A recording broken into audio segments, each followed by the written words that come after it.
Hello everybody and welcome along to live and exclusive coverage of the first round of the 24-hour Touring Car Endurance Series for 2017, powered by Hankook. It is the 24 hours at Silverstone. The sun has just for a moment gone behind the clouds, but it's a beautiful afternoon, slightly threatening weather coming in on the wind, some black clouds in the distance. The grid has been opened to the members of the public who have made their way down to Silverstone this Saturday. We're live around the world in sound and vision. Thank you for joining us wherever you are, including Motor Trend On Demand and our other usual syndications, including the player at 24hourseries.com, and that will also have, of course, the live timing and scoring there, and of course on radiolemans.com as well, link from the front page. In the booth here with me, John Hindorf, is Paul Trustwell. We'll speak to him in a moment, but let's get some of the atmosphere from down on the grid. And pounding the beat on the grid at the moment is Joe Bradley, and he's gone right to the front. Ah, yes, the glory seeker. He's with the pole sitting team. Welcome to the grid for the 2017 24 Hours of Silverstone. You can't help but feel the history that's embedded in this place.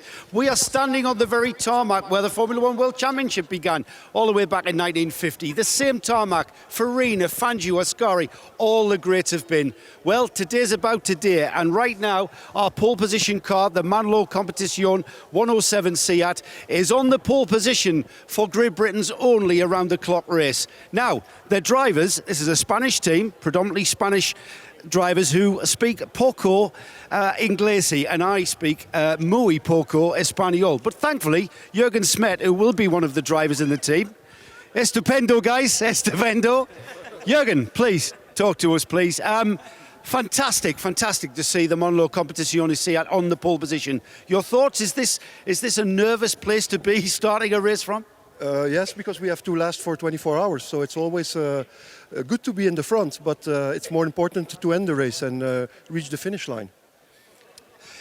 You've got some outstanding competition, and it's good that the TCE Championship starts with TCR cars as the fastest cars in the race. That's, I think, the way the Creventic people want to see this progress. Yeah, I think it's very interesting that we don't have the faster GT cars with us, and I think it will be interesting to see how the cars behave in the race, because we are all the same level, and I think it could be some nice competition. Yeah. Now, Jose put the car on pole position, and maybe a few words in Spanish. Jose, a few words in Spanish to be on the pole position. Well done. Hello. Bueno, empezamos la carrera muy larga y a intentar ganar. La carrera va a ser muy dura porque tenemos rivales muy fuertes, pero estamos convencidos de que formamos un gran equipo, nosotros cuatro, y estaremos para liderar la carrera. Gracias, muy bien, gracias. And for those of you who don't speak Spanish, he said, as you might expect, he's very happy that he's with a great team. He's got 4 great teammates, and it's a long race. He made that point several times. 16:02 on the AM wave band. If you're here at Silverstone, around the world at radiolemans.com, in sound and vision, and on 24hseries.com, where you'll find the backup of all the timing as well. I'm not sure how Joe's going to find anybody else down there at the moment. Joe, are you working your way through the milling throng? It is a fantastic atmosphere building here on the grid. I've got a very important man in front of me. We're all on Hankook tyres for the TCE series, and Manfred Sandbichler from Hankook Tyres, a partner with Creventic for all of their series. Manfred, firstly, tell me, do you have any idea how many sets of tyres we're going to see by tomorrow afternoon? No, to be honest, I have no idea, because everything depends on the weather condition now. The forecast was terrible. Forecast says rain showers, then they say dry up again, and now it's totally different. Let's wait and see. And Manfred, we've seen an increase in lap times, or a decrease in lap times, much quicker. Is that because of a different compound of Hankook? No, we don't change the compound at all, because this is one of our goals for the Creventic series. Same compound, same tires for the whole season. We don't change anything so far. Why it's getting faster? Maybe the driver's getting better. Maybe they get a better impression about the tires, how it works together with the cars. To be honest, I'm deeply impressed, and it looks very good at the moment. So it's exactly the same compound of tyre that we used last year? Yeah, exactly the same one. Right. You looking forward to this? Sure, this is the idea. You look forward to everyone. Thanks, Manfred. Thank you. We can continue down the grid. Our second place car, the car that's going to take it to the pole position, is the Jordan's Camel Jordan's 303. That's a brand new Seat for that team for this year. The last year's Seat got bashed about a little bit too much, so I was going to be amazed to see that car out for another season. So we see that car out brand new, and I'm just looking to see if we've got a marching band. That's going to drown us out. Now then, second row of the grid, Joe, on the inside of the second row of the grid, the team that dominated the race here last year, Team Blakemolin in the 100 car, and alongside them, Modena Motorsports. The front row of the grid dominated by Seats. Yeah, we've got it really is dominated by the TCR classes, which of course is predominantly the territory of the Seat. Now, this team was the most unluckiest team that I've perhaps seen. Now then, Mr. Blakemolin, yeah. Last year you guys almost won this race. What's going to be done differently? I don't think you can do anything differently, to be honest. Just I think the strategy last year was really good, and I think we will follow the same strategy again. Last year the engine blew up after 19 hours, and we were leading by 4 minutes, so that was a pity. But I think if we can keep the car clean, and I think we can give a shot for the win. Sebastian, a thing like an engine going, that's just in the lap of the gods, isn't it? You can't really predict that could happen at anyway. No, we didn't foresee that because the engines from the Seats are really good, and you never see an engine blowing up with the Seat. So they were surprised. The car was brand new, the engine was brand new, and Seat was surprised that we had a blow. But anyway, it happened. And it's no big deal being on the second row to start such a long race. Well, we had some problems with the setup during qualifying, and I think we performed pretty well in the night practice. We were fastest, but I drove some laps in the when it was still light, and I think I could do nearly the same time like qualifying. So that was pretty good. We see additional lights being put on all of the cars. Silverstone, you don't realise it, but when we do race in the dark here at Silverstone, it really is dark. What's that like from a driver's perspective? Well, if you go out for the first time in the dark, you're really surprised because you can't see anything. And after a couple of laps, it's getting better. But last year it was raining like crazy, so that was really difficult. But I like it. The darker the better. Thanks, Sebastian. Best of luck. And Joe, you'll be pleased to know, because you're working in it, that the weather forecast is far better this year than it was last year. Row 3 of the grid, Endurance Autosport, the 174 in third position. That is the Lotus Exige on pole position in SP3 GT4. Not without some issues yesterday, but they got the car pointing in the right direction and running smoothly and took that pole position in the SP3, which is the GT4 category. And in fact, in the top 8, they are the only non-TCR car. And hopefully Joe can have a word with someone from Endurance Autosport. Well, as you can see, there is a big, huge gap on the third row of the grid. Our fifth place car is not here. Now, I don't know what's happened to that little Lotus Exige, but we were hoping to speak to Tom Bradshaw. Anyone in UK motorsport will know that name. He's a bit of a hotshot, or has been in the past, in Formula Ford and single-seaters, and just accruing more and more experience in sports car racing. Is a little bit normie here. Oh, another bit of a norm here, as you can see. Great atmosphere on the grid, as ever. Marshals, I'd like to thank you guys. You looking forward to the race? Yeah, loving it. I've come down every year for this. Yeah, brilliant. And it's not going to rain this year? Well, Silverstone's got its own climate. Well, where are you from? Newcastle. Oh, sorry, mate. I'm from Sunderland, so I'm going to move on. Washington, but I dare not admit I'm in Sunderland. Not these days, eh? Yeah. Not these days. I'm a Yorkshireman as well. Thanks to these guys. We couldn't race without these guys in orange, could we? Absolutely. Joe Bradley down there on the grid. Live coverage from the grid itself, as we're less than half an hour away from getting the first round of the 24-hour Touring Car Endurance Series 2017 powered by Hankook underway. Silverstone looking an absolute picture at the moment. The grass has been mown, everything looking superb. And we are running clockwise here. You may have seen the Silverstone April Fool video that was very nicely done. Well done to everyone involved in that as well. That was very good. So, Joe, that means that effectively inheriting pole position in SP3 GT4 in 9th position will be the car that had all kinds of issues last year, started at the back and came through to win. That's the BMW 234 of defending champions here at this race, Team Aberwith Roll Centre Racing. It's like we've choreographed this, isn't it? I've got Martin Short, I've got Richard Neary. I'm sorry, guys, you haven't got your overalls on. Ian Stinson and Graham Coombs. Hi, guys. You guys reigning champions. No pressure then, Martin. We got to the grid with 1 minute to go, having taken the gearbox out again this morning after it failed again in warm-up. So we are in very uncharted waters as to how long this is going to last, if it's going to last. We've modified all the cooling system. So we've got everything crossed at the moment. So that's where we are. So we're coming back from a SH1T fight again. You guys do that best, though, don't you? Richard, explain to our viewers who weren't listening in yesterday, just explain the issues that you guys have been subjected to regarding the gearbox. Well, we just basically had repeated failures. We were here Tuesday testing, did a gearbox, same again Thursday. Friday, gearbox. Yeah. This morning, gearbox. Was it it's a lubrication system or something, I believe, yeah? It's been a couple of different issues, but we think we had more than one issue at the beginning, and we cured one, which has then left another one unsolved. So fingers crossed, we might have got them all now, but we're not sure. We'll know about 10th lap. Bad dress rehearsal, good first night. You guys must be looking forward. This car looks absolutely awesome. I walked out onto the circuit this morning in warm-up. This car is awesome to drive through. Beckett's I was watching. What do you think? The car's an absolute credit to Richard. Obviously, I've come from GT4 and GT3, and you know it's better than a modern GT4 car. So, and it's an old antique, but it's lovely to drive. It feels like a racing car.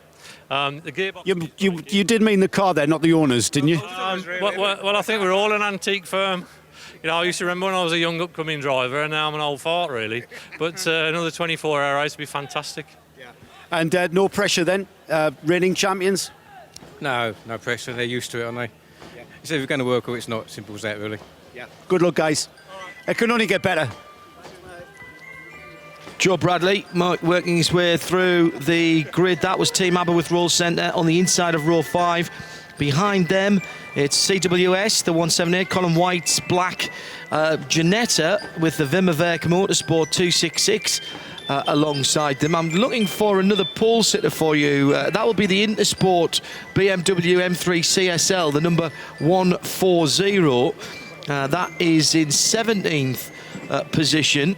So you need to go a little bit further back down the grid for that one, Joe. I'm still seeing people coming onto the grid at the moment. And we are only just over 10 minutes before these cars will roll up on their warm-up lap. So I think it's about time, 2 warm-up laps here. About time, if you're hearing us down there on the grid, to think about clearing the grid, ladies and gents, please.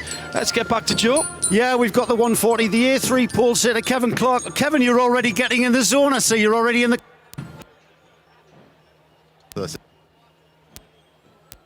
Yeah, looking forward to it. We've got no real issues again this morning, so yeah, all looking good for us. So it's it's impossible to predict how a 24-hour race is going to go. So does that mean you guys just basically go round and round and stick to a plan? You can make a plan, but no sooner the flag drops, you have to have all your guys thinking on their feet. Whatever get thrown at them, they've got to deal with it. And you know, we do make a plan, and we make a driver list and what everyone's going to do, and but just everyone gives it 110% and think on their feet and go with it. What have you heard about the weather? Yeah, well, we heard it was going to rain at 4 o'clock, so that will be a flying the ointment, but. We're hoping we get away with it, and for everybody, because we love a good race start, normally leads on to a good race. So. Yeah. Best of luck, Kevin. Great to see you out there. This Kevin Clark there, who's the car owner and has developed the car. This is a man I need to speak to. Anthony Williams, who's the man behind the Accelerate Mini. Anthony, just walk me back to your car, would you? Because this is a one of interest to our TCE series. I'm sorry to see you can stay on the grid with me, but this car here, the Mini, the Accelerate Mini, this car based on a car that you will see racing in a one-make series, the Mini Challenge. We've been waiting to see this car out on the grid. Here it is, everyone. This is what we've been waiting to see. And Anthony Williams, the man behind Accelerate. Anthony, proud moment, I would imagine. Well, very much so, although to be clear, it's really the Accelerate team rather than me that's done all the work. The car is loosely based on a Mini Challenge car, which is very much my remit. I run the Mini Challenge race series here in the UK. But yeah, it's going to be good to see how it goes. Clearly, it is the first time out, so it's a interesting opportunity to see how things go. But I would imagine it's going to be a voyage of discovery. You know, the car's made to go around 15 lappers, etc. But then, you know, you can't expect that. You've done a really great job getting those pedals in the car. Mark Lemmer and Stuart Hall, for instance. How did you get that? Well, that's very much down to, again, the team. They pulled all that together a little bit last minute. But no, I think they're just interested in the Mini brand. The fact that the heritage of the Mini brand going racing, and we're really trying to continue that in this century, really. Great to see you out here, and thanks for bringing the Mini onto the grid. Thanks, Anthony. We are being kicked off the grid now, everyone. So, John, back to you guys. And this race, we're almost there. Thank you, Joe. Joe Bradley down on the grid there, not even in the pit lane as the final preparations are going on for the first round of the 24-hour Touring Car Endurance Series 2017, powered by Hankook. It is still dry, a bit chilly. Wind is blowing back down the start-finish straight behind the cars as they go into the first corner, which is Copse. Full Grand Prix circuit, 3.66 miles, 5.891 kilometres of Silverstone. The hallowed tarmac, as Joe rightly said at the start of the broadcast this afternoon. A compact but perfectly formed grid, and we'll take a look at the grid in just a moment's time with Paul Truswell.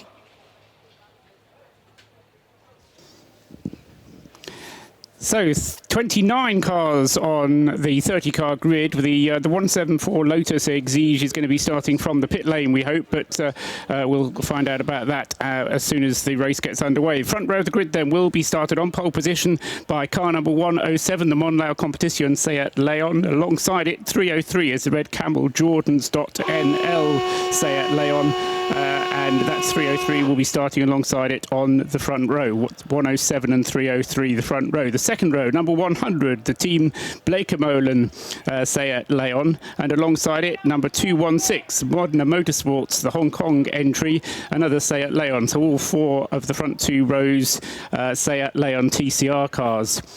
Row 3 is the gap where number 174, the Endurance Autosport Lotus Exige, should be but isn't, and alongside it is number 312, the Stanko and Tanner Motorsport Seat Leon, back to the TCR cars again, and that's number 312.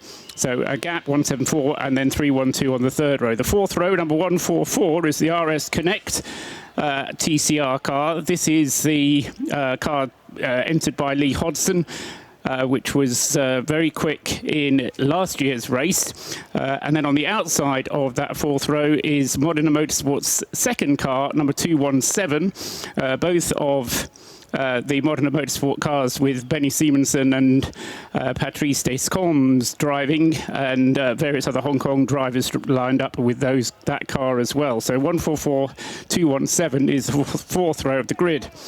On the fifth row is car number 234, the Team ABBA with Roll Centre Racing, BMW M3 with its 4-litre V8 engine. Martin Short's team, of course, the team that won this race last year with Richard Neary back for a second shot.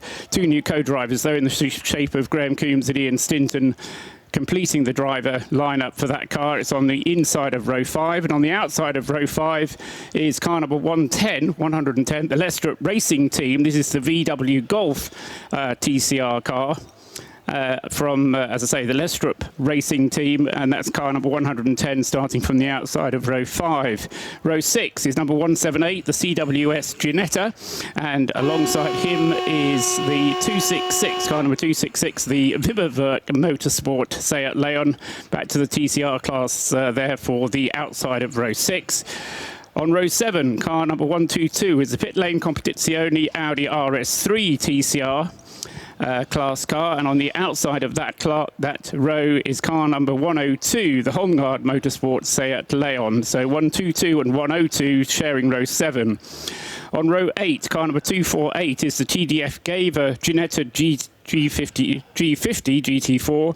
That's number 248. And on the outside of that row is car number 121, the Track Club Seat Leon, the TCR class car again. 248 and 121, then sharing row 8. Row 9, car number 140 is the Intersport Racing, the first car in the A3 class. Kevin Clark's BMW M3. And alongside him on the outside of row 9 is car number 71, the Core Oyster Racing BMW M3. There's two BMWs then, both from Class A3, and they're going to be fighting over A3 honours for the duration of the race, I suspect. 140 and 71 sharing row 9.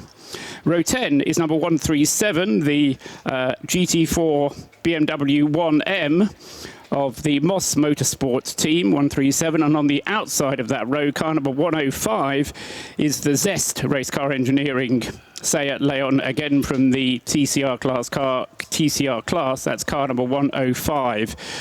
So that's 137 and 105 on row 10. On row 11 is car number 154, the fastest of the BMW Cup racing cars, the M235i Cup cars. This is the QSR team car, 154. That's on the inside of row 11. And on the outside of row 11, car number 176 is the Synchro Motorsport Honda Civic, another car from Class A3. That's third in the A3 class.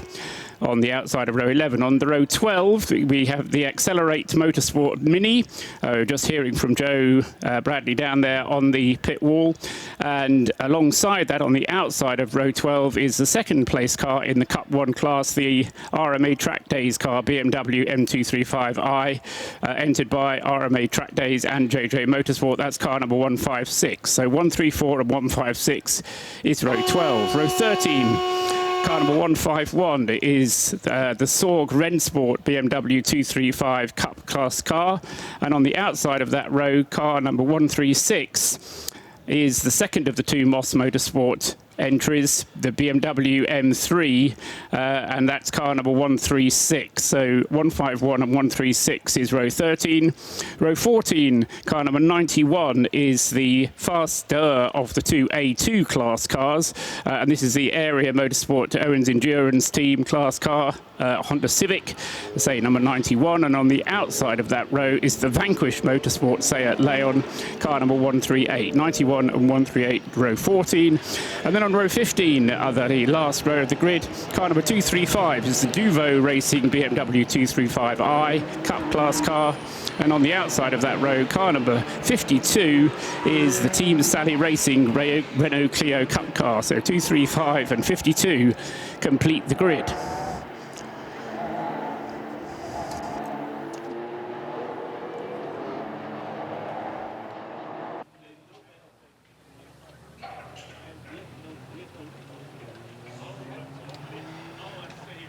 So the 30 cars then are rolling on the first of two formation laps here at Silverstone. Wherever you are around the world, thank you for joining us in sound and vision as we bring together our endurance racing community. Just clouded over for a moment. In fact, actually looking from the commentary box northwards across the circuit, it is actually still quite pleasant, but where the sun is behind us has just gone behind a cloud for a moment as the field are streaking down, or at least working their way down and working some heat into their Hankook tyres through the Maggots, Beckett's Chapel complex onto the Hanger Straight. One or two raindrops just evident on the camera lens there at Beckett's, and that may be the portent. The class leading, and indeed the car that should have been pole sitter in SP3 GT4, the Endurance Autosport Lotus Exige, in the pit lane. And whilst Joe was down on the grid, Paul, you took a jog down to that end of the pit lane to have a word with the Endurance Autosport team. And this is a bit of a bizarre one. It is, and I was slightly out of breath as a result of jogging. Yeah, they got a new set of rims for the race that they hadn't actually tried on before. They put them on, or put the tyres on them, and then put them onto the car, and discovered that the new rims were slightly offset from the old rims, with the result that the bodywork was slightly rubbing against the tyres, or probably more precisely, the tyres running up against the bodywork. In any case, they had to shave away the bodywork and slightly realign it in order to go over these tyres, which the same tyres, just the rims are slightly offset, and that gave them a last-minute bit of a headache, and they weren't allowed to join the grid. They were given half an hour before the start to get out onto the grid. Once the car was pushed out, it would have been okay, but the pit lane closed half an hour before the start of the race. So they're going to have to start when the race starts, or just after the race starts, when everybody goes through at the end of their first racing lap. But if we know anything about that race, that's not going to be a huge disadvantage. Slightly fewer cars than we had on the grid last year. Now, what we would hope is we get slightly less attrition as well, but that Exige will have to work its way up through the traffic. Getting reports on at Specutainment and at Radio Le Mans all round the corner, Front Straight, Stowe, Wellington Straight. The reports coming in of spots of rain coming in, so that is going to make life difficult. The BBC weather forecast did have rain from around about 4 o'clock, exactly. 4 o'clock onwards, so if that was it's not heavy and not prolonged, and then after that really it's pretty good through to tomorrow. I don't think we're going to have too many problems in the overnight hours. That's right, although I think more of a problem is going to be temperature and wind. Both of those, the temperatures forecast to drop and the winds blustery and unpredictable. And that's, oh dear, somebody's just gone off going down into the wall. Wellington Straight and hit the wall, John. And that was just overdoing the weaving to try and get the tyres warmed up. Exactly how we lost the Porsche Cayman, yes. But on the Hangar Straight, this is on the Wellington Straight, and he's gone in under the National Circuit Bridge, or the Wellington Straight Bridge as it is now, and there's smoke pouring from the left front of that BMW. It's one of the 235i cars. I hesitate to say which one it was as they move on to the second lap going through here. But that is an absolute disaster, and I feel for the driver. Joe Bradley will get that car in the pit lane very shortly. There's no way he can carry on round another lap. So drama before we've even got started. Joe, any sign of that car coming into the pit lane? 71. Yes, indeed there is. He's just hobbling up the pit lane. I think he may have a puncture the way the car's bouncing is around. Is that the Oyster car? It is. It's the 71. 71, so that was going to be started, I think, by Peter Clute, wasn't it? Just with the car dear. now. He's Canadian driver. Let's just have a look and see where that car is damaged. Just looking, I don't think this is the car that's hit the wall, guys. This car has got another problem. It's come in misfiring and belching flame from the rear, from the exhaust at the rear of the car. There's no damage on anywhere on the left-hand side of the car. No, the car that's damaged is just so come I'm in, sure. Here's the car that's hit the wall. 235. Grab my cameraman, and this is the car that's hit the wall. It's the 235, number 235, and just look at that left front corner. Absolutely destroyed suspension on the left-hand front of the car. This is the Duo Racing car that was meant to start in 29th position. He was close to the back of the grid anyway, and I'm not sure who was in that car, to be honest, because we haven't got it on the timing, so Joe can maybe tell us. Just looking at the front left, that's just the wheels just flopping. The suspension's completely destroyed on that front left of the car. The smoke that you see is just tyre smoke that's accumulated inside the wheel arch. Can't quite see into the car, and it's very, very busy down here. We're going to get some fans on the front of the car just to cool it off. Obviously, the friction of the damaged suspension and the wheel rubbing under the wheel arch. The car up on the jacks, the wheel will be coming off very soon, and smoke billowing out. So we'll keep a check. I think we're about to get this race started, and bad luck for the 235 BMW. I'm reminded by Simon Spooner, thank you, Joe, that the words "I hope less cars equals less attrition" had just come out of my mouth when that car on the first of two formation laps fired itself off driver's left on the Wellington Straight into the arm code just underneath the crossover bridge that you use to get into the centre of the circuit. So, Paul, already 2 cars in the pit lane. In fact, 3 actually will start from the pit lane. One who's not been out, and the other 2 who have done one formation lap. So the Lotus is actually better off than the 2 BMWs at the moment. At least we think that might be able to move under its own power. Yes, quite. So they made up 2 positions without even just by getting to the end of the pit lane. Yes, quite.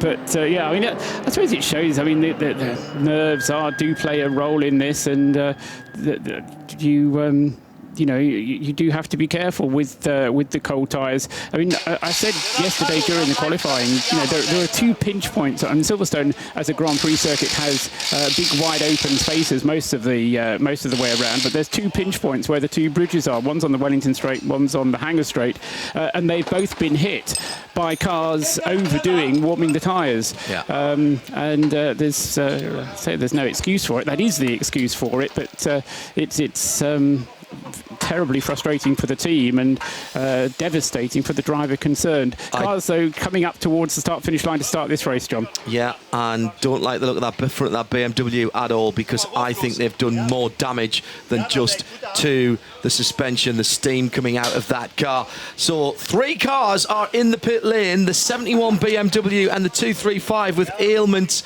or problems on the first of the 2 warm-up laps. The pole sitter, the pole qualifier, 174 Lotus Exige, is at the end of the pit lane, as is the Core Oyster BMW now as well, the 235, as the rest of the field, led by the Monlau competition, Seat Leon TCR 3 version with DSG, sees the green flag, and we are off and racing for the first round of the 24-hour Touring Car Endurance Series for 2017. Here at the 24 Hours of Silverstone, powered by Hankook, live around the world. Decent start by the Touring Car Hordes at the front of the grid as they head down through Maggots, Beckett's for the first time, and the pole sitter did get away. The car that had the really awful start was the car that started on the outside of the front row, the 303 Red Camel Jordans.nl machine. They've dropped down at least 2 or 3 places there. Yeah, and I think the guy who was making progress as a result of the 303 dropping back was the RS Connect car, 144. Yeah, you might which be right. started way down on the 4th row of the grid, but I think we'll see when he comes through at the end of the lap that he's moved up nicely. I think he might have moved up to 2nd. Modena in 3rd, the 216 car. Benny Simonson behind the wheel of that Seat Leon. So at the moment, the top 6 are Seat Leon Cup races. And we'll have to see how Richard Neri, who's starting the Team ABBA with Roll Centre Racing BMW, gets along on what are clearly tricky conditions out on the far side of the circuit, as the leading cars are heading through onto the international pit straight, with the wing pits on the right, where we'll be in a couple of weeks' time for the ELMS and the World Endurance Championship. Actually, we'll be there for the World Endurance Championship. The ELMS will be where we are now in the national pits. But it is the pole sitter, the 107. The Perez Aircat driven Monlau competition Seat Leon with the 100 of Sebastian Blekemolen's Team Blekemolen car. Now, this was the car that led 19 hours of the race last year. The white car in 2nd place goes to the outside after some defensive driving from Perez Aircat as he goes into Brooklands for the first time. 24-hour time certain race here. And with decent weather conditions, let's hope for a goodly number of laps in this first hour. One of the Renault Clios losing fluid as it came out of entry onto the Wellington Straight there from the right rear. That was the bright Team Orange Team Sally car, wasn't it? It's the only Renault Clio in the race, actually, John. So identified as a Clio, and you've identified the car. Yeah. That's very unusual in this form of racing, in fairness. I had thought there was a little bit of smoke coming from it on the final formation lap, and it seems to be something that perhaps is a little bit overfilled rather than any particular cause for concern. Let's hope so, at least. But really good battle going on for the lead, because Sebastian Blekemolen isn't happy about being 2nd in this race. It may be a 24-hour time-limited race, as you've suggested, but he wants to get out there and lead it right from the early stages. And still the work goes on in the pit lane as another TCR car. This is one of the Golfs, the number 110 car. That's gone around. The Golf. The Golf, yes. Well. This is down at the loop, turn 4, as it is on the Grand Prix circuit. as he gets turned. That's Beckett's, isn't it? Yeah, that's right. Sorry. It's turn 4 as counting from Kops as number 1, which is not what we were led to believe was going to happen. Indeed, that's what threw me off there, Paul. Thank you. But a quick spin from the silver and light blue Golf TCR as he was heading through maggots into the first part of Beckett. We've all done that as well, haven't we? No. Very difficult not to have said that you've been perfect round this circuit. I've never made a mistake racing around this track. I think you're very good. The Mini is off and running as well with the distinctive round pod right in the middle of the dashboard. And that car making its series debut, still under a little bit of development, but what a fabulous project for the future. Down past the wing for that one, heading towards the Abbey curve, which would be turn 1 for the Formula 1 and the WEC drivers when they come through here. Now into the loop, hug the inside, then brake hard. Oh, and there goes, that's the Colour White Motorsport car, CWS. That is the Ginetta going around. Now looked like it might have had a little bit of help coming out of the loop and it towards Aintree. The 178 goes around. I think this is colder track surfaces, Paul, than people are expecting. The back of that car looks intact, so I'll take back what I said about a little bit of help. Yeah, I think he went around on his own, but yes, I think it is cold temperatures certainly contributing to it. That's Martin Thomas at the wheel of the Ginetta and Mats Olsen at the wheel of the Accelerate Mini that we were having the onboard shots from, what you were describing for us there, John, as well. So those the two drivers, but meanwhile at the back of the field, good progress having been made from the Lotus Exige. They've gotten themselves nicely out of the pits and getting on with the race just as quietly as they can now. 174 being driven, as I think Joe intimated it might be, by Tom Bradshaw. Yeah, and they are already up to 23rd position. That's 4th in class, and that's been by the CWS Ginetta, actually gaining them a position as they went through, as did a number of other cars. It looks very tricky out there. Benny Simonson in 3rd position, ahead of Rick Breukers in 4th. 107 from 100, from 216 from 303. That's your top 4. Richard Neri making ground up in the first of the SP3 GT4 runners. That's last year's champions, the Team ABBA with Roll Centre Racing BMW, as the leader, and Paul Sittert has done exactly what was required. And the Spanish team, with the mostly Spanish driver talent, pulling away the Monlau competition car with something in the region of a couple of seconds lead now. The 107 white with the red flashes on the back and over the top of the car. The team Blake and Mullen just mainly plain white car, down on the Wellington Straight now in 2nd place. 3rd is that Modena Motorsports car. That's another mainly white car, but that does have some red flashes, a slightly lighter coloured red, almost an orange. The Mini, in the meantime, is heading once again through down towards Farm and into the loop, down through the gearbox. Rob Smith behind the wheel, turns the car in and stays to the middle of the road. There's no point in coming all the way back to the left as you come into the loop, and then you can get on the throttle, change up and flat through Aintree. Leader's gone through to complete 3 laps, Paul.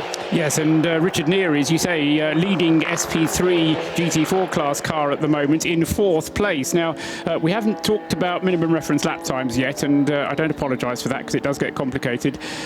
But it's important to say, as far as the TCR class is concerned, no limits. They can go as fast as they possibly can. However, the SP3 GT4 class cars do have a limit, and they all have different limits as well within that class, pretty much. And the fastest of the SP3 class cars is the Richard Neri one. So that's why the Roll Centre, or the ABBA Commercials sponsored Roll Centre Racing Run car, has the best of the GT4 class cars at the moment. He's done a fastest lap. Richard's been right on the limit, 2 minutes 16.656. His minimum time is a 2 minute 16 dead, so he's going to have to be careful not to go too much more quickly than that, but he's going as fast as he can, that the regulations permit him to do, and he's still 4th at the moment. The TCR class cars, as I say, unconstrained by reference lap times.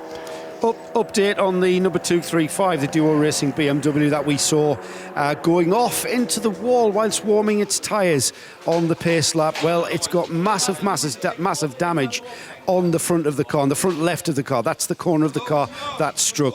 At the wheel of the car was, let me just check, it was Chris Wilson, who was at the wheel of the car. He remains at the wheel of the car, probably because he doesn't want to answer any questions, I would have thought. But Chris stays at the wheel of the car up on the jacks. And front suspension, complete front corner being replaced. No further damage can be seen from where I am, and it looks like we're just taking suspension components off and then renewing the whole strut, bottom arms, top arm steering link, and I would imagine, I would think they're going to need to change the steering rack. And of course, just an inspection on the left rear. As the car went in left-hand corner, it then slapped the left rear corner of the car against the barrier, but thankfully just bodywork damage, no real damage to the rear axle. Stuart Bradley, who will be with us throughout for the pit report. We're live from trackside at Silverstone for the first round of the 24-hour Touring Car Endurance Series powered by Hankook. It is the 24 hours of Silverstone, and what a dramatic start then. The pole sitter in GT4 starting from pit lane. Two of the BMW Cup 1 class cars going out on the first formation lap. That Lotus continues with Tom Bradshaw behind the wheel to climb up the Endurance Autosport Exige now. Fourth in SP3 GT4, but up into 20th position. And now, has there been a problem for the second of the Modena Motorsports car? The 217 dropping down the field just a little bit. Benny Simonson in the sister car in third position, some 3 seconds away from second place, which is about a second away from the leads. Sebastian Blekemolen second, and still the Monlag competition. The pole sitting car leading out. The slew of TCR cars now does have Richard Neri in fifth position for the Team Aberworth Roll Centre Racing BMW. That 4-litre V8, what a glorious noise that makes, even when it's ticking over. Vanquish Motorsport has Chris Yarwood in 24th position, the number 138. That's a Seat Leon Super Cobra, so that's not in the TCR class, that is in the A3 class, so that's battling with Synchro Motorsport, with the Honda Civic of Area MS Owens Insurance, sorry, that's an A2 car, with Moss Motorsport, with Court Oyster Racing, those BMWs. But it looks very similar, and it could easily be mistaken for a TCR. Not quite as aggressive on the body styling, though, that car, coming from a slightly earlier era. And that's another DSG gearbox on that Super Cobra. I was talking about reference lap times for the SP3s. There were other activities going on, so I kind of paused on it. But the ABBA Racing with Roll Centre car, 2 minutes 16 is his minimum time. They, though, are going to have to cope with only 70 litres of fuel each time. So they're fast, but they're going to have to be coming in probably one of the earlier of the pit stoppers when we see them. The other cars in the SP3 GT4 class, the 248, the two Ginettas, numbers 248 and 178, the CWS car and the TDF Gaver, two Ginettas, they're running to 2 minutes and 18 seconds. But the Lotus Exige and the BMW 1M run to 2 minutes and 19 seconds. So the 5 different cars in SP3 GT4 running to 3 different minimum reference lap times. So that will work its way out over the course of the race. These are all part of the very carefully crafted Creventic regulations in order to try and equalise as much as possible everything that goes on. Those grid positions, incidentally, that I read out, the original plan for this race was to have the SP3 cars on one side of the grid and the TCR cars on the other side of the grid. So the idea being that the GT4s would be lining up, whoever was on pole would be on pole, but then the people in his class would line up behind him, and the people in the other TCR or GT3 class, GT4 class would line up alongside him. So that was the original plan, but in the end, the GT4 cars just weren't numerous enough to make it worthwhile. And to an extent, there were so many TCRs that it would have meant the TCRs going back to, I think there's 13 of them altogether, so right down to the 13th row of the grid with TCR cars. So it wouldn't really have worked. So we had a normal front to back, fastest to slowest grid at the start of the race. Chris Suku is in Leamington, just back from shopping for an evening of our commentary. Chris, you're in Leamington. Get in the car and come down and have a picnic. Kurt Heuer says, surprise 24-hour race. Don't know how it happened, but I completely forgot it. Kurt, how could you? Tuning in around the world and on 1602 Radio Silverstone this weekend. Sorry, go ahead. Oh, sorry, I just wanted to interrupt because Benny Simonsen in the Modena Motorsport TCR has just done fastest lap of the race. 2 minutes 14.614. So poor old Richard Neary behind him just lost a place, in fact, to Rick Broikers in the Red Camel Jordans.nl. Awful start from that car on the left-hand side of the grid. Don't know quite what Rick's excuse will be, but he'll have to explain something to his dad to explain why he finished all that far back at the end of lap 1. But yeah, so Benny going very well. He's in both cars potentially this weekend, both Modena Motorsport cars, 216 and 217, but going very rapidly indeed. 2:14.614 is nearly 4 seconds faster than last year's fastest lap of the race. I love the checklist on the left-hand side of the steering on the Modena Motorsports. That's just for coming into the pits. It says release belts, pit lane speed limit, turn off lights. What's the next one down? I can't quite read that. Oh, radio. So that'll be radio lead. It means I need for him to go around the left-hander so he turns it. What does that say? Neutral. Neutral, yes. Put the car into neutral. Just to remind the drivers of what's going on as they come into the pit lane. Yes. Not for these guys, the sophistication of driving a GT3 car where when you started up, and well, certainly when I drove the Aston Martin GT3, when you started up, the pit lane limiter automatically comes on, which is very clever. And one or two teams I know experimenting with automatic clutch releases, so that as soon as the car hits the ground, the car engages first gear and disappears on its own. Too complicated. More automation, the more things there are to go wrong. No, just leave things the way they are. But no, I mean, I was sort of muttering lists and lists in the background. I mean, racing teams work off lists. Yes. They just have lists of things for everybody to do, whether it's the person making the sandwiches to make sure that they don't put mustard on Johnny's sandwich, or they do put extra mayo on somebody else's sandwich, all of that kind of thing. It's all down to just getting into a list of things to do, things that work, and every time you make a list, it just improves what you're going to do. This is a good question, Paul, for people who have tuned into us and our coverage of the FIA National Endurance Series in the past. Are there any classes that have jokers here? Honest Abe, listening to you talk about reference lap, is that only in the IES? No, there are jokers as well available, but only 3 for the SP3 GT4 class cars. So this is if they break out of that reference lap time that you were talking about, you can do it 3 times before you start taking penalties. Exactly so. And it is a 30-second penalty, provided, and this is where it gets very complicated, 30-second penalty, provided all you do is to break the minimum reference lap time. What Creventic are getting particularly concerned about, though, is people breaking, or people sandbagging is what the concern is, and hiding their true potential. Yeah.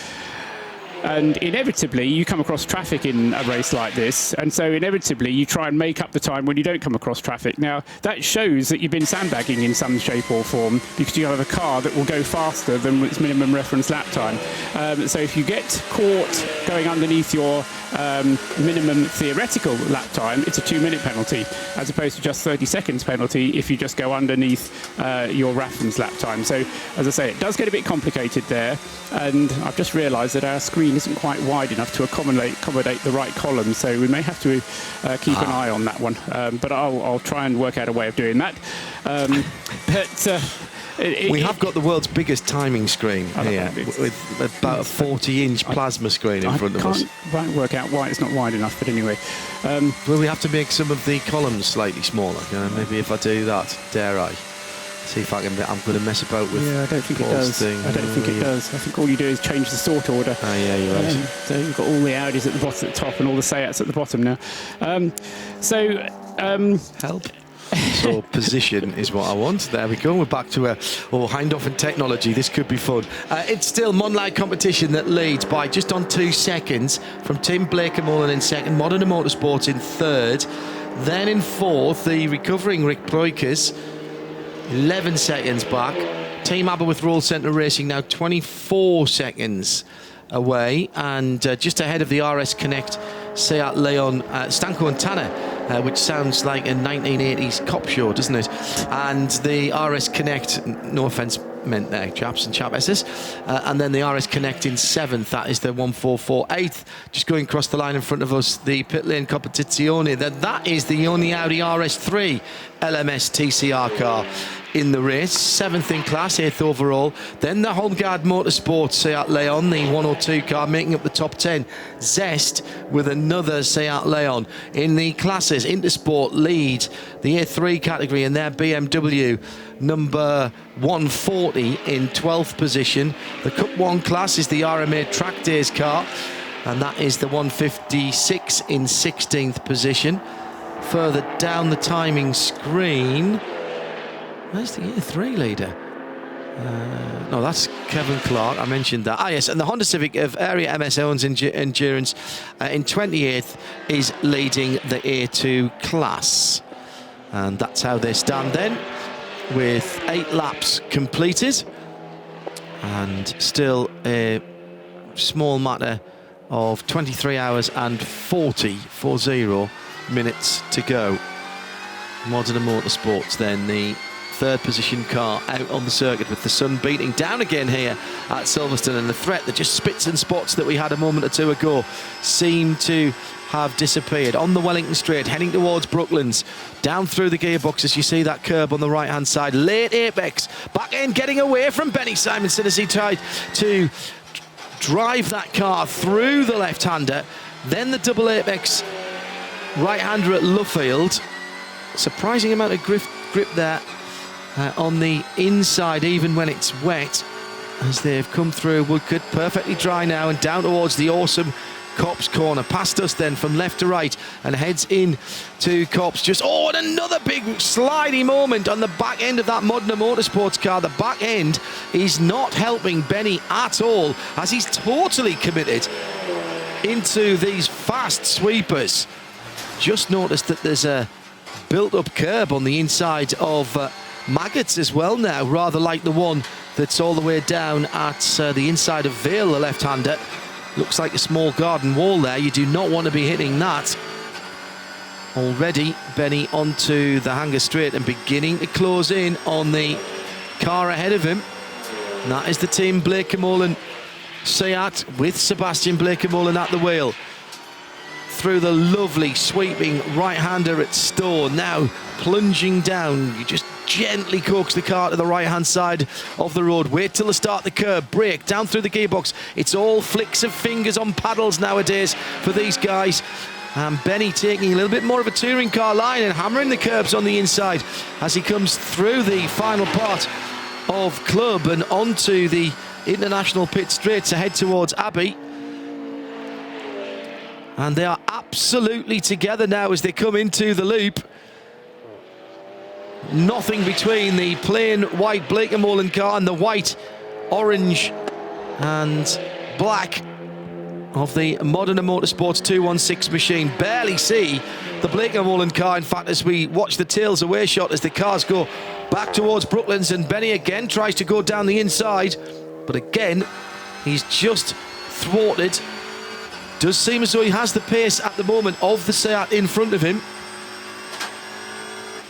And getting a chance to have another look at him diving down the inside into Brooklands. They come back out onto the start-finish line. And again, the back end of the car moving around for the Modena Motorsports car. That must be slowing him down. I mean, he's terribly committed from turn into apex and taking a huge amount of speed, Paul, but it's clearly slowing him down.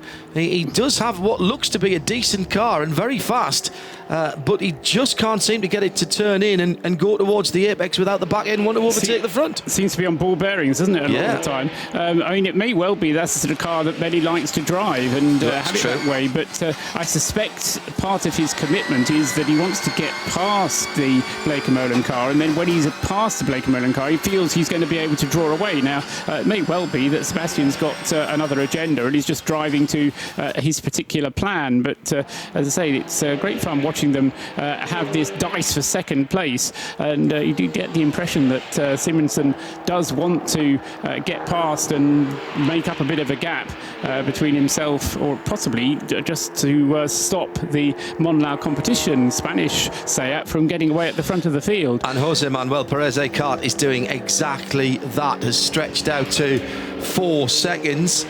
World Series 3.5, World Touring Cars, Blancpain Endurance and a SEAT champion already on his CV, and he is pulling out at the moment. Tip of the hat to Ian Rogers, sat in his hotel room in Lesotho in South Africa with the pictures and live timing on his laptop. You'll be a little bit further ahead in time of us, but not much. I think, Ian, thank you for tweeting that in at Radio Le Mans, at Specutainment. The repairs on the 235 BMW are seemingly getting a little closer. The inner wheel arch liner has gone in, the fender liner. Earlier on, they were trying to remove the strut from the hub, the upright from the hub, and they seem to have done that. The Oise car came in at the end of the first lap but has got going. That was an electrical issue. The 174 Tom Bradshaw now up into 15th position, having started from the pit lane. And the Oise car with Peter Clutt at the wheel, the 24 car, is up into 24th position and 4th in their class. It's been a very steady and sensible attack of this job, Joe, in the 235 garage. They've gone about their business in a very organised manner. Accelerate Motorsport. Rob Smith in the Mini, coming down to the Vale and goes down through the gearbox. This is a stick shift in the middle, driver on the right hand side. So keeping his hands on the wheel through the second part of Vale and into Club, just snatches another gear as he goes out. Doesn't want to rumble too far across the curb now, relaxes a little bit, takes one hand off the wheel, just pulling his belts down tighter as he goes towards the extremely quick Abbey. And that's a very quick corner, even in a Mini, and I think there was barely a lift there in 5th gear. Just a comment about Rob Smith, because I went to find out about him earlier on today, in that he's the son of a famous father, although you have to be a bit of a specialist to regard how famous his father was. But his father has at least raced at Le Mans, which makes him more famous than either of us, John, so far. And Rob's the son of Paul Smith, who I think drove a Roy Baker Tiger in the mid-80s or early 80s, early to mid-1980s, in the days when Group C2 and Group C Junior were happening. And Paul Smith was a bit of a sponsorship guru, as far as I remember. Anyway, his son is Rob, who is now making his own way in 24-hour racing, having his first 24-hour event here at Silverstone this weekend, having previously driven in the Mini Challenge and Clio Cup. So going nicely in that car. And that, when I said it was a stick shift, it is a stick shift, but it's a sequential stick shift by the look of what Rob was doing in that Accelerate Motorsport machine, which is the one version of gearboxes that I've never really had any experience. Paddle shift, yep, done that, thank you, quite like it. Ginetta G55 drove that. And speaking of Ginettas, Joe Bradley has the 248 car in, and the engine cover is coming off the front of that car, Joe. A misfire on the 240. That's the TDF Jeeva entry. Michael Lyons is in the car and he's just stepped out of the garage and said that... sorry, say again? Miller Eamskirk in car.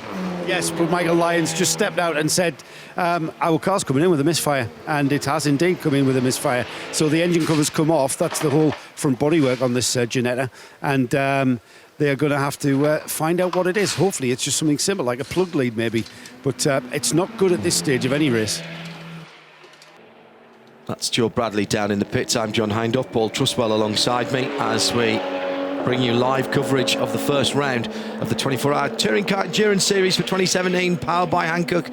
We're trackside at the 24 Hours of Silverstone. Already half an hour into the race. How did that half hour go? Already a minute and a half in the pit lane for that Ginetta. So, yeah, they are losing time. I mean, it's a long old lap round here. So, you know, it's 2 minutes and a lot, 2 minutes and 20 for this sort of average kind of midfield running car. So, not yet lost a lap, but still with that misfire being investigated for the 248. Number of cars coming up with offences under the theoretical minimum reference lap time rule, and so they're going to have to, what the procedure is Creventic don't care. Creventic, I say they do care, but it's not up to them to play the jokers, it's up to the team to play the jokers. So the team itself has to notice that they've gone underneath the theoretical lap time, which is helped by the fact that it comes up on the timing screen in red, but that's all Creventic does in the way of helping you. Once it comes up in red, you then have half an hour, or I think it's 2 hours, to then submit your joker, and then you're allowed to use it. But if you don't follow the procedure, then you get hit with the penalty. Just noticing that the 266 car had been along pit lane, and Günther Wiesmeyer has gone back out on the track. I'm indebted to Steve Tarrant, hello Steve, who's tweeted me to say that they were the first visitor to the refuelling area. So the 266 Wimmerwerk car, taking an early stop for fuel, now back out, has dropped down to 13th and last in TCR and 29th overall. Again. Change of position. Second position has just gone the way of Benny Simonson, having been really sniffing around the rear bumper of the Team Blakemorland car for, what, 2 or 3 laps at least. Simonson behind the wheel of the number 216 Modena Motorsports car has gone through into second position and immediately pulls out a bit of a gap. And we're asking, we're having the 266 team manager to race director. Let's check in with Joe. Joe, some news? Hello, Joe? Maybe not. Hello, can you get me now, John? Yes, I can. Ah, right. Now then, maybe nothing, but the 235 BMW that we've been describing having gone into the wall and being repaired, next door to them is the 248 Ginetta, which, by the way, is just being let off its jacks and being wheeled out of its garage. But next door to it is the 71 BMW of Courtoisa. I haven't had to move very far in this pit lane. It seems to be the garages of war, all next door to one another. Maybe they're haunted, I don't know. But the 248 Ginetta is back out.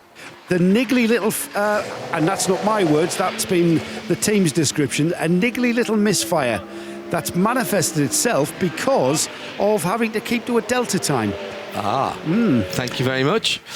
Joe Bradley in the lane of shame or the row of war there. Well, yes, I was just going to ask him a question about that, because correct me if I'm wrong, aren't those the tiled garages? Are those the garages with the tiled floors, Joe? That are down that end of things from I don't know what's 1 years ago. I don't know what's scarier, the fact that Paul knows that from just...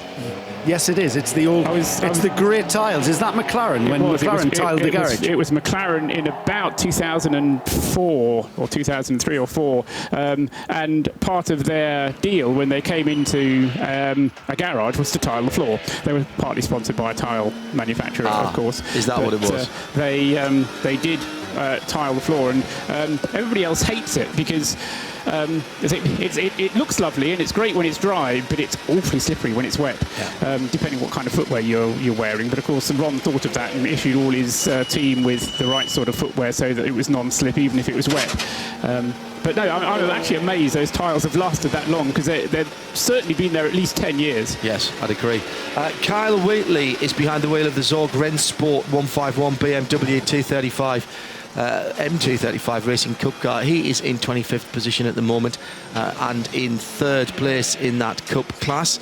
These the cars that were built specifically for the VLN races on the Nordschleife, and a very healthy 22 of them took the green flag a week ago on the Nordschleife. And these little cars built specifically as racing cars and offered from BMW Motorsport, being very popular indeed. Paddle shift on the steering wheel, a fantastic car to race in its own class around the Nordschleife, but clearly also doing very nicely here in other forms of endurance racing. Kyle just at the what would be the end of the Formula One lap. He's just coming through club at the moment and onto the international pit straight. Yes, it makes it very confusing, doesn't it? Because you get 2 start line gantries, 2 sets of grid hatchings, 2 pit lane entrances, and you have to be very careful when you're following in-car shots, which part of the circuit you're on. I have a feeling when we do get round to the first round of pit stops, or possibly not the first round, possibly the second round of pit stops, there's going to be quite a lot of penalty taking being done, because I noticed, I did mention a couple of teams going underneath their minimum lap times. Certainly the 1:37 Moss Motorsport BMW 1M has been under a couple of times, and also in the A3 class, number 140 has gone underneath. That's the Intersport Kevin Clark BMW M3. Minimum reference lap times don't apply, as I said, to TCR, nor do they apply to the BMW Cup class cars. So A2, A3 and the SP3 GT4 class cars are the only ones that have to worry about it, but we've had quite a few going under it. Also, we've had a message on the screen saying that track limits have been breached, disregarded by cars 266, 102, 105 and 234. All under investigation, yes. All of which are under investigation. So I've got a feeling there was one of those issued earlier on during the free practice sessions, and the penalty was a warning, but if you do it again, whatever penalty we give you gets doubled, which is, again, quite a nice way of doing it. There's no warning this time, but if you do it again, we're going to give you 2 penalties. So it's kind of like a suspended sentence. As I say, they do come up with some good ideas in preventing racing. The 235 BMW is continuing to have attention. They have dropped 15 laps now, and in fact on their class leader they've dropped 14 laps, so half an hour and a bit since they're in fact coming on to 3/4 of an hour now, isn't it, that they have had a slight mistake. 36 minutes, yes. Yeah, by their driver on the opening lap, the opening warm-up lap. Turns into a 23.25-hour race rather than a 24-hour race, doesn't it? Except for the mechanics course, who have been here since 9 o'clock this morning, because there was a warm-up session. Yeah. It was at 11:30, I think, the warm-up session this morning. But even so, it has been a long day, and it's going to be a long night for many of the teams and drivers by the time they finish. So the first 3/4 of an hour almost completed. 36 and a bit minutes, as Paul has just mentioned, and our leader continues to be the pole sitter, the Monlau competition Seat Leon, by just on 4 seconds now. Very, very steady progress being made by Jose Manuel Perez Ecart, who has started that pole sitter and continued to drive away. Now pursued by Benny Simonsen in the Modena Motorsports second place 216. That's the Modena Motorsports Seat. Accelerate Motorsport 22, Rob Smith behind the wheel. 22nd, should I say, for that 134 car, as he goes past us and starts another lap, coming up towards my favourite part of the circuit, Maggots and Beckett's. Down through the gearbox, one more gear down, and then opening out again after the right-hander towards Chapel. snatching the next gear just on the exit to Chatwell onto the hanger straight under the bridge that claimed the Porsche Cayman earlier on this week. Does get up into top gear into 6, just flexes his fingers on the steering wheel. Brake down through the gearbox, down into 5th there, just down 1 gear as he turns in. You're looking for the edge of the curb as you spot to brake, and then you take a relatively late turn in. Now down to Vale, down a couple of more gears. Cannot take that curb on the inside, but you can really touring car line it on the right-hand part, the middle part, all the wheels off the circuit there.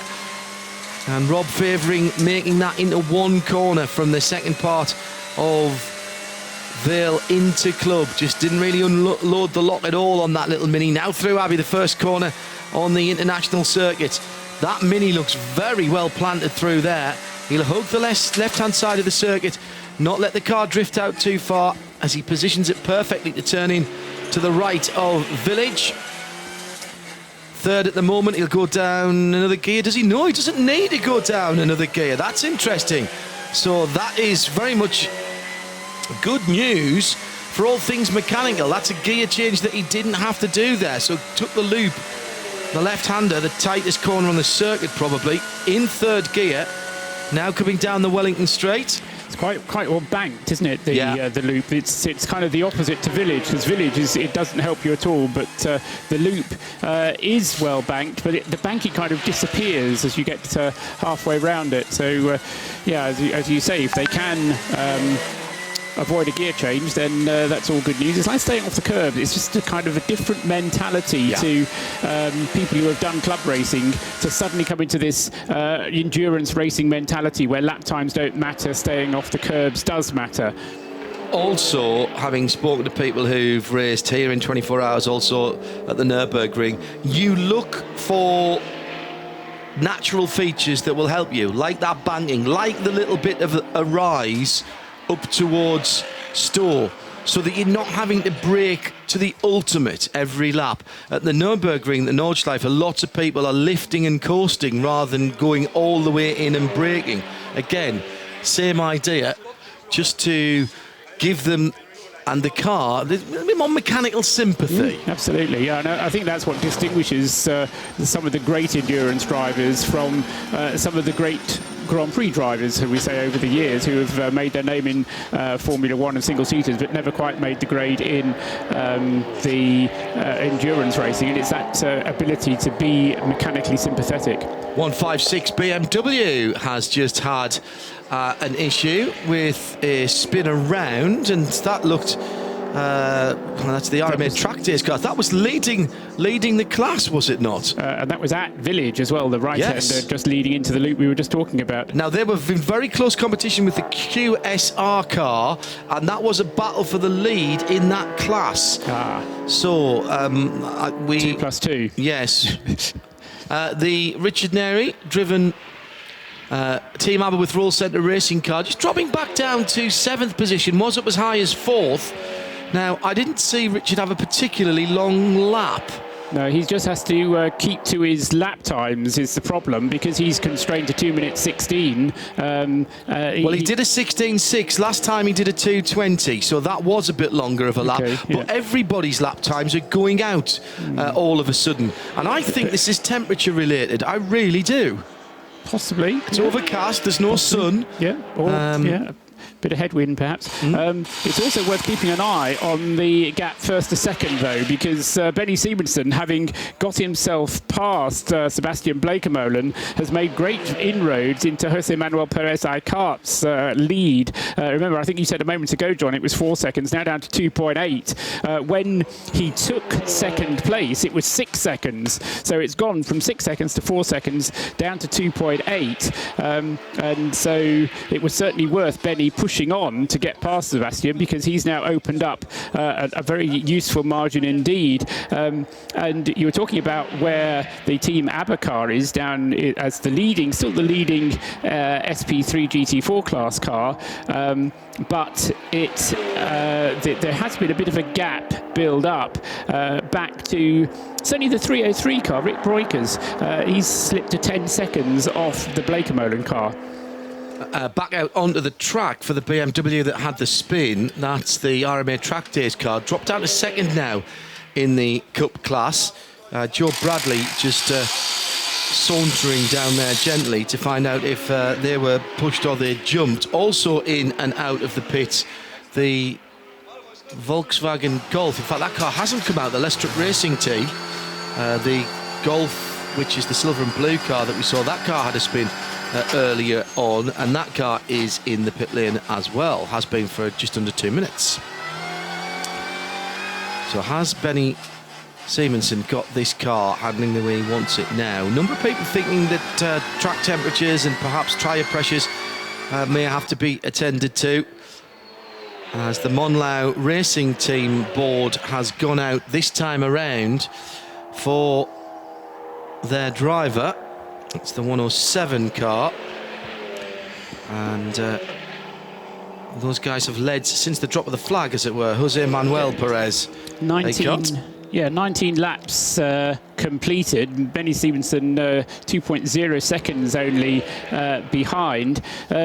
Probably, I mean, it's going to be interesting to see what the plans are, what the strategies are of the teams, because they're getting towards the point where there is enough space in the fuel tank to make it possible for them to come in to refuel, depending what refueling schedule they're on. All the cars have 120-litre fuel tanks, or at least they're allowed to have a fuel tank of up to 120 litres. Not all of them have got the space physically in the car to fit 120-litre fuel tanks, but the regulations, put it that way, allow them to have 120-litre tanks, and the TCR cars can refuel 100 litres at a time. So there's this kind of window of 20 litres, so that they don't want to necessarily go dry, but once they've used 100 litres worth of fuel, then there's enough space in the tank to make it worthwhile coming in, and I reckon that will be sometime in the next 20 minutes or so.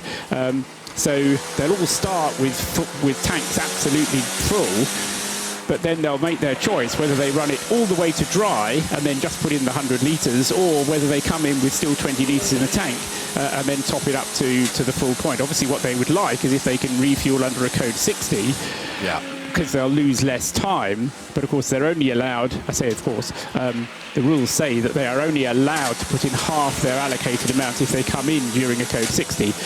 But that's what a lot of the teams will do, because it's certainly a better thing to do. So you may see the teams kind of hanging on until the last minute, just in case there's a code 60. But if there isn't, then they have to pit under the green. Mark Jackson has just tweeted at Specutainment, said, any particular reason why the old pits are being used rather than the new ones? The new ones have never been used for the 24 hours here, as far as I can remember. It's always been the national pits. Well, and there is a simple new ones. Well, yes. The national pits have always been used, and there is a simple reason for that, because the international pits simply aren't big enough. Behind the pits, there's not enough room to put everything. It's the same reason that we have split pit lanes when the ELMS and the WEC are here, because you can't put the support series behind them. It was built for one thing and one thing only, that being Formula One, and it's not really... it doesn't really work for very many other series, if any at all. And the situation within the past, and certainly last year, there were simply too many entries to have got all the trailers and everything parked behind it. And so the tradition has always been that the 24 hours have run out of this pit, and that continues. Thanks for that. Mark Jackson, has tweeted in at Specutainment, and you can too. We've got the 110, that's the Golf in the TCR class. Great to see another make of car in the TCR class. We've got Audis, we've got Seats, of course, which is the favourite of the TCR runners. But the 110 Golf is in with a problem. It's got gaffer tape on the right-hand front of the car now, so whether the car has had contact, I do remember you saying the car has had a spin, and while I've been talking to you, popping and banging past the pit garage in front of us has gone the Accelerate Mini. Now I'm not sure whether that's its pit lane speed limiter. It's in the pit lane now and it's just gone past us, popping and banging. I'm hoping it's the pit lane speed limiter. We'll have a dodge up there now, but I can't really fathom what is wrong with this Golf, whether or not it's had a spin, had contact, and they are just having a bit of a check over. They're underneath the front of the car, but the wheels are still on it. In fact, we're about to take a wheel off now on the right front. So I'm a bit baffled as to what they could be actually doing underneath the front of the car, because there's a big under-tray that's restricting access to it. But we'll have a look up and accelerate and see if that Mini's okay. Some suggestion that they may have been somewhere around the number 156 RMA Track Days car when that car was spun around. The Mini is down and away, having only had attention to the right-hand side of that car, and it did not pit either. So maybe a damaged tyre, or maybe just 2 tyres changed. The Mini, unusual in the fact that it doesn't have air jacks on it, and so it is a NASCAR-style pit stop with the guys coming out with a trolley jack and banging that underneath, and it still also has wheel nuts, lug nuts on that as well, rather than centre lock wheels. But there were lots of volunteers in the team meeting to say, I'll use the full jack. And then when they did the schedule and got through till 2 o'clock in the morning, there suddenly wasn't anybody there at all. 248 is back in as well, Joe. That's the Ginetta. Still running on 5 cylinders, I'm being told. Oh dear.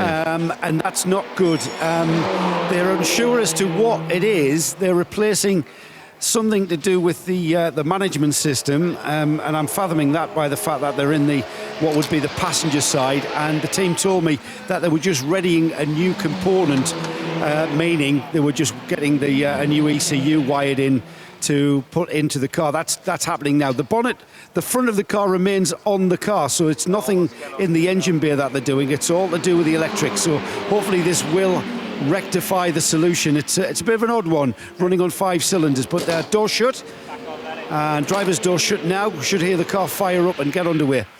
Thanks, Joe. That's the 248 Ginetta. It's about to fire the TGFG EVA machine, and it still sounds horrible. We'll leave Joe to keep a look out on that one. That is a Ford crate motor. That's a V6 Ford motor, which normally does service in a minivan in the States, and Ginetta bring them across. They do very little to them. It's a very, very good unit, and it's almost worth not rebuilding them because they last for so long. By the time you need to change one, it's probably easy just to buy a new one and slot it in. That's how road cars are supposed to be, isn't it? Yeah, absolutely. What I was going to say, it's Oyster car. This was reminded to it because it's next door. I just said its own fastest lap of the race. So that was a car that came in early on, remember, with what was reported as a misfire. Well, Peter Klut has now set the best time for that car so far in the race at 2 minutes 22.135. Well, that came in before the start of the race, didn't it? That was one of the cars that started from the pit lane. That's right, but it seems to be going quite nicely now. So, in a sense, a good thing to do. Get it sorted whilst you don't lose any laps, and then continue on your way. So that's the number 71 car. The other thing I just wanted to draw attention to, because I was monitoring some of the theoretical minimums, Richard Neary at the wheel of the ABBA Roll Centre BMW, a limit of 2 minutes 16. He's just put a theoretical best in of 2:16.091. So good for him. Neary's on the limit. They don't want to go literally. Yes, quite. But that's the one where, as I say, it's taking the best 3 sector times and adding them together, and then seeing if those go underneath the limit. So if you've done a good sector time, then that then becomes the benchmark which you add to the other sector times that you set. So it's the 3 best sector times, but of course that most of the time that'll just stay the same. It's only when you then improve a particular sector time it might bring it down. Yeah.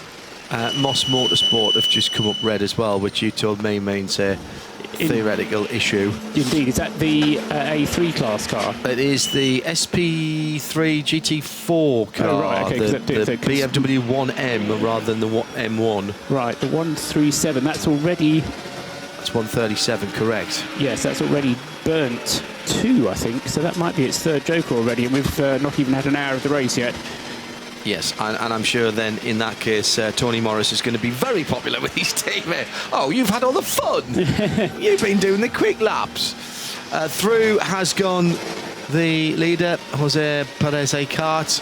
and it's still just on the 2 seconds to Benny Simonsen in second place. 107 from 216. The Zorg Rennsport number 151 car is circulating quite nicely at the moment, with Kai Wheatley behind the wheel, sitting down in 23rd position, third in that Cup 1 class, and round about 20 seconds, just a little more than that, behind the RMA Tractors JJ Motorsport car that was leading the category. Sebastian Blekemolen in the number 100, working his way through traffic, heading towards Maggots and Beckett's. Quite a clean looking car, that, with the sponsor names in echelon down the side of the doors. In comes the out goes the Golf again, excuse me, wrong end of the pit lane, the number 110 car. So that then was quite a long stop, 11 minutes and 55 seconds for that car. Sure, I've got the Trustwell ticket going here. This is fantastic, Paul. I can see why you seldom look at the pictures, and I've only got one of your screens. This is fantastic stuff. That's 11 minutes 55 seconds then, and has dropped that car down to 13th and the final position of the TCR category.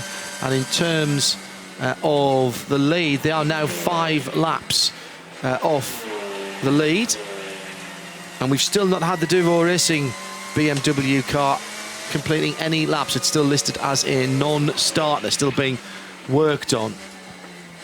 This is fascinating stuff. Richard Neary, by the way, as Paul said, back up to speed. He's clearly been very sensible in traffic. Best lap at 2:16.6, last time at 2:17.9.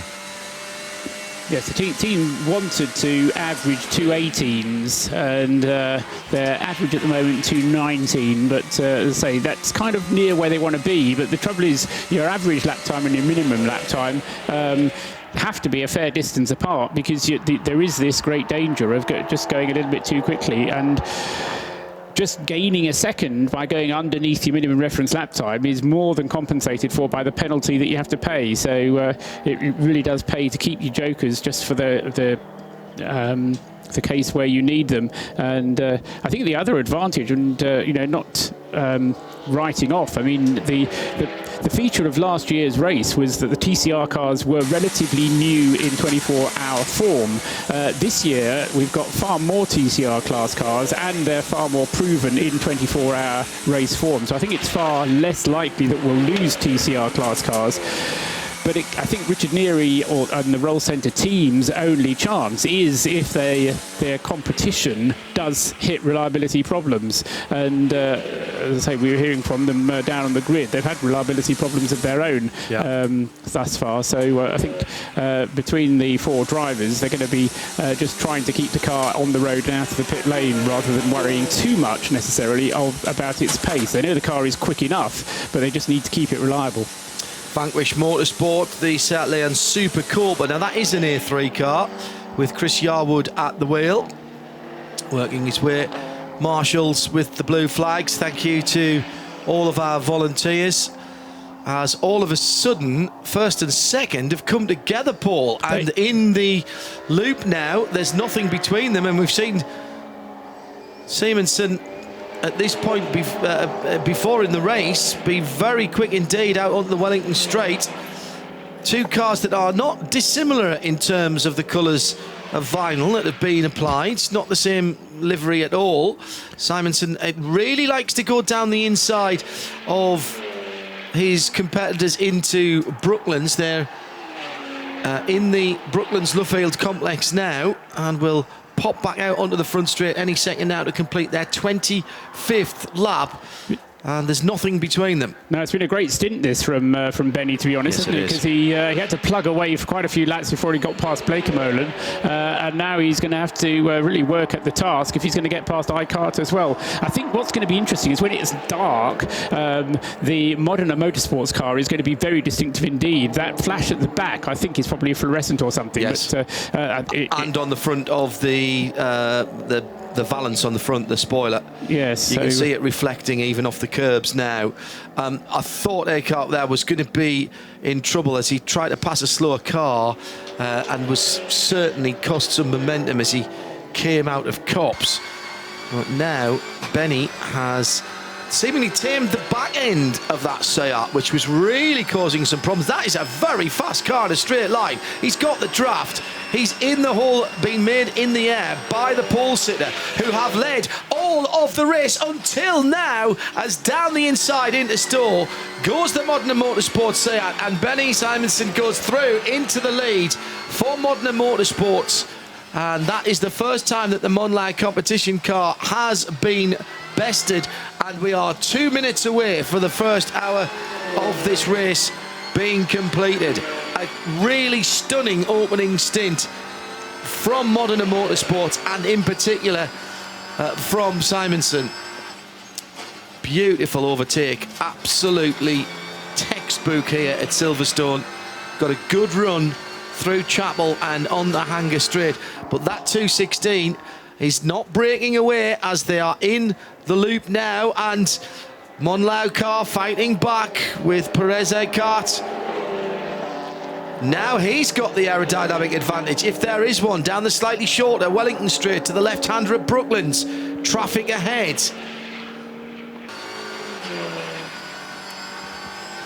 Just to the left-hand side. Benny looking very, very cool, calm and collected. A paucity of movement in behind the wheel, and that turn-in oversteer that he was getting earlier on has completely disappeared. Not completely disappeared, actually, but it's certainly nowhere near the Larry steering angles that we were seeing from him before. As he comes into Copse, the first corner on the 27th lap, half a second between them at the line. And who are they catching up? That looked to me like the Ginetta. No, sorry, it's not. My apologies to Lotus and to Ginetta. It is the Exige that they are catching up, the 174 car. And they have gone through, I think, with a little assistance, if I'm honest, from Tom Bradshaw, who's up to 14th position for Endurance Autosport in that Exige, and now just 16 seconds behind the CWS Ginetta, which has had a spin, and that would be a pass for class position. Simonson then leading it on lap number 27 as he comes back down the hill towards the Vale, but not breaking away at all. A very precise turn-in that Benny has, particularly on the left-handers.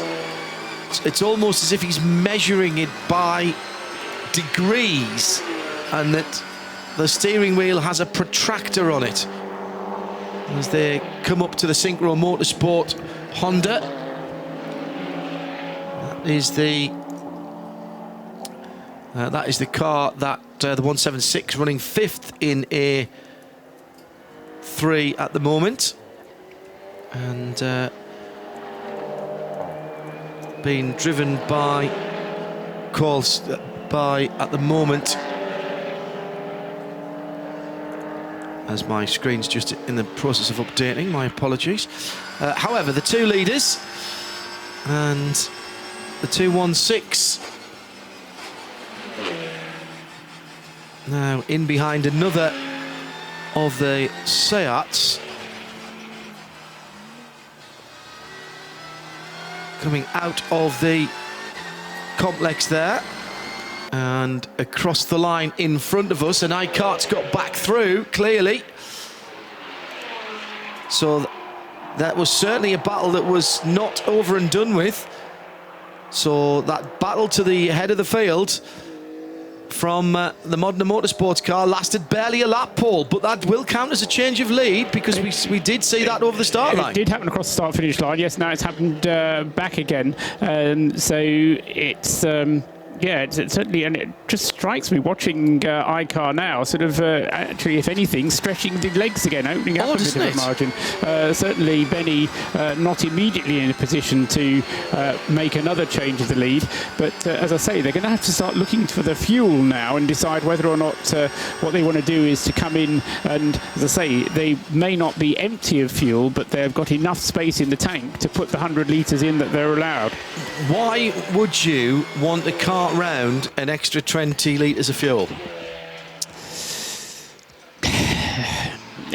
Because it doesn't make that much difference. It's a long race.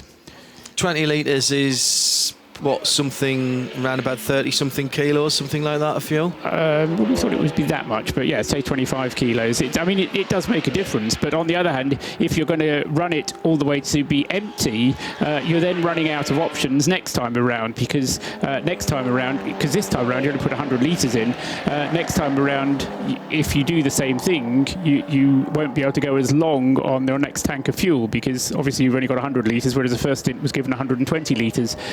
It depends on your tactic, as I say, and it may be that they decide that Benny is losing time being stuck or having this battle with iCar. It may be that they decide that iCar is actually losing time because he's having to defend against Benny. So there might be a tactical reason why they want to bring one of those two cars in, apart from just spoiling our fun watching a good race for the lead. I did the conversion the other way around, and of course former British touring car team manager Joe Bradley knows exactly how much a litre of fuel weighs, don't you, Joseph? He's done the calculation for me. 7 of a kilogram. Sorry, say again?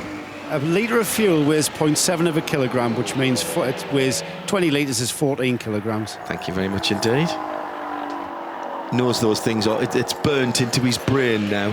Yes. On the subject of fuel, it's worth pointing out perhaps at this point, no diesel runners in the Silverstone 24 this year. Point. So we don't have to worry. And it's unusual, not unprecedented, because we have had 24-hour races for the Creventic series with no diesels before, but there is a class for diesels, but no takers this time. Daniel asks, is there a time limit for the cars that missed the initial start before they're not allowed to start? I don't believe so in Creventic racing. No, I think the time limit is getting out of the pits, and that car did get out of the pits. It joined in on the grid and then didn't participate.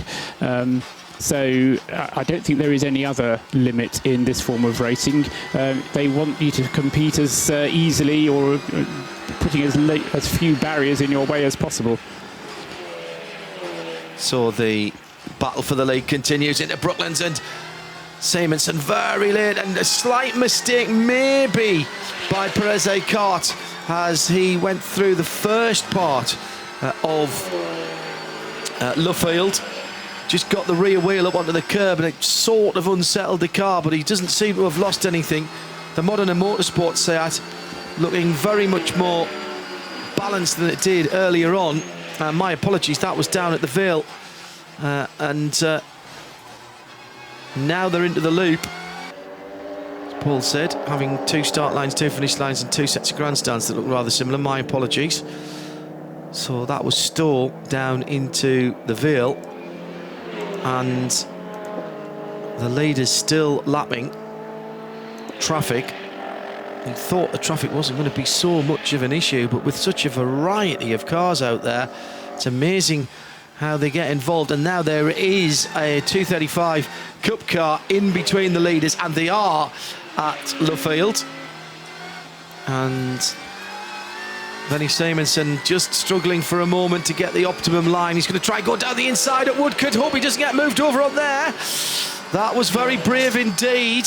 Must have felt that the BMW driver knew he was there. Down towards Copse Corner then. And a little bit more sawing on the steering wheel now, and a bit more understeer as well. Benny just having to turn the wheel slightly more from the apex out than he really wants to. He's scrubbing exit speed off when he does that, but my goodness, he's leaning on that car. And the leading Modern and Motorsport car just seeming to be falling over a little more in the corner, a little more roll on the back end of that car. It might be that it's getting more mechanical grip if it's a little softer at the back, stopping that back end sliding around as we saw earlier on from the Modern Motorsports car, but it's quite dramatic when looking at it from the chasing Seat. Now the Ginetta is back out again, or back in again, excuse me. Just gone in, yeah. Yeah, back into the pit box for that car. This is the 248 Ginetta, I should say, because we do have more than one Ginetta. This is the TDF Jiva car. Joe Bradley talking to the team down there. And we should get an update from Sven van Leer, one of the Belgian driver in that 248. That's the TDP Jiva Ginetta. Joe, what's the score? Well, Sven, I've been told that it's got a misfire, and it seems that it's still got a misfire. Well, unfortunately it has, yes, and we think now that it's a fuel pump issue. So the guys are going to change something in the fuel pump, but it's getting worse and worse, so we need to do something because it's a big mess up for the moment. So is the misfire related to the fuel pump, or is there another issue? Well, that's the first idea, that it would have to do something with the fuel pump, but they're not 100% sure. So that's something that they want to check out now, and they're going to change it because it's the last thing that they changed before the issue started. So they think that could be it. Now, we're in the very early stages of this race, so it is worth still having a go and trying to fix this, isn't it? Well, of course. Well, we started with another idea in this race. We had other ambitions. But, well, now it's the Olympic Games and we have to end it. So that's for sure. Or a Japanese game show. Thanks, Vet. With pleasure. Thank you. Yes, all about endurance. Very good. Very good indeed. Character building. Joe hasn't used that yet, so I'm going to steal it from him. It's one of his favourite sayings to guys who are having issues. The battle for the lead, by the way, still raging on. I'm not sure anyone's told either Jose or Benny that this isn't, in fact, just a 25-lap Seat race. And again, Benny gets a great run through Chapel and is already up the left-hand side, which will be the outside of the Hanger Straight, as he has to turn into the right-hander at Stowe. Now gets on the brakes just at the end of the curb. He's having to leave room on the inside because the leader is still there. They're side by side through the first part of Stowe, and he couldn't make that work. That was super driving from both men involved, and absolutely stunning from the onboards down into the Vale. It just seems to me, Paul, as though Benny's got an advantage. That Modena car's got an advantage, certainly coming out onto the Hanger Straights, and possibly just a slight advantage under exceptionally hard braking. Well, I think it's under the acceleration, isn't it? Because he was able to pull out of the slipstream quite early on. I think if his advantage had been under braking, he would have sat in the slipstream and pulled out at the last minute. But he actually pulled out early on and then wasn't able to make the move stick because he didn't have the extra grunt that was required for the whole of the straight. I mean, you had the feeling there that they'd both reached terminal velocity, and however long that straight would have gone on, they would have still been side by side at the end of it. Sebastian Blake-Molen down to 4th position, and Rick Breukers has gone through in the Red Camel Jordan.nl Seat. Rick was on the outside of the front row, had a bit of a nightmare at the start, if I'm honest. Whether he fumbled a gear or he got out fumbled going into Copse Corner, the first corner in the lap, not sure. Dropped down, I think, as far as 5th at one stage. Now back up into 3rd, with the leaders having just gone through ahead of him. Still work going on the 248 Ginetta. That is the TDF Jiva car, and they are taking... Oh, they've got the sockets out on the top of the engine. The plugs are coming out now. So what they're going to try and find here is which plug is filthy dirty, and thereby find out which one isn't firing. And then they can start looking at injectors and the wires to that particular cylinder and see if that's what the issue is. But as with many cars nowadays, the plugs are sunk right down into their head, so you need to get the extender bar on and then get the ratchet. Oh dear, don't like the look of this. Yes, it's... I'm impressed to remember to put that gloves on, because I always forget to do that and still get filthy dirty hands. It's one of those jobs, isn't it, that if you take it down to your local garage, you'd be quite happy if they phoned you back on the following Tuesday and said we found the problem. But when you've got the clock ticking away and every time a car goes past, you think that's a position I could be losing. It's very frustrating. The interesting thing about that is, and it just shows how much engines and engine technology has changed. That's basically the 3.5 litre Ford Duratec, or at least a version thereof that's in that V6 engine that's in that Ginetta. You don't have a single coil on those. Each of the plug leads, the bit that goes over the spark plug, is effectively its own coil.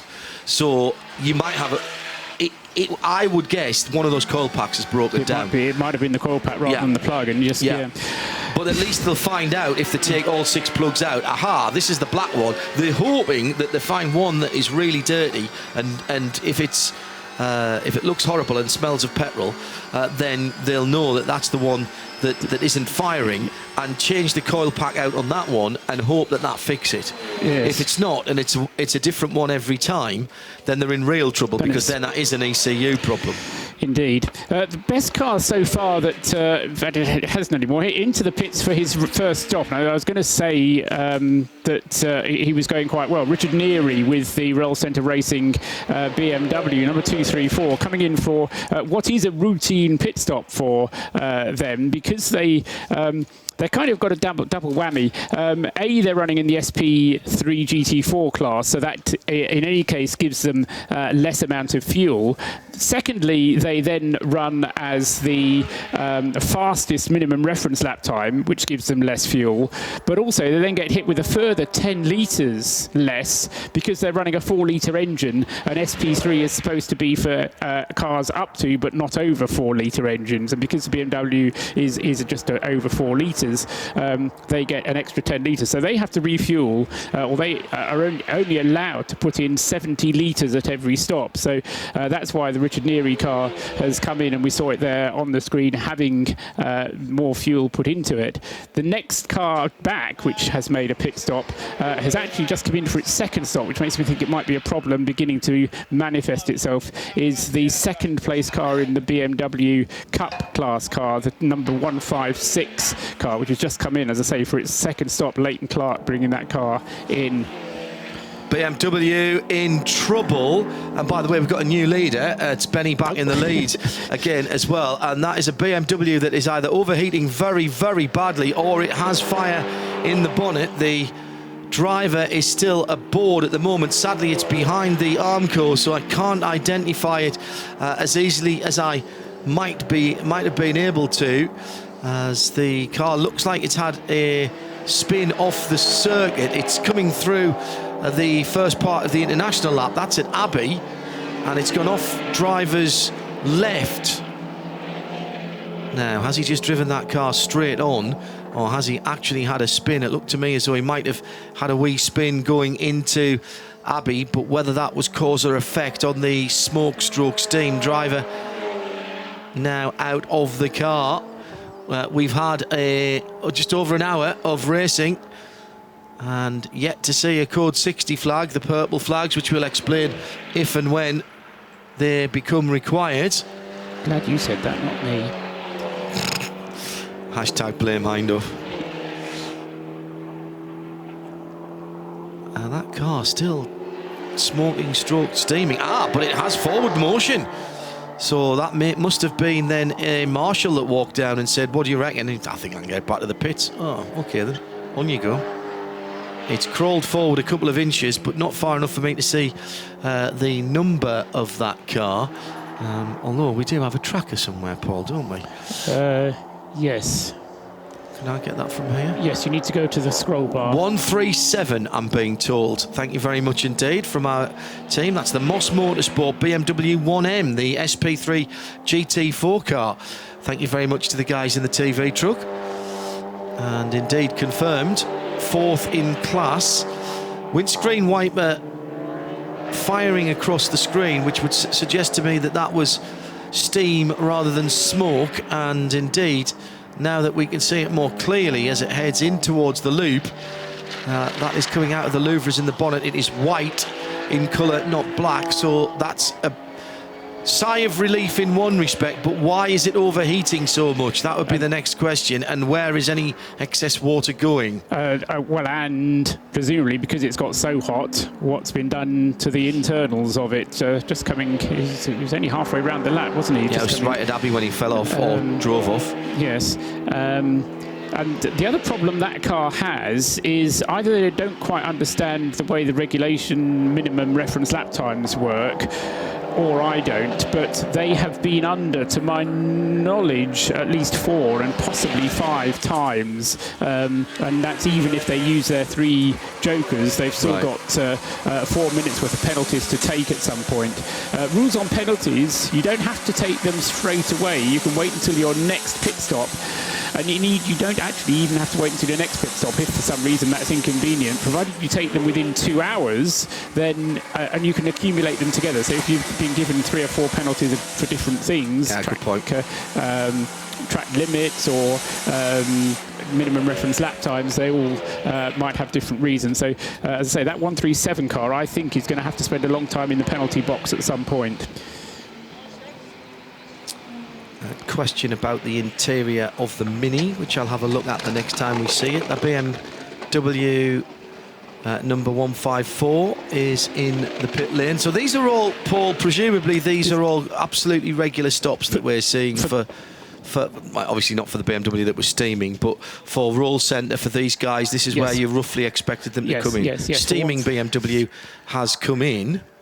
Yes, for 154, that was the leading BMW Cup class car as it came in. Correct. So they've, as I say, come in from their class lead. And as indeed was Richard Neary, because he was leading the class in the SP3 GT4 class car. Although having stopped for fuel, he's now lost the lead of that class and handed it over to the CWS Ginetta, which itself is in for fuel as well. Martin Thomas, he had a spin, didn't he, early on in the race? And he is now come in and is being refueled. Yeah, I think he was helped into that spin, is what we heard from those that saw it. Which will put the Lotus Exige, Tom Bradshaw, which started the race from the pit lane, into the class lead for SP3. As I say, once he comes around to the completion of this lap.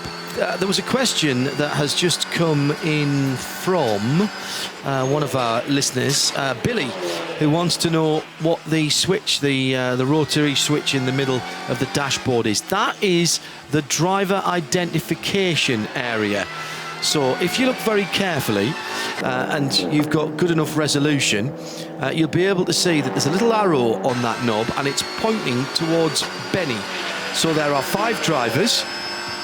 Wayne, Francis, John, Benny and Philou, and basically that's instead of having a transponder for each driver built into their radio cord or their helmet or whatever else it does. It keeps costs down.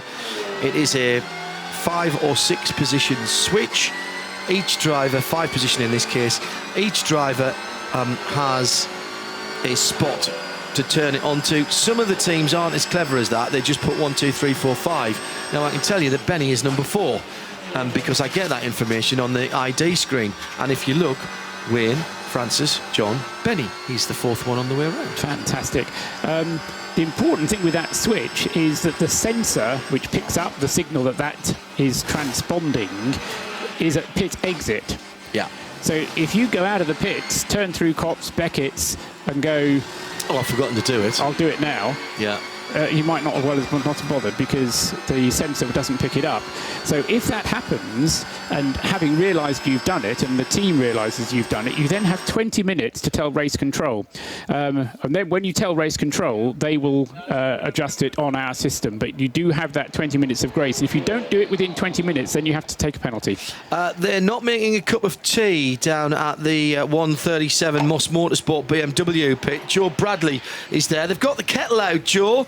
But not making a brew. No, they've got the kettle, but not in a good way. The kettle's filling the coolant in the car. The car came in steaming out of the bonnet of the car, and they're using the kettle now just to bring water to the car. It's you get a lot of water in a kettle. And that but water also, Joe, that it's because they don't want to put cold water in there because that would crack the head. Not at all. The kettle's just being used as a bit of a jug, really. They haven't had time to boil the kettle. Oh, and really? We're on to the 3rd kettle full. And I'm not sure whether it's cause or effect for this car as to what exactly has happened with it, but obviously overheating problems at this stage. And behind me, I think we're going to be getting very busy down here with some scheduled stops for our front runners. The Blake Molan car has just gone past me, and I've got the 107 team, our pole sitting 107 Moulin Competizione. Guys are ready to receive the 107 car, so we're going to get very busy down here for scheduled stops. Also, the 312 Stanco and Tanner Motorsport Seat is in. Audi RS3 from Pit Lane Competizione in. That's the 122 car. Moss Motorsport, as you heard from Joe, is in. And a yellow flag out on the circuit for the 138 car. That is the Chris Yarwood Vanquish Motorsport Seat Leon Super Copa in A3. And he's walked away from that car. Oh dear. And also now hearing from the race control, car 110, the Lestrup Racing Team Golf, taking a penalty for avoidable contact. Now that, I think, was with one of the BMWs earlier on that we saw, or was that with the G55? Yeah, no, that was with the G55. I think had a contact with the BMW. But certainly that has just come through, so the Lestrup Racing Team Golf will have to come in as the leader is in the pit lane, and Joe Bradley is down there. All looks very standard and very cool, calm and collected, Joe.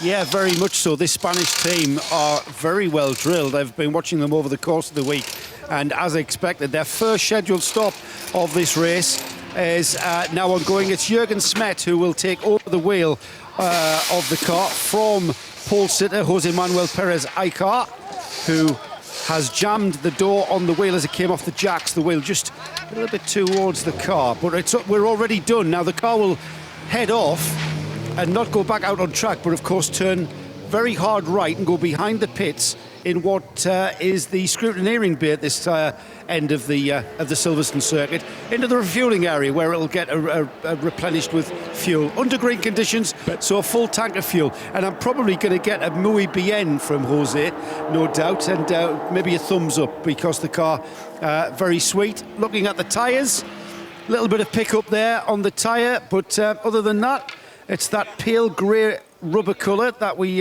not quite black, not quite light grey, but looks like an even tread wear there, and hurriedly being pushed out the way. They don't want to give anything away to other teams at all, even though it's and let's get a thumbs up from Jose. Jose, muy bien, muy bien.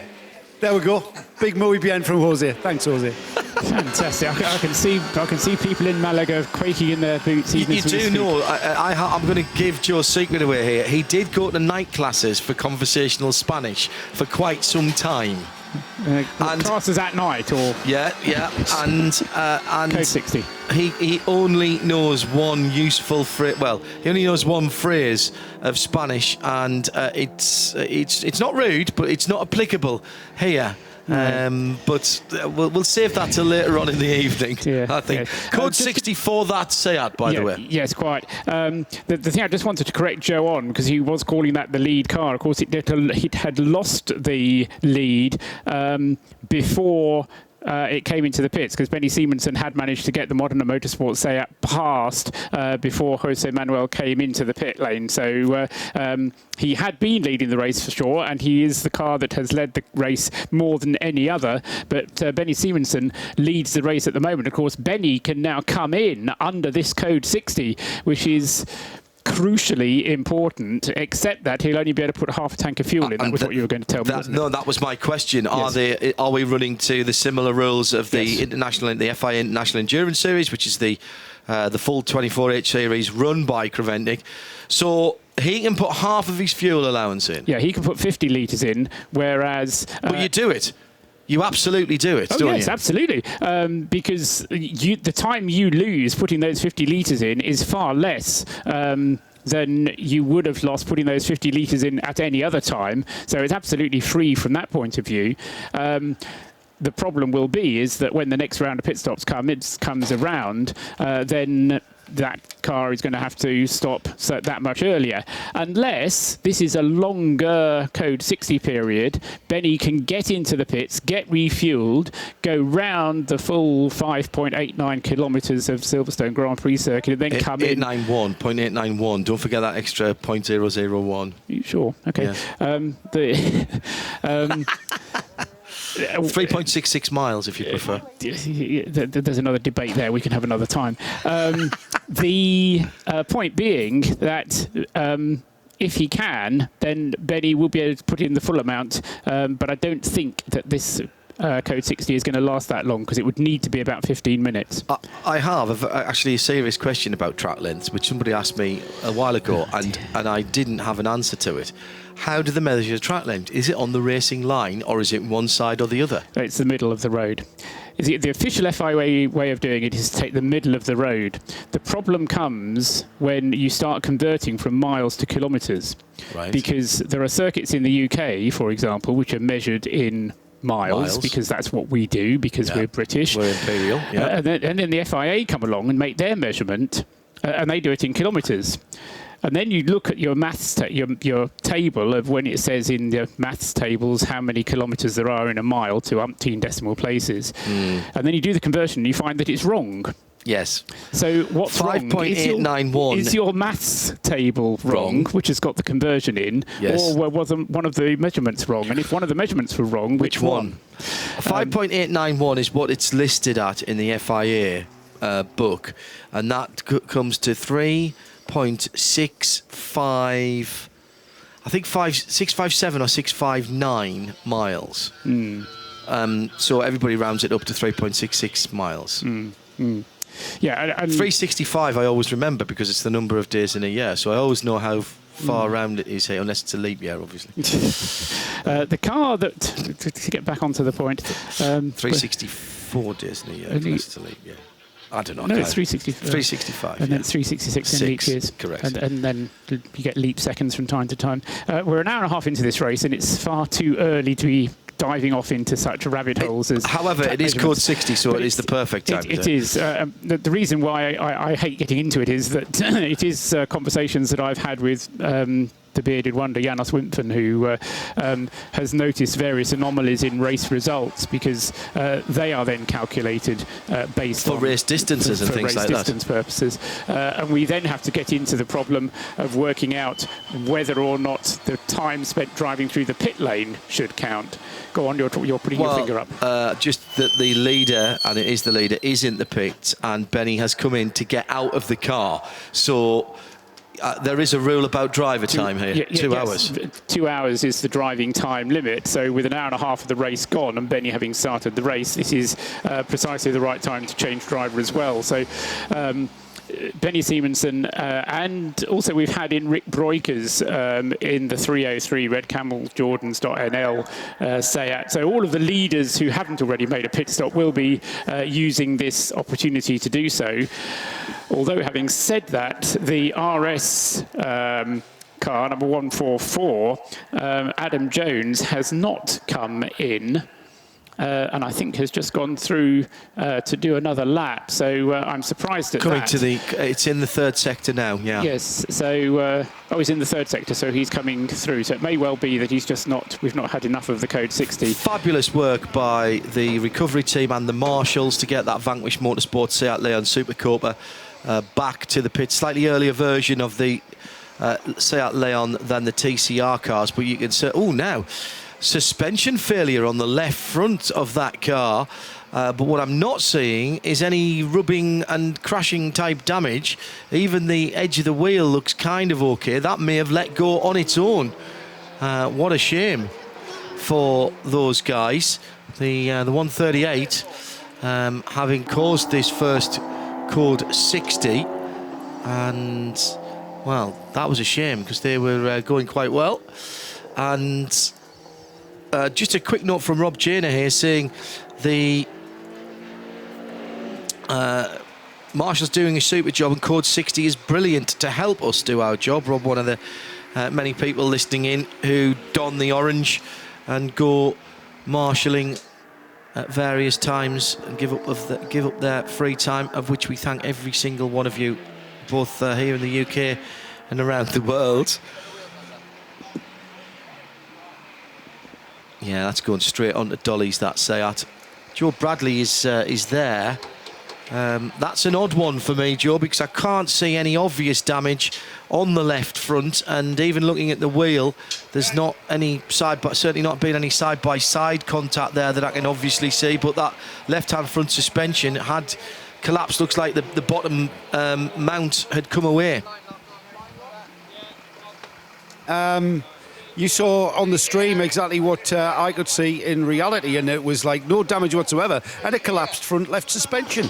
So it's the bottom ball joint on the bottom wishbone looks like it's giveaway. So again, cause or effect, we don't really know why or how, but what we do is the car's being wheeled into the garage, and we'll have that wheel off any moment now, and we'll get to the bottom of it. Let's have a word. Who was at the wheel of the car? Chris Yarwood. There's Chris Yarwood there. I'm waving to him now. Chris is coming over. We'll get a. What I'd like to know is if he had any kind of warning about that. Exactly the question I'm going to ask. Chris, did that give you any warning? It looks like it's just collapsed. Yeah, no, we had a bit of warning. We had a bit of noise through right-handers, through Luffield and so on for a few laps. It was on the radio. What do we think it is? Whether it was the floor rattling. It's difficult to tell, drive shaft or whatever. And then finally it was getting quite noisy. Got the call, box. Didn't make it. No way, so you were told to pit and then it went. It's been waiting for that, hasn't it? I was on my way in when it went, so. Well, hopefully it's not too much, and the boys are straight onto it now, and you haven't hit anything, cause or effect? No, it's just one of those things. I don't even know what it is at the moment, so we'll check it out and have a look. All right, thanks, Chris. I'd like to say a quick hello to ZRT in Dubai. Certainly, go ahead. Oh, hello to all the guys at ZRT in Dubai and wherever you are. Cheers.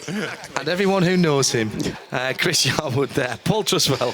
Yeah, 5 minutes 48 seconds was the length of that code 60, and with 5.89 or 5.81891 kilometres around the circuit, that means it's 5 minutes and 50 seconds to drive around the circuit at 60 kilometres an hour. So if you were at Cops... Oh, so that's why some people have got 5:53 or 5:52 on their dashboards. Yes. That's interesting. So that's to let them know what a code 60 lap is. Yes, absolutely. Right, that makes sense and now as well. They were told in the driver's briefing what it was, and as I say, it's quite an easy one to work out, because a number of kilometres at 60 kilometres an hour is that many minutes, so that works nicely.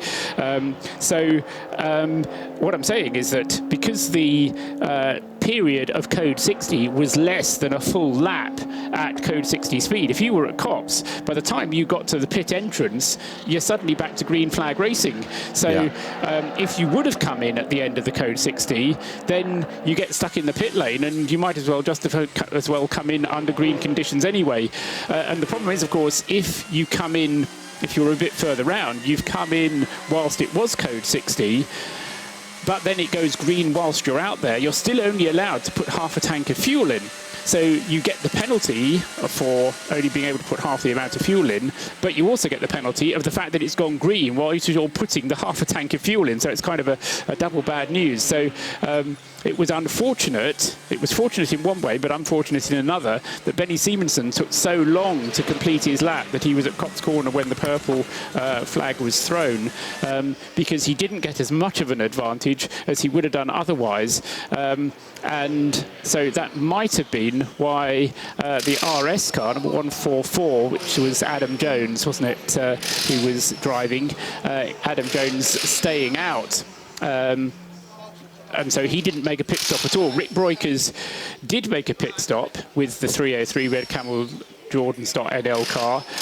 Stayed behind the wheel, though, and I don't quite understand why that was. I mean, he probably just went straight for fuel, didn't stop for the driver, but he's going to have to come in again in any case within the next 23 minutes, because he's going to run out of driving time because it's a 2-hour driving limit. Well, if he did only get fuel, he was only in the pits for 1 minute and 59 seconds. That's about right. It's I think we worked it out that it was 43 seconds to get down the pit lane at 40 kilometres an hour, and then the refuelling would have been about a minute's worth of fuel. It is only a pistol grip, though. Go ahead, Joe. Can I just add to the complexity of when to pit for fuel? Yes.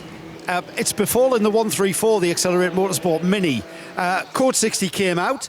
Decision was let's pit for fuel and change driver and front tyres, I believe, is the Achilles heel of this car.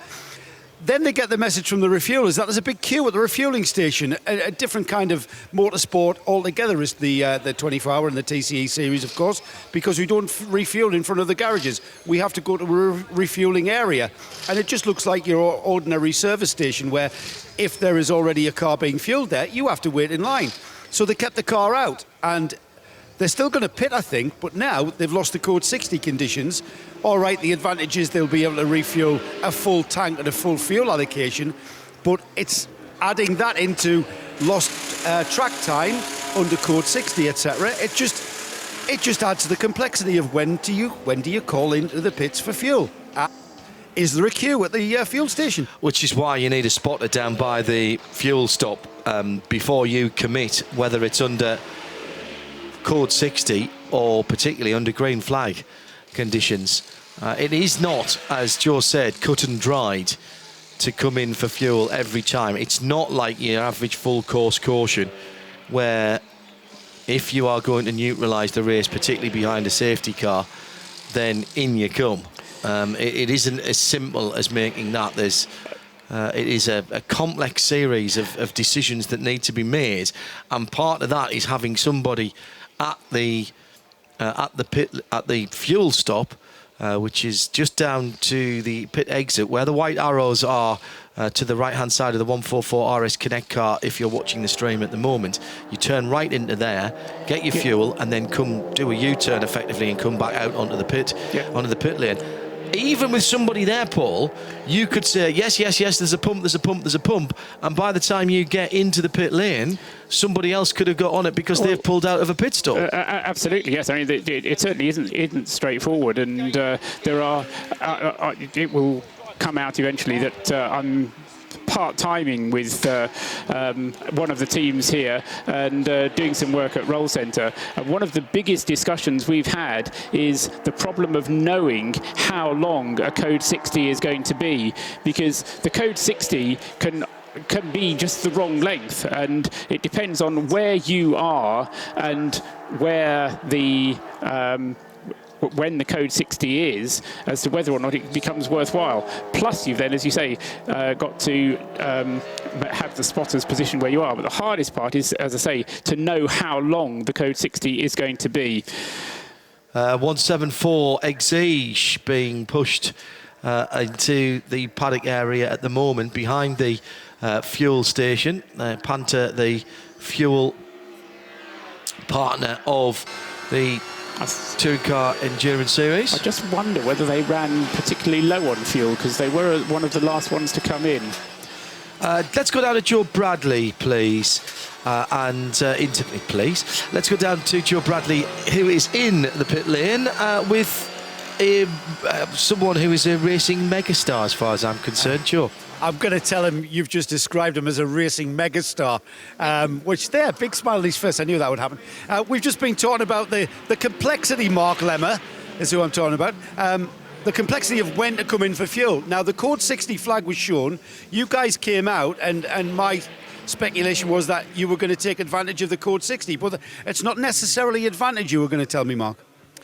No, it really depends on the sort of car you're in and how long you run on fuel. We discussed in our strategy meeting that we can go quite a long way on fuel. So for those that can't, it's if it's going to be a long Code 60 and you can get your fuel under a Code 60 and then extend your stint out to the maximum driver time, then that can be beneficial.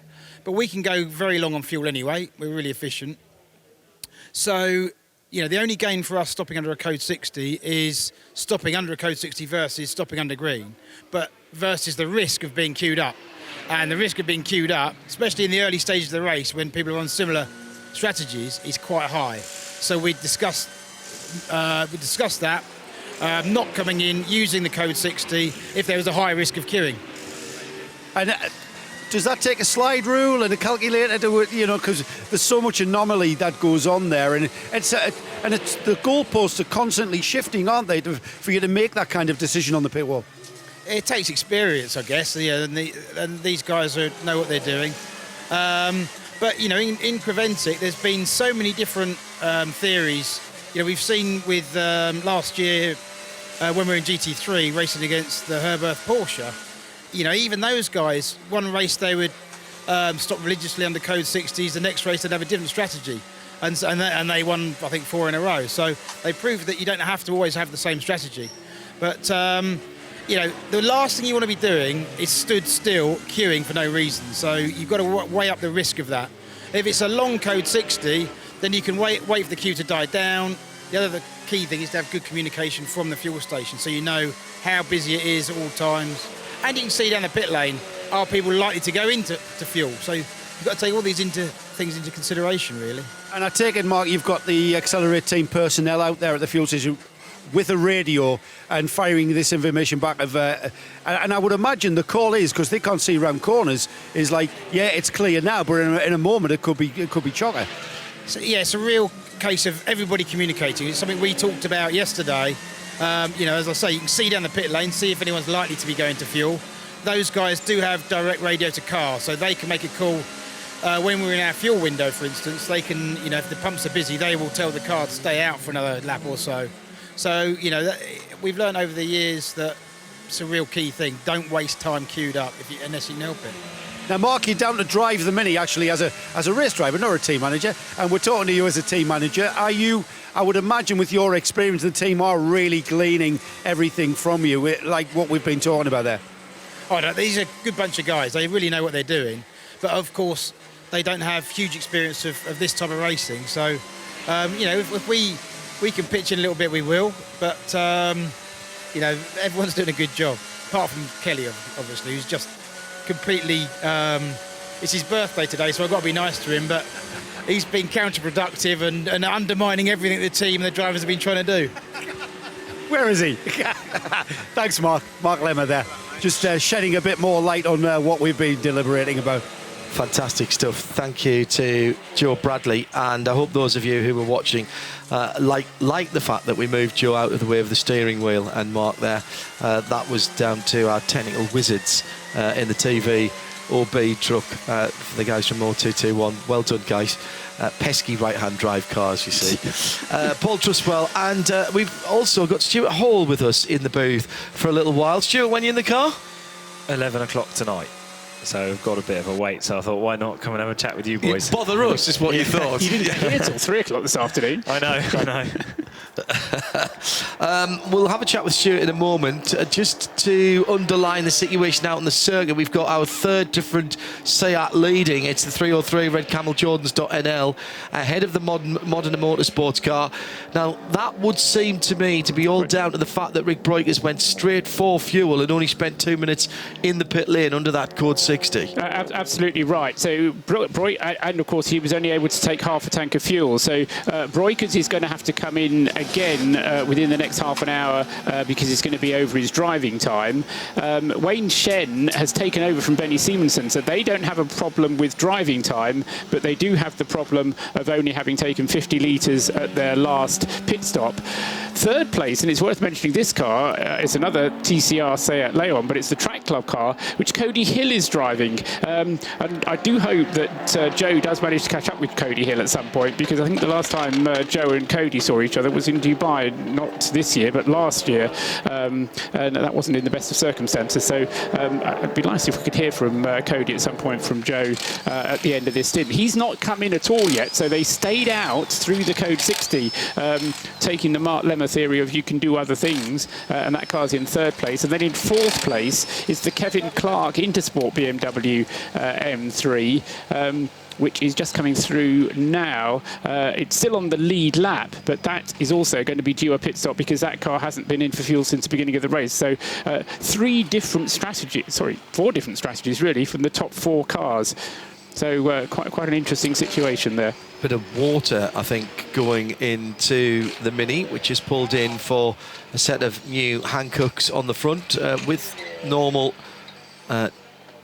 wheel tightening nuts securing the wheels, which have been done up with a good old-fashioned torque wrench to finish them off as well. Driver change has been completed. Stuart Hall alongside us, joining us here trackside at Silverstone. First time the car came in, I think was it just something with the right-hand side? Did you only put one tyre on it?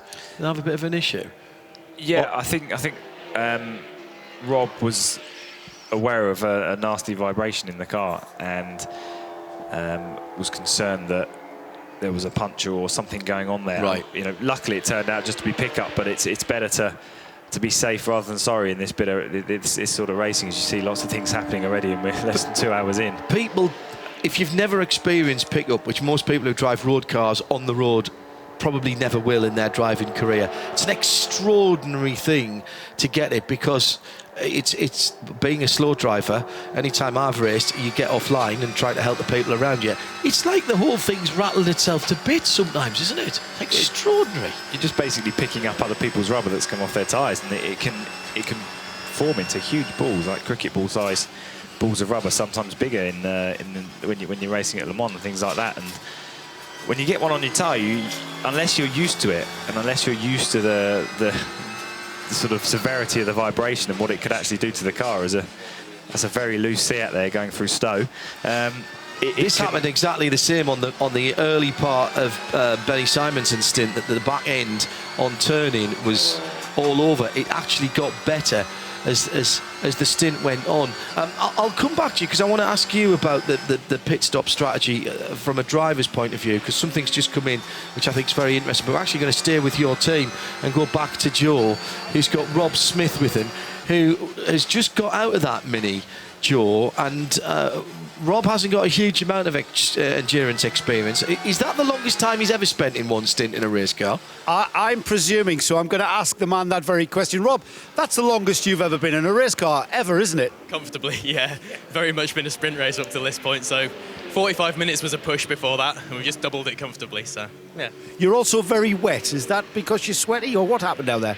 A little bit of both. Bit of sweat, and also nearly drowned when the drinks button got stuck on for about half a lap, so that emptied it pretty quick. Done the last hour with no water. So explain that to our viewers and listeners. Your drinks bottle button got stuck on, so it was what? It was pouring water onto you? Yeah, soaked my balaclava, soaked my suit, soaked my lap, so I did get on the radio and tell the team to let the next driver know it was water. Nothing, not bodily fluids. I take it you enjoyed that, Rob. It was great. That lap length of stint, I would imagine you're able to sort of get into it and just meld into what you're supposed to be doing out there. Yeah, exactly, yeah. It's sort of growing a bond with the car, really. You see how it develops through the stint with the fuel load and the tyres changing, so good bit of seat time before the start of the mini challenge season. Yeah, and are you going to do any more endurance racing? Possibly, yeah. I think we're almost confirmed for Spa. Maybe Catalunya as well, and we'll see maybe about Paul Ricard too. So, yeah, budget dependent, but I think that sort of started something there, I think. Well, very well done, Rob. That was a great stint, very consistent, great drive. Thanks, mate. Cheers, thanks, mate. Rob Smith with Joe Bradley and the Accelerate Mini team. Zog Rennsport 151 car out on the circuit again, now third in class, and that's got William Lucas at the wheel at the moment. The Mini looking resplendent in its red, white and blue out on the circuit with a sequential gearbox, I noticed there, with the stick, so it's not a paddle shift, but it is it's just forward and back, so like a motorcycle box for those who don't understand that. There's no H pattern on there. Yeah, just you put it back to go up the gears and then forward to go down the gears. That's proper touring car stuff, that, isn't it? It is. It reminds me of watching them when I was a kid. I think I can't keep thinking Rouse in my head. Of course you do. I've actually raced against Andy Rouse. One of my first races. Well, the old man was about 10 years before that in the Cozzies, so he had a H pattern. He had a proper H pattern. There was still H in He's those proper days, old was it? school. Okay, I thought they might have gone to sequential. No, I think sequential was about 93. Was it? Okay. 94, I believe. Yeah, no, probably right. Yeah. It all merges together. The older you get. As you get older, exactly so. So you're kicking your heels then till 11 o'clock tonight till you get in the car. So what? I mean, all right, this is a slightly different. Once you're out on the track, I know you'll be absolutely as professional as you ever are, and you'll be driving that car at 99.999% of how fast that car will go. What do you do in the meantime here, and how would that differ from, you know, maybe a GT3 race or when you were racing in the World Endurance Championship at Le Mans? I would probably say I'm a little bit more chilled out. Yeah. you know, every time you get in a car, it's very important. You try and do your best for yourself and your team and your family and that sort of thing. But you know, when you get in when you're doing WEC and that every lap sort of, you know, almost career dependent as it seems sometimes, and there's an awful lot of pressure on. Whereas, you know, today there's still pressure on. You know, we want to do well. Accelerate have put so much effort in this week, and they've done such a good job. So yeah, there's a lot of pressure on, but you know, there's 5 of us in the car. We're all doing a good job, and there's no point getting wound up or into it before you need to. So I'm in the car at 11 o'clock, so I'll probably schedule my ham, egg and chips for about 7, a nice cup of tea for about 9, a bit of cake at 10, and I'll be raring to go at 11. Never underestimate the recuperative properties of a good cup of tea. A good cup of tea, definitely. How's the move to front-wheel drive been? You haven't had a huge amount of time in the car. Did you get any time in warm-up this morning? Or? No, I was walking the dog when warm-up was going on. So I did 5 laps yesterday, and since I spoke to you last night, I haven't done anything in it. But you know, I'm pretty confident. The car's nice to drive. I was there or thereabouts straight away in it, so you know, I'm not worried. We've got a bit of a strategy as well. We're not pushing the car like you see other guys doing out there. We're definitely in it for the long game. I hear you becoming a bit of an endurance expert at Silverstone. Are you out in the Fun Cup next weekend? Who told you that? That's my job to know these things. Yes, yeah, I am. Yeah, that's my came about. Just went and helped a mate out of Brands coaching one day because I live really close, and there's only one clash with my main season, and you know, it's got 4 wheels, it's a bit of racing, so I jumped at the chance. And that's still the cars that look like VW Beetles, but yeah, it's a silhouette formula effectively. Yeah, it's just a single seat in the middle. Yeah, so why not? It'd be good fun, and it's good to keep yourself sharp, whatever you do, isn't it? And what's that like to drive? Engine at the back?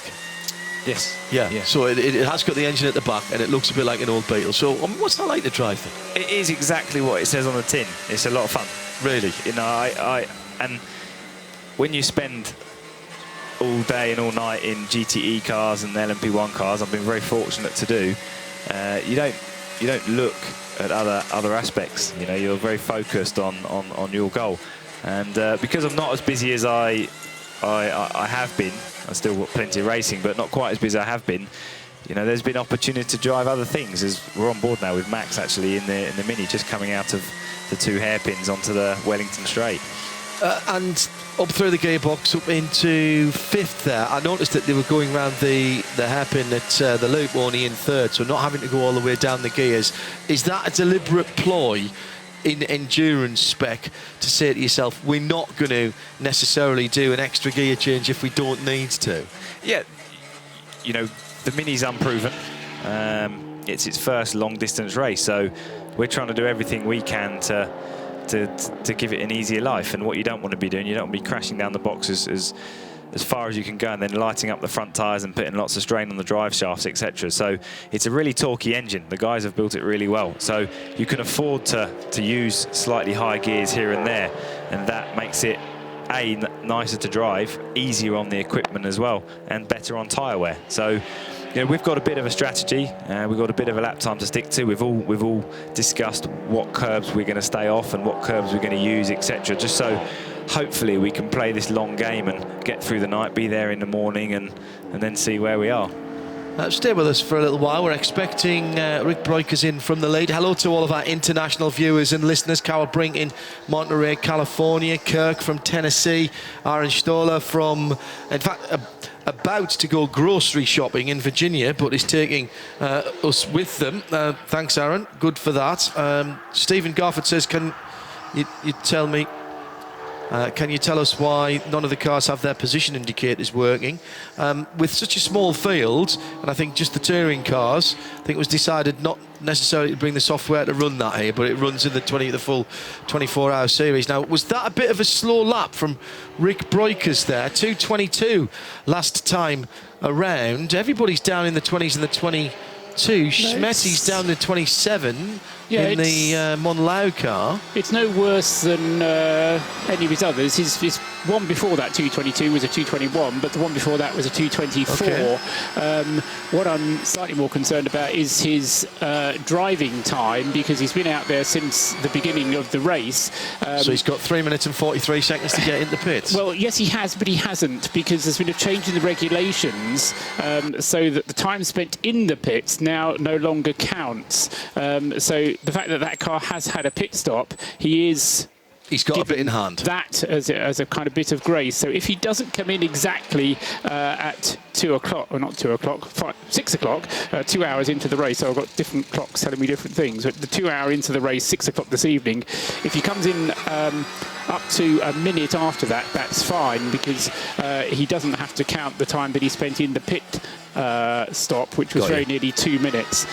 So he's got a kind of until 18:01:59 until he has to break the pit in timing beacon. So Rick taking it to the absolute limit. Let's not take anything, making any bones about that. He's taking it to the absolute limit, and he will have to come in, if not at the end of this lap, then at the end of his next. But actually, yeah, at the end of his next lap. Meanwhile, Stuart Hall has spotted. No, you were looking at what's looking going at the on screen. with well, that's because they're in our class. So I'm thinking, what's going on there, Trossers? You must know. You know everything. The Intersport racing car has had its issues. It came in earlier on with overheating problems on the BMW M3 CSL. It also had a shunt, had an issue at the right. No, that was the other BMW, wasn't it? Stuart Bradley, this one, wasn't it? Yeah, this is its first stop, John, but it is a longer stop for that car. And it's gone into the garage. 40 car has been 10 minutes in the garage already. That's the 140, Joe, if you're anywhere. Yeah, I'm right on it, actually. I'm watching. The car's gone onto its hijack, so there's a big issue here. I just saw Kevin Clark, who's the car owner and driver this weekend. He's just been running around with a Dremel, and he's just getting a plug extension to put it into position, and we've been asked to keep out the way because there's a lot of activity going on here, and it's a bit of a dangerous place with lots of tools and stuff coming out. So I'll let you get to the bottom of that, and we'll come back to you. Shared garages as well for some of these cars, I think, as well this weekend, although not a huge field. It's packed full of quality. You don't share a single garage, so you only share where they're double garages side by side. But you don't share a garage door as you do, for example, in Dubai, having two cars nose to tail in there. Some teams do have two cars nose to tail in a garage, but that's where they're two-car teams, and they've just got a spare car. Which is to be used as and when they want it to. Rick Broikers has gone round again, so he'll have done 50 laps by the time he finishes his stint. Now, 50 laps when you're averaging around 2 minutes 20 is pretty good going. Yes, but he's 13, isn't he? So, you know, he's still full of the first flush of excitement and boyish enthusiasm for motor racing. Wait till he finishes Le Mans 24 hours. He'll be even more full of the boyish enthusiasm of it. We're coming up to the first couple of hours, so we'll just remind everybody you're watching and or listening via radiolemans.com and the 24H website. Good to have your company around the world. This is the first round of the 24-hour Touring Car Endurance Series powered by Hankook at Silverstone on 16:02 on the medium wave as well, AM as people tend to call it for the last 2 or 3 decades. It's John Hindhaugh, Paul Truswell and Joe Bradley with Stuart Hall as well in the booth, and more racing in just a moment's time.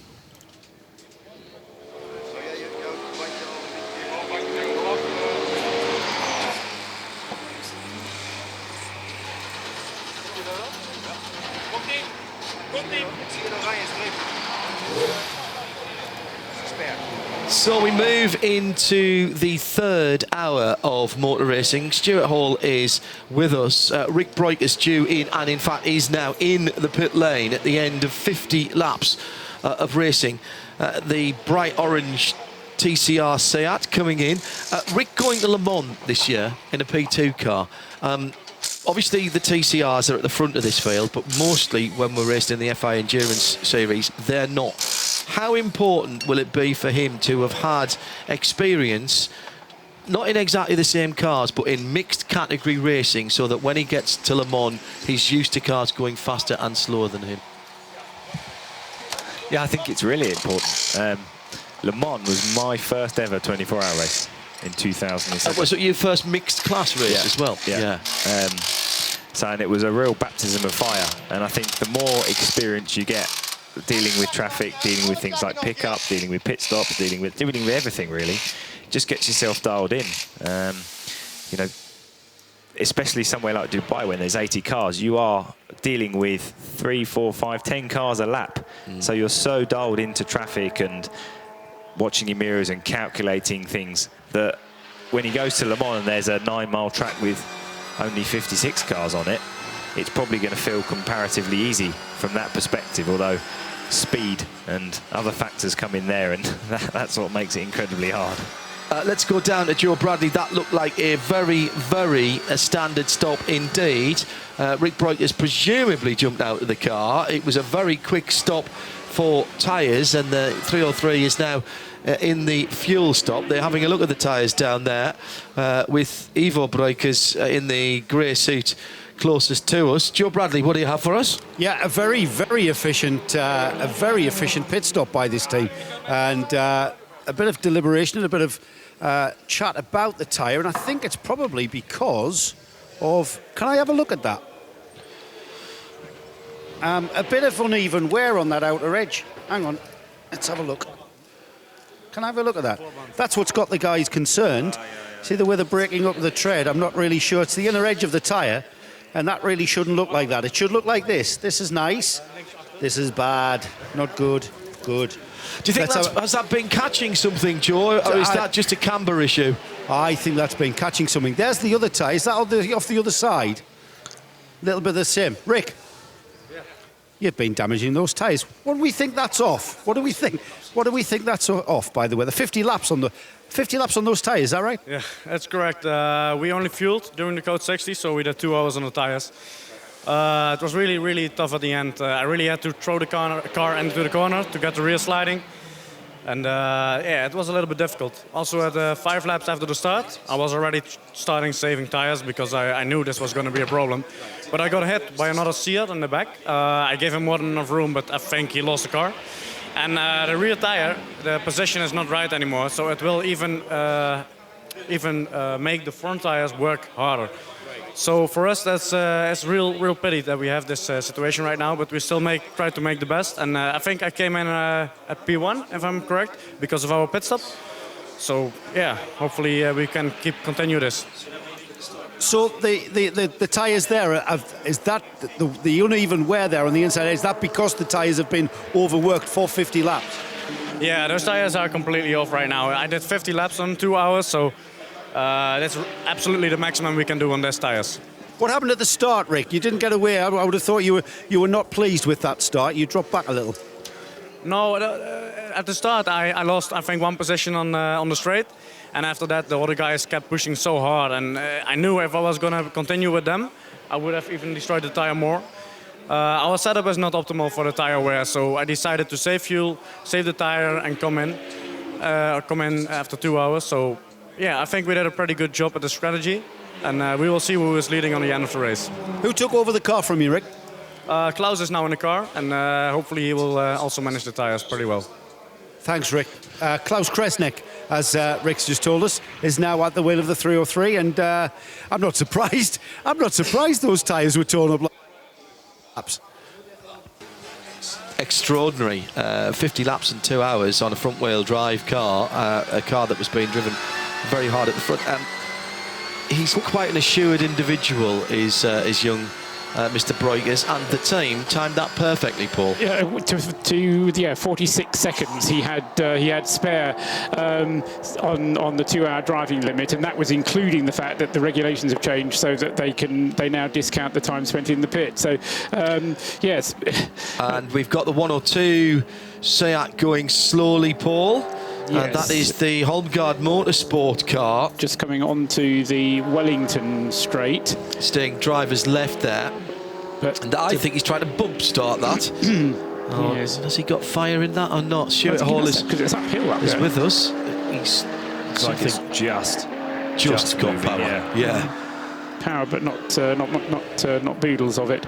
Maybe a drive shaft or something like that. Or it wouldn't be the first one today, interestingly enough, and he's keeping well out of the way. He's going to have to cross the track to get into the pits. There's no shortcut into the back of the pits here, so he will have to go through Brooklands and Luffield. Paul? Yes, so the result of the 303 having made its pit stop is, as Rick was telling us, Klaus Kresnik having rejoined in 5th place, having refueled. But of course, he didn't have to take on as much fuel because Rick was able to take on some fuel under the code 60. So he could have lost more, but he has lost the lead. And so we now get the 216 car, which is the Modena Motorsport car that Benny Simonsen led early on with. Wayne Shen is now in the lead of the race with that car, and he has a lead of not very much. Sorry, he has a lead of about 40 seconds, 43 seconds between himself and the Blakemolen Seat Leon, which is in 2nd place now, car number 100, with René Steinemetz behind the wheel of it. There's slow-moving Mini on the screen, John, which is a bit of a worry. Yeah, and there's a furrowed Stuart Hall brow alongside me. He's having a look, looking at the same pictures as we are.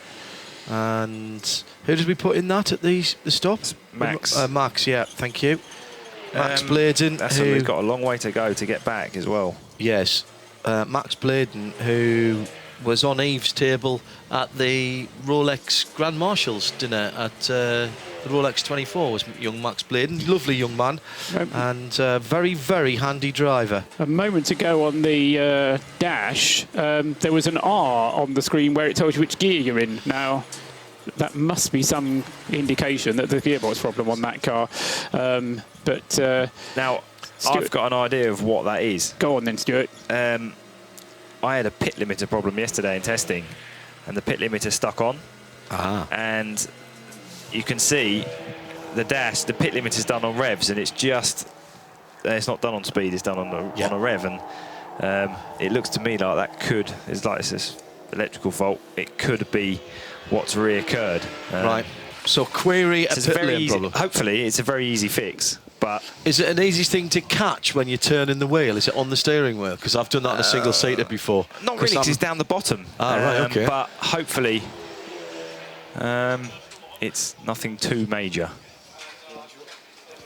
The 248 Ginetta story continues, guys. This is the car that had the misfire. They've tried everything that is the usual sort of diagnostic approach to it, plugs, coil packs. What's left? Well, we're going to change the engine. They are having an engine change. Just under 22 hours to go, so why not? And here's the new unit. We'll just have a look at it. There it is on the trolley there. Beautiful new 6-cylinder Ford unit. And that will be going into the 240 at Ginetta to continue this race. What a spirit of the race already we're seeing. Well, yeah, it's for the 248. It's already been there an hour, so it's not like... quick decision, let's put the new engine in. It's already had an hour of sitting there having everything else diagnosed on it. So, yes, it's going to be a few minutes yet, a few hours yet, I suspect, before we see that 248 Ginetta back out. Frustration for Max Bladen as the 134, the Mini, the Accelerate car, is still making its way, trundling its way back to the pit lane, and absolutely nothing he can do but stay out of the way. They've completely goosed that set of tyres as well, driving offline. That's the least of his worries at the moment. The 102 Seat that we saw going slowly, the Holmgard Motorsport car, that is back and into the pit lane. That's the Hong Kong entered car, isn't it? In 18th position and 12th in class. That's a very odd situation. Rejoining. Sorry, say again on that car number, Joe. I'll put you to air. Go ahead. Sorry, guys. It's the number 140, the Intersport BMW. Kevin Clark was working on it with some kind of cutting tool underneath it. That car has just gone back out of the garage and refueling. So that number 140 BMW is back in the race. 22 minutes its pit stop. And that car, again, one of the cars that had... well, it was the class leader, wasn't it, before it came in. And it has now slipped to last in the A3 class, although the 138 is another car in the A3 class, so not alone in its problems in the A3 class. The cars that have had problems have had everybody's problems, though, haven't they? They've had long problems. They've had multiple problems or long problems. Hello to Jeremy Panish from a very snowy Portland, Maine. Slightly overcast here at Silverstone at the moment, Jeremy. Nice to know that you're listening in or watching the 24 hours here at Silverstone, the first round of the Touring Car Endurance Series, and the Mini is into the pit lane. Down, well, he's still in third gear there. Now, he was in fourth before, so the gearbox is working. And pushed straight into the pits, into the pit garage. The guys will go to work. It is very cool to see a Mini with the Cosworth logos on it. I like that. And another problem, and this time it's a right front problem for the number 144. There's damage to that Seat. This is the RS Connect car, and there's been contact, even just perhaps a little bit of rubbing, but there's been contact on the right front of the 144, and that RS Connect, lovely blue and white colour scheme, was 9th overall and 8th in class. I wonder whether that was contact with the wall or contact with another car. Yes. I suspect it was probably the wall, from the fact that there's quite a lot of bodywork damage, and I don't think there would be that much if you'd hit another car. We'd have seen the evidence of that somewhere else. Yeah, that's Leah Hodson who is in that car, and a 235. So an incident involving that car and the 235 under investigation by the clerks of courses. Oh, yes, okay. And also track limits for the 122. That's the pit lane competizione. That's the Audi, isn't it? Yes, the Audi in fourth position now, quietly and very Audi-like. That RS3 LMS, the only one in the race, has moved itself up to within striking distance and under a minute away from second place. But quite a big gap between first and second at the moment. Something in the region of, well, almost a full lap, actually. 2 minutes and 10 seconds the last time that they went through a timing line. The 303, with Klaus Kresnik back at the wheel, or at the wheel, should I say, is out and running again after taking on fuel. I saw a drive shaft. Did for you? The Mini. Yeah, I think it's drive shaft. Dear. So yeah, that's a shame for the Accelerate team. Joe? Sorry, Paul. Yeah, just quickly, in SP3 GT4, the CWS Ginetta now leads that class with, that's car number 178, which Philippe Cellini has taken over at the wheel of. Ian Stinton now at the wheel of the Roll Centre BMW. He's nearly a minute behind, 50 seconds behind. That car pitted, we saw just before the yellow, and then they decided to come in again during the yellow, because of course they could only put 70 litres in at the stop, which was nowhere near a full tank full, so it was worth coming in for the extra 35. Yellow, yeah. For the extra 35, but they didn't change driver, and that was a bit of a mystery, because Richard Neary then had to go out again for another half an hour and has now brought the car in, much as Rick Broikers did, in order to do the driver change. The damaged Seat is in the pit lane. Joe can give us an update from the Mini pit, the 134 car. Joseph? Yeah, Max Bladen reported that it lost drive. The engine was revving, but the car was barely moving, and the team suspected could... Oh, and Joe's just disappeared. Step out into the light, Joe. Go towards the light. Suspected it was a drive shaft, I think is what he was going to say. As the Seat, which already has some evidence of scarring on the front end. No, that's just the toe strap that's gaffer taped down on the front end of that car. But there's definitely been contact with something red. Now that could have been some banded tyres, or it could have been another car. Oh, and the front suspension is broken on the right-hand side. It was 235, wasn't it? Because we had that car 235. Thank you. Well remembered. I don't think ever came back to the pits, the Duvo Racing BMW. And that was the car, of course, which had the off on the formation, that wasn't it, the Duvo Racing BMW? Oh, yes. They got it repaired. We missed it going out to start the race, but it did go out and start the race, and no sooner did it go out and start the race, but it had they're coming together with the 144 car that we just saw coming into the pits, and we've gone code 60 as a result. Yes, and that car is stranded out on the circuit somewhere. Joe Bradley, finish the report on the Accelerate Mini, please. Yeah, I'll start again. Max Blaine reported loss of drive. Engine revving, car not moving. The team suspected a drive shaft. They've already lost a drive shaft in practice last night, and same problem. The car managed to, in fact, Mark Lemmer's going to confirm. Is it a drive shaft, Mark?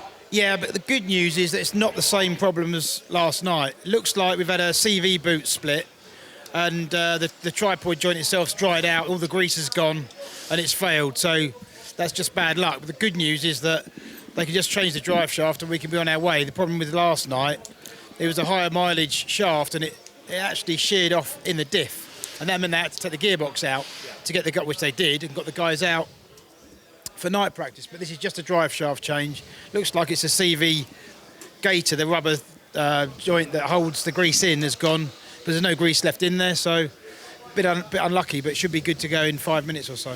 Was always going to be a voyage of discovery with a brand new car to endurance racing, isn't it? So we're all going to learn from this, I would imagine.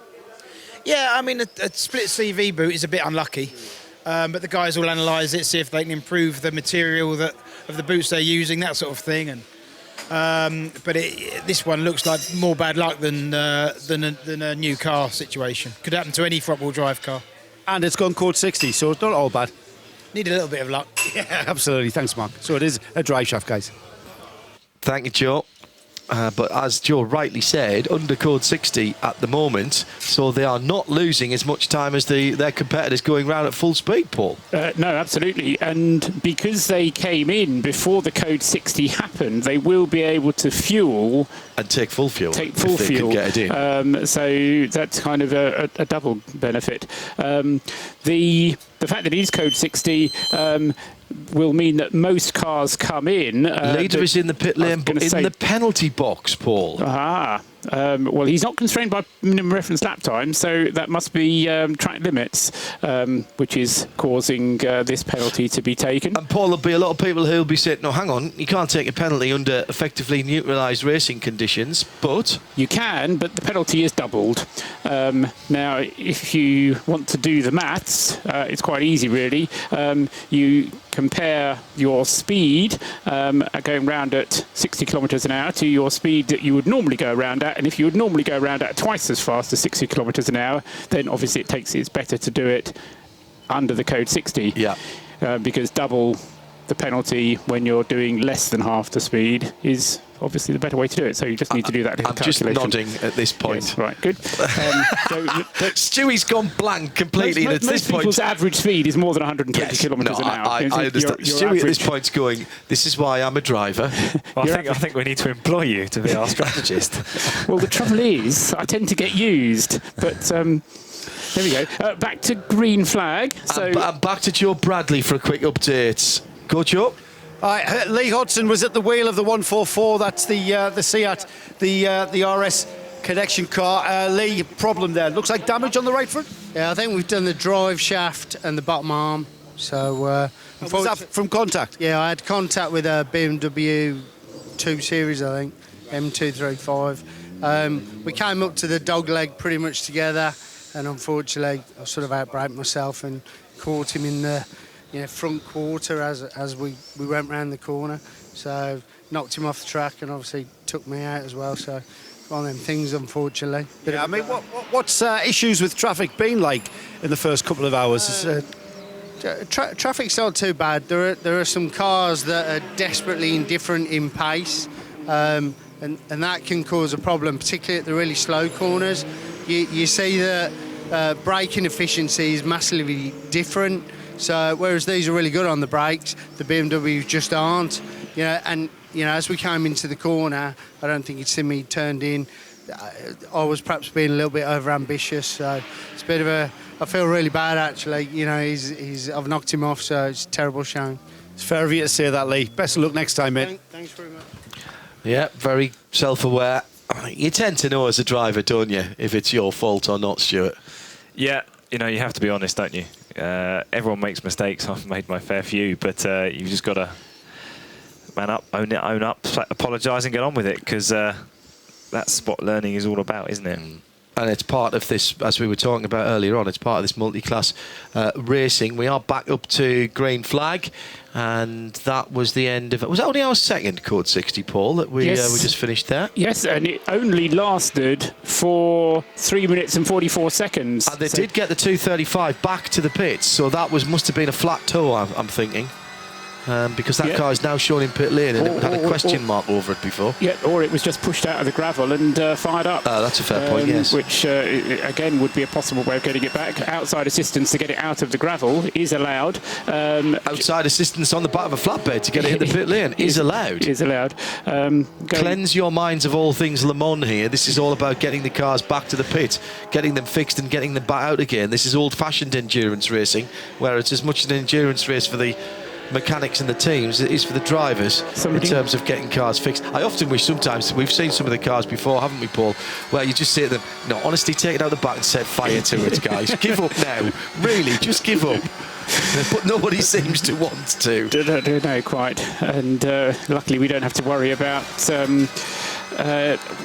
working time directives anymore either. So not while we're here. No, not while we're here. But when a certain race in June in France, that's going to be a real problem for some of the teams. Yes. So what happened there? We got the 216, the 100 both came in, didn't they? So the first two cars both made equivalent pit stops, and we've rejoined because the point I'm trying to get to is because the Code 60 was so short, it was physically impossible for everybody to get in because it wasn't long enough to actually get round the whole circuit. If you were at Beckett's when it went Code 60, you were still at Abbey when it went back to green flag. But the first two did make pit stops, so we still got Wayne Shen and Rennie Steinmetz behind the wheel of the first two. Yeah, and then it's Klaus Kresnik behind the wheel of the 303. That's your top three. Who stayed in the car. Correct. He did not make a pit stop, having only just taken it over at the top of the hour from Rick Breukers. CWS and their G55 Ginetta in 8th position. That's the 178. The black Ginetta leads GT4. And they stayed out as well through that Code 60, as did 234. It's raining. Oh dear. Enough to put wipers on cars. 40 seconds the gap between first and second in GT4 category, the SP3 category. Oh, lovely. This is going to spice things up. The RMA Track Days, the 156 is the leader in Cup 1 for the M235i Cup cars. In A3, in 11th position, Core Oyster Racing, believe it or not. Start from the pit lane, lead A3. That's quite remarkable. 11th position for them. Team Sally in the Renault Clio Cup are leading A2 by just 21 seconds from the Honda Civic of the area MS Owens Insurance team. And they're in 17th and 18th position, by the way, those two cars. And those are all of our class leaders, Paul. Yes, just attention caught as I looked out of the commentary box window by the 140 BMW, which wasn't travelling as fast as the cars around it, although looking on the TV monitor it now seems to be up to full speed, so maybe he was just slowing down as he went past the pit lane or went down the pit straight in order to see his pit board, which is often something that drivers need to do. Stuart Hall out of the Mini, the Accelerate Mini is with us. That is his mount this weekend. Right. Sprinklings of rain. What sort of conversations are going on between the pit wall and the driver, and how much input does the driver have to have in making decisions about how bad it is? I think he has to make the majority of the input, unless you've got sophisticated weather radars to tell you what's coming and what's not coming. You've got to look at the clouds. You know, watch what's coming down on the circuit. At the moment, it's nowhere near enough to even think about changing. And especially with, say, for example, the Mini that we're in, you've got 4 stud tyres. So to change all 4 tyres is going to take a long time. So you want to stay out of out of the pits as much as possible if you can. I ride a motorcycle, and I'm not brave at all on a motorcycle, so as soon as I start seeing spots of rain on the visor, the bike never gets leaned over at all. It's probably quite fine to do that. How easy or difficult is it to put that out of your mind, what you're seeing on the windscreen, and say, I've got to trust what I can feel that the car is telling me? Well, firstly, you're a braver man than me, because if I see spots of rain, my bike doesn't even come out. I've got a BMW, it rides every month of the year, mate, but I don't lean it over when it's wet. I have a bit of a theory with myself that if it's just spots, you don't need to worry about it and just keep running flat out. But if the rain starts to stream, then you've got to start thinking, hang on a minute.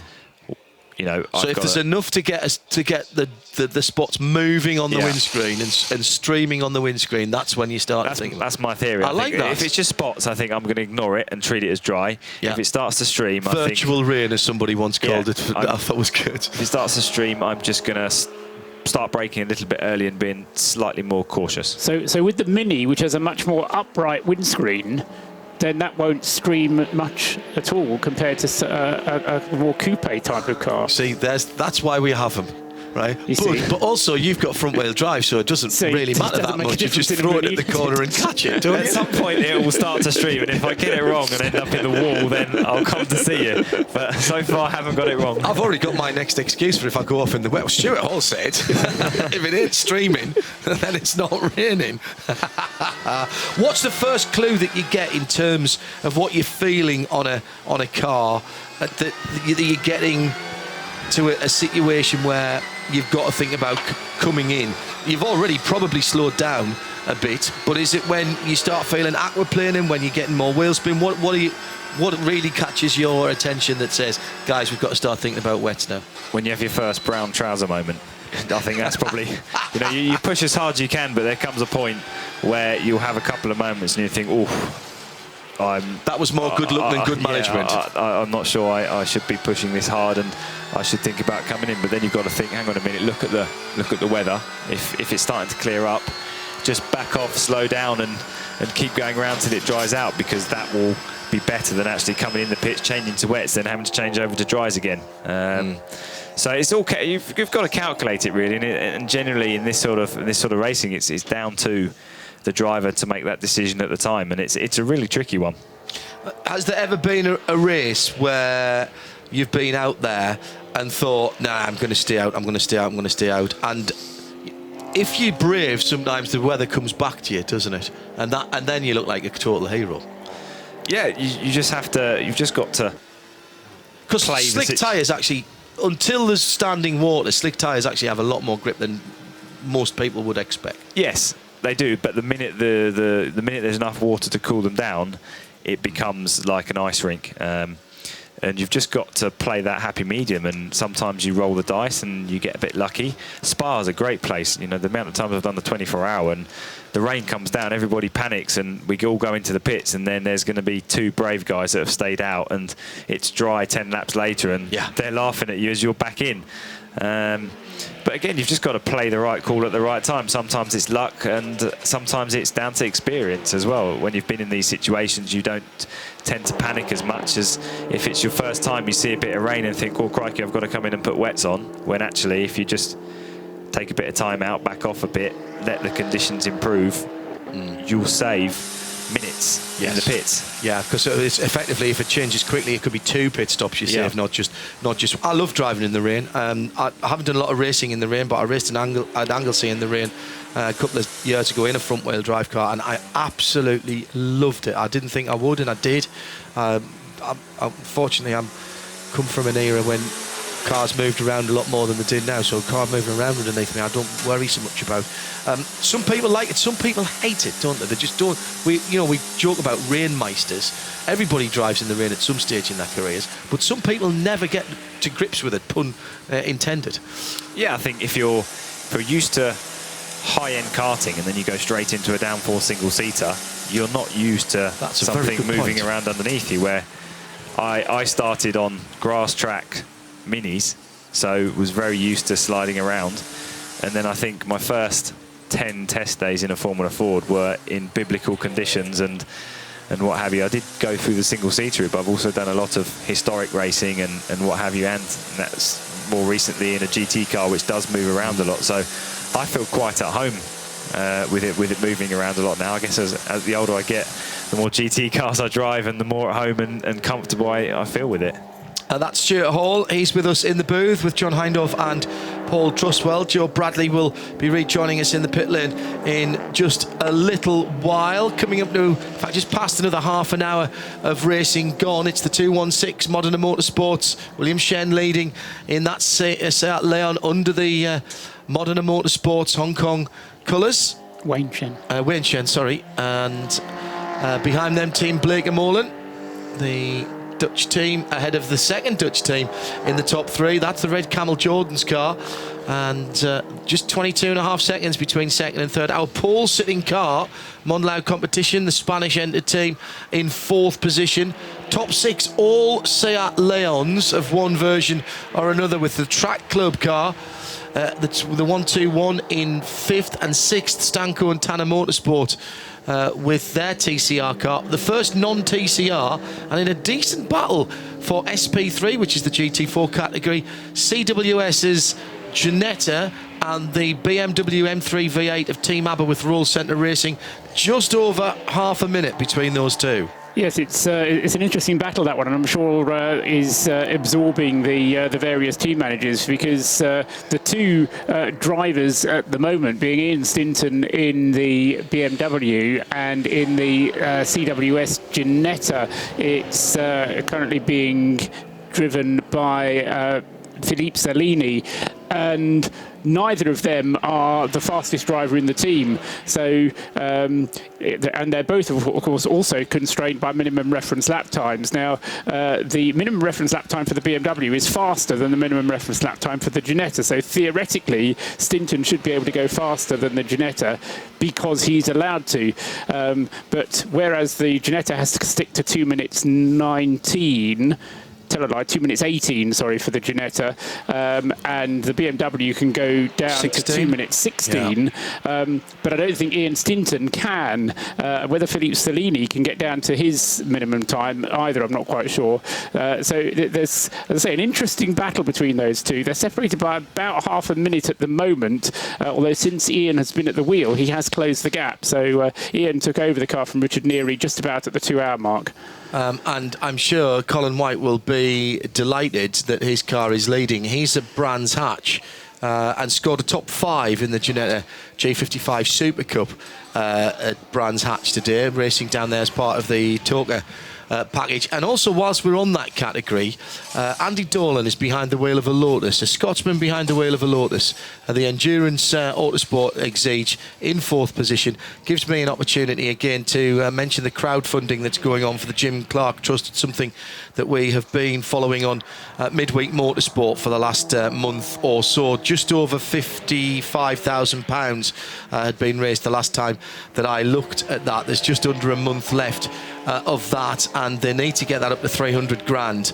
They've got some lottery funding and some funding from the Scottish Borders Council to redevelop and extend what is at the moment the Jim Clark Room into a proper and fitting museum that can take half a dozen or so of Jim Clark's cars that he drove through his career, and there's more than 50 of them still around that have been identified that will be going on rotation up to Duns, which is where it is.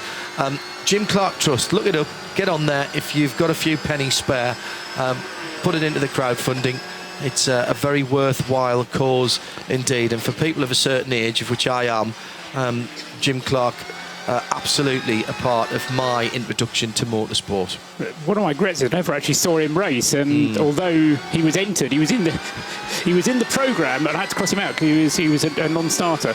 Because the first race that I went to, he should have been racing at, but he was actually testing the DFE somewhere else at the time, so he wasn't actually at Brands Hatch when I was. So I never actually got to someone race, but I have been to the museum, and it is the museum, the room as it was, but apart from echoing what John said and advising you to back the crowdfunding, I'm always one to go there, be there, see it. If it's a long way to drive if you're coming from the south of England like I do, but If you're ever heading up towards Edinburgh, take the detour. We had a holiday we did exactly that. We had a holiday north of Glasgow, and I said to the family, look, I really want to do this on the way home, and so we set off at the crack of Sparrow's Dawn in order to make the detour and still get home that night, it was very late by the time we got home, and the children were very unhappy, but it was worth the visit. So as I say, I'm echoing what John says about the crowdfunding, but also look it up on the internet, find where it is and go and find it, and then go out to the farm as well, because that's worth doing, which is 5 or 6 miles up the road. So that's how do we get into that? Because the Lotus Exige is in 4th place in GT4. With a Scotsman driving a Lotus. With a Scotsman driving a Lotus, exactly. The 3rd place car, which we kind of skipped over, has just come into the pits, and we saw some pictures. In fact, there is a picture of it on the screen at the moment. Robert Nern's BMW 1M, the Moss Motorsport, with their green wheels. A different colour wheel from the car. There you are. There's another link for you. Very good. That car, 3rd place in the class, although it has dropped 2 laps now off the leading 2 SP3 GT4 class cars. I think the original aim of this being something of a close battle between TCRs and SP3s has somewhat come unstuck, and the TCRs very much dominating the situation at the moment, John. Well, that 137 that you're just talking about has just picked up a 10-minute penalty, and they are 3 minutes and 55 seconds into it. The black BMW with the green wheels, as Paul accurately described it, and sitting in the penalty box for 10 minutes. Not sure at the moment. I would think a persistent offence. Oh no, this is it. No, I wrote that down. This is the minimum reference lap time offence that I was talking about. I counted 5, and there might well have been more than that, of his minimum reference lap times which were exceeded, and it's 2 minutes for every offence if you go underneath the minimum reference lap time. So he would have burnt 3 jokers and then probably done 5 more if because he did an awful lot in the early stages of the race. And as I say, I was sufficient. It was happening with sufficient consistency that you almost thought they don't know the rules, because it wasn't a mistake. It was they just weren't controlling their driver, or they hadn't understood how the minimum reference lap time worked. 2 Seats side by side coming through, entering onto the Wellington Straight, and I thought I saw something trailing from the one on the left-hand side. Didn't identify them there. I'm very, very sorry. I'll keep an eye on that. Stuart Hall is still with Paul and I in the booth. Sitting in a penalty box for a long, any amount of time, but particularly 10 minutes, that's soul-destroying for a driver. I'm not suggesting you've ever had to do it, and certainly it wouldn't have been from anything that you did. It would have been one of your teammates that you were soaking up. But I mean, what do you do? You sit there. I mean, it's not like you get a book out and read a chapter or something like that. It must be so boring, and 2 minutes must seem like 10 minutes. I'd probably just throw my toys out the pram on the radio or something like that, just to get it out of your system. But it'll do you nuts sitting there for 10 minutes. The interesting thing is as well, I just wanted to point out to Stuart, just in case it happens to him, the driver must wait in the vehicle with safety belts, helmet and race clothing on, as he or she is still So you can't change any fancy dress at that point, sadly. It's still defined as a driver taking part in the event, so you're not even allowed to take the belts off because you're coming into the pits anyway. So that penalty has to be done in situ, buckled in, yes. Be a nice bit of heat soak, won't it? After you've been working hard for 2 hours. Yeah, but I'd say 11 o'clock at night, you won't have to worry too much about heat, I suppose. Not that, as I say, we hope you don't have to take the penalty, but of course it could well be a penalty for something that has happened to the car rather than to you earlier on in the race.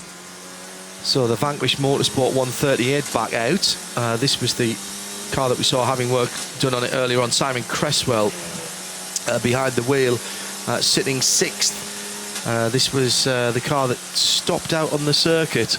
Stewie, about to leave us? Yep, I'm going to pop back for a bit, but I'll come and see you again during the night, because I'm sure we'll have plenty of time on our hands to chat. No problems. We'll speak to you later on. Stuart Hall from the Accelerate Mini, and let's just look at one or two of the other class leaders then, the Team Sally Racing cars I mentioned before, with just 6 seconds now between itself and... no, it's actually gone by the Synchro Motorsport car and put that between itself and the Honda Civic, but it's still only 14 seconds between those two cars.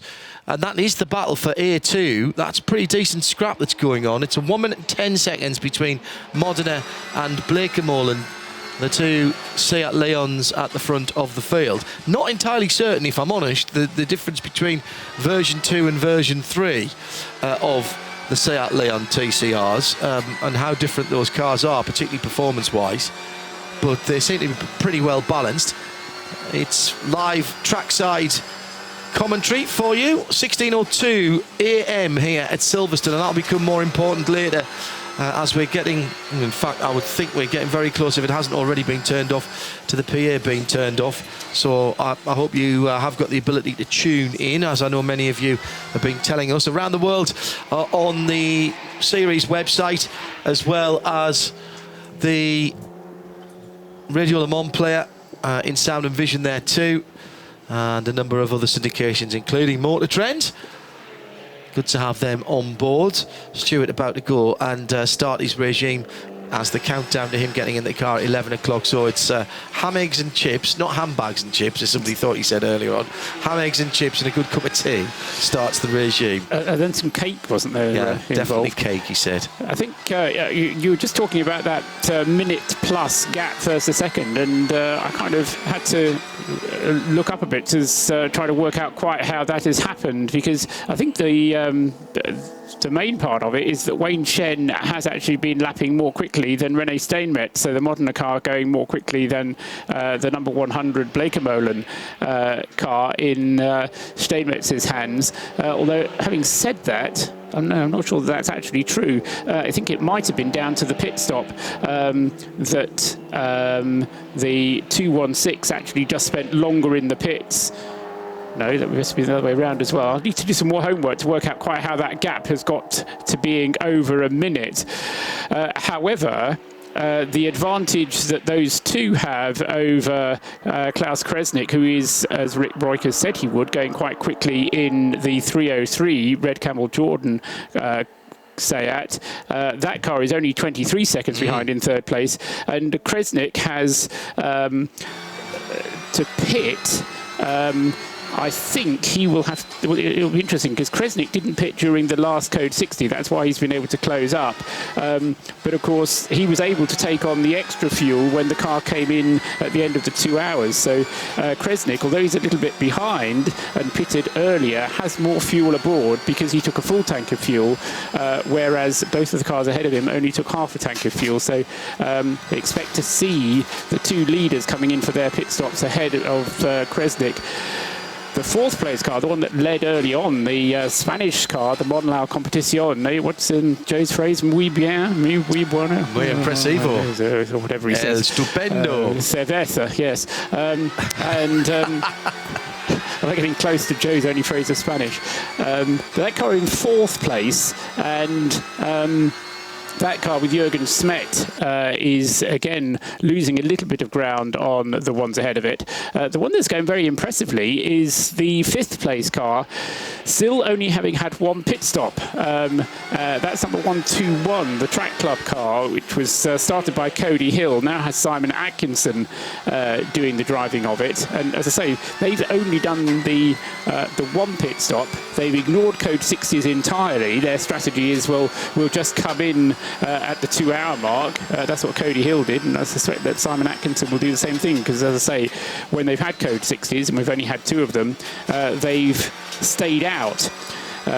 So they've, as a result of that strategy, managed to get themselves up into fifth place. So good performance from them. The Stanko and Tanner Motorsport car, currently being driven by Michel Sharp. Sorry, it's not. It's Maxim Aronov, isn't it? Aronov? How do you say that in Russian? Maxim Aronov. It's you put the emphasis on the middle syllable, apparently. Well, funnily enough, this is one of those little-known facts. I did study Russian for a year, many years ago. I did a whole year of doing Russian, and the only thing I learned was that the emphasis is almost as unpredictable as it is in English. All right. And so you have to know the word in order to know where to put the emphasis. But we'll go for Aronov, because that sounds Russian. Anyway, it's Maxim Aronov who's driving the Stanko and Tanner car at the moment. He's in 6th place, number 312, and is 13 seconds only behind the number 121 Track Club car ahead of him. But it really is not only a TCR benefit, but a TCR Seat Leon benefit, with the top 6 all TCR Seat Leons. The Audi is 7th, but behind the 2 GT4. And that's dropped back. It was in 4th before that second code 60. Wayne Shane is having I'm sorry to say this, guys, but he's having a splendid drive. The sunshine has revisited us here in central England. And now, where is he on the circuit? He's just about to change counties here as he goes down under the bridge at Stowe, is that? No, sorry, that's coming into Brooklands. My apologies. So he's that is where the county changes. Beckett's is just in Buckinghamshire. Right. So is the 3 counties here, or only 2? Only 2. Yeah, it's Donington that's on the border of 3 counties, isn't it? Yeah, so right in the centre of England, and Wayne Shane has been. He hasn't seen a car for about the last 4 or 5 laps. He's just in the groove, clocking off times. Last time around was a 19.3. The car's best of 14.6. These cars qualified, best of the TCR cars qualifying in mid-13s. Just 2 cars in the 13s in qualifying on Friday evening here at Silverstone. Friday afternoon, excuse me. And that was the 2 cars on the front row, being the Monlau competition car and the Red Camel Jordan's car. 303 and 107. The 138 back out and circulating. And that is the red and white Seat, which is one of the Super Corpa cars. Or the Super Corpa car, rather, the Vanquish car. Slightly different styling to that older model of Seat Leon. This was the 1 Make Series car that followed on from the Seat Cup, or the Seat Corpa Championship, the Super Corpa. Then we had the Boca Negras, didn't we? The blackface cars. And those cars, you can actually drive those cars in full automatic. I used to support the British Touring Car Championship, and you can just slip the central lever across into drive. And indeed, I was told the little trick of getting off the line when particularly wet was to slip the gear shifter across into drive, activate the procedure for the quick start, which involved pulling levers back and stamping on both pedals, I think. And then as soon as you got it off the line and it shifted into second on its own, then take back control and put it on the paddles. I thought it was quite interesting.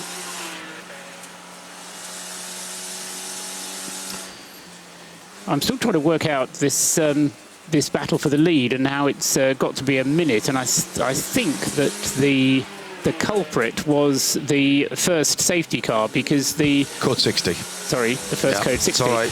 That's all right. I just get a yellow blob at the top of the screen, and I just think safety car when I see yellow blob. It's the first code 60, because the Blakemolen car came in before the first code 60, got a full tank of fuel, whereas the number 216, the Modena car, came in during the code 60 and therefore only got half tank of fuel.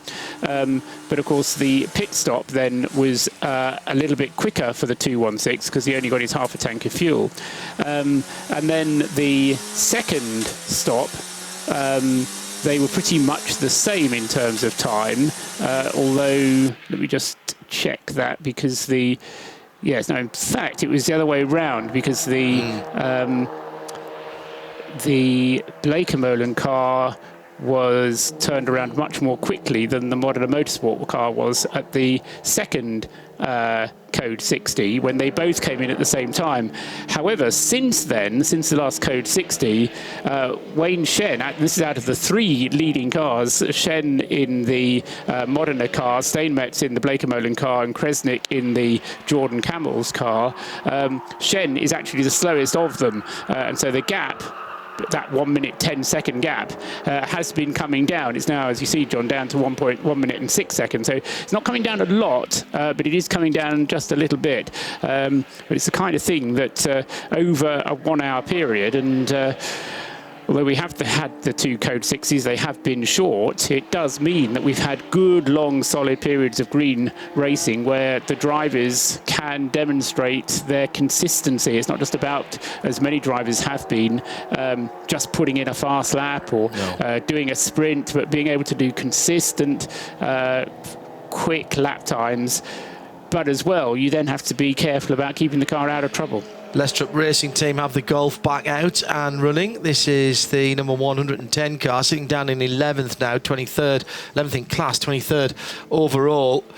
It has had a bit of a checkered race so far, and it's got Robin Fredriksson, the Swedish driver, behind the wheel. Beautiful evening now here at Silverstone. Hello to Shea Adam, tuned in from Florida, Fort Lauderdale area. Nice to know that you're tuning in on what would be the early afternoon for you. And Wayne Shen continues to lap in the lead in that red and white Seat. The Modena Motorsports car doing a fine job at the moment, and Wayne's just doing exactly what he needs to do. There's no need to be a hero when you aren't the fastest driver in the car. Just make sure that every pass that you make on the slower cars, or if you are getting past, that you do it in such a way that the car is absolutely never put in jeopardy. Going round the outside of one of the BMWs as he heads into the Stowe corner, and that's where the sun goes down. You could almost call that sunset if we were at Sebring. As you head up the slight rise, just before you brake, you've got the sun right in your eyes there, and then you get it again as you turn through the left-hander at Vale, and it can be very distracting indeed. This is when you need the dark stripe on the top of your visor if you wear a full face helmet, or if you've got a peak. I always used to leave the peak of my helmet slow so I could slightly move it and just pull it down a tiny little bit, not tighten it right up. I love the photos that you often get of cars at Le Mans coming out of Arnage corner with the driver actually with his hand off the wheel. Yeah. Shadowing is, of course, the light's shining in, so it's good for photographers and they like doing it, and it's all good stuff. But they're all emotive photographs that you often see. Not so much these days, of course, because of precisely what you've described. They kind of try and do it with sun shield and strips across the windscreen. The sit's so low down in the cars now that the sunshades on the prototypes are more than half of the windscreen. Well, it's extraordinary. Yes, quite. I was going to say, GT4, that's right, because we've had a change in GT4 because there's been a pit stop for the CWS car. Car number, 178, Philippe Cellini has had his scheduled pit stop, and as far as I know, he has stayed behind the wheel.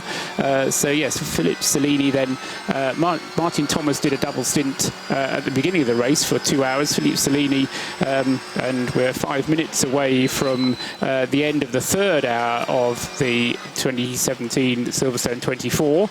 But of course that pit stop has allowed Ian Stinton to take over the lead of the SP3 GT4 class. And even though his lap times have been getting better and better as this stint has gone on. In fact, I suspect it was probably him just being cautious in that drizzly period when the weather for a minute looked as though it might turn quite wet, but it really only was a few spots of rain. But Ian Stinton's times now responding well, and they're very comparable indeed to those that were being set by Richard Neary earlier on in the race. The BMW constrained by minimum reference lap times, and as I say, they can go faster than the Ginetta, but the BMW then is in 7th place overall and is a lap and a half off the lead lap. They've completed 69 laps and the race leader has completed 71 laps. Joe Bradley has joined us in the booth, just taking a break from the pit lane. Pretty good atmosphere in the pits though, Joe, I thought. Yeah, it is a great event, this, and as ever, the Creventic spirit of, you know, it being all about the competitors. I mean, for instance, the 140 Ginetta changing an engine. Yeah, I know. I mean, yeah, there's 22 hours to go, so why not? Why ever not? They're gonna lose 2 or 3 hours. The 235 BMW that had that well, silly shunt really before the green flag. That's put that them behind the game considerably. Paul has just... He fires back into life. Yeah, he just raised a finger. Just to say on that, Joe, because no sooner did he go out, but he had another crash. I don't know if you picked that one up. I didn't know. Right, no. That's why I kind of wanted to put it onto you, because then when you go down into the pits, you'll be able to fire it up. They were driven into by the 144 car, which had some kind of problem with the suspension, and they got dumped into the gravel bed, and that was why we had the second code 60, was in order to bring that car back. Now, we don't know how much damage was done to it, but we think it was just driven back, having been pushed off into the gravel. So certainly that 235 has had a very dramatic race indeed, with the crash and then another crash. And I think it was you who said, John, sometimes it's like, let's just push the car out the back and put a match to it. Yeah, absolutely. You know, surely the guys at the 235, the duo team, are thinking that, what can we do? When your bad luck starts before you've even started the race, you actually, when you're driving round to take the green flag, I think you've got to think to yourself, it's not going to be your day. Yeah, maybe someone, a higher being is trying to tell you something. The great gods. It's just not your weekend. Before Paul nips off for a moment or two, Apex 25 has just sent me a message on Twitter saying, spectating at Silverstone, presumably listening in on 16:02 AM, wondering when the last major enduro was that didn't feature any Porsche at all. Probably here last year, because I don't think there was any... Didn't we have a Cayman? We had Caymans, Oh, didn't we did have a Cayman and here we would last... have had a Cayman if it wasn't for the bad luck of the... Yes, that's a good point. The Newbridge team. That's a good... The Newbridge team had entered, by the way, for those of you who may be just joining us, the Newbridge team entered a Cayman Club Sport, one of the early Club Sports, not one of the Montai MR cars, and it was binned. It got pushed into the... or driven into the barrier at the bridge parapet on the Hanger Straight, and the chassis was damaged. It will come back to life, but they didn't have the time to do it. They did think about trying to find another car, but ran out of time, I think, to be able to do that. That is a good point, because we tend to think of endurance races, Paul, as being ubiquitous. And other than things like the 2CV 24-hour and things like that, which are obviously just for 2CVs... This is an indication of how my mind works as well. But I do remember that question being posed. Now, I'm fairly sure it was, when did we last have a major endurance race at Silverstone without a Porsche? And it feels like it was only about 4 years ago. But I can't remember what the answer was. But I'm fairly sure that the fact that it was posed 3 or 4 years ago means that it's not actually that long ago. Well, the first thing is define a major endurance race. Well, any race. Well, we've never had. I don't think we've ever had a Porsche in the race of remembrance. Oh, well, wasn't the question at Silverstone? Well, the spectator is here at Silverstone, so yes, I suppose they might be talking just about Silverstone. Yes. Yes. But no, I mean, I think it doesn't actually matter what the answer is. It's an indication of the the breed of Porsche. Yeah, how ubiquitous they are with endurance racing. You know, that's what it's all about. I mean, a silly example, I was telling people back at the place I work that I was coming to Silverstone for the 24 hours this weekend, and they said, oh, what's in that then? And I have to admit, when I started saying, well, you know, Seat, Leon, BMW M3s, well, you know, there's a Lotus. So can I bring my BMW then? He's got a 535 or something. Well, yeah, and so it was difficult to explain the sort of cachet of endurance racing when, you know, it's Seat's BMW. But you're right, there is a Lotus, you know, but I don't think that takes anything away from this. More, it shows how much we've got to work to do to evangelise the sport in a way, and tell people how much fun you can have with a Seat Leon or with a Volkswagen Golf or with a BMW or an Audi A3 or something. And in some ways, that's more. It makes the sport, and the whole point of Creventic, and you know, this is where it was born. The whole point of Creventic was to make endurance racing accessible to a different category of people. The 360 Motor Club events, the Race of Remembrance to a certain extent as well. This is endurance racing for people who wouldn't normally get to go and do endurance racing. By the way, that is a Ford V6 engine.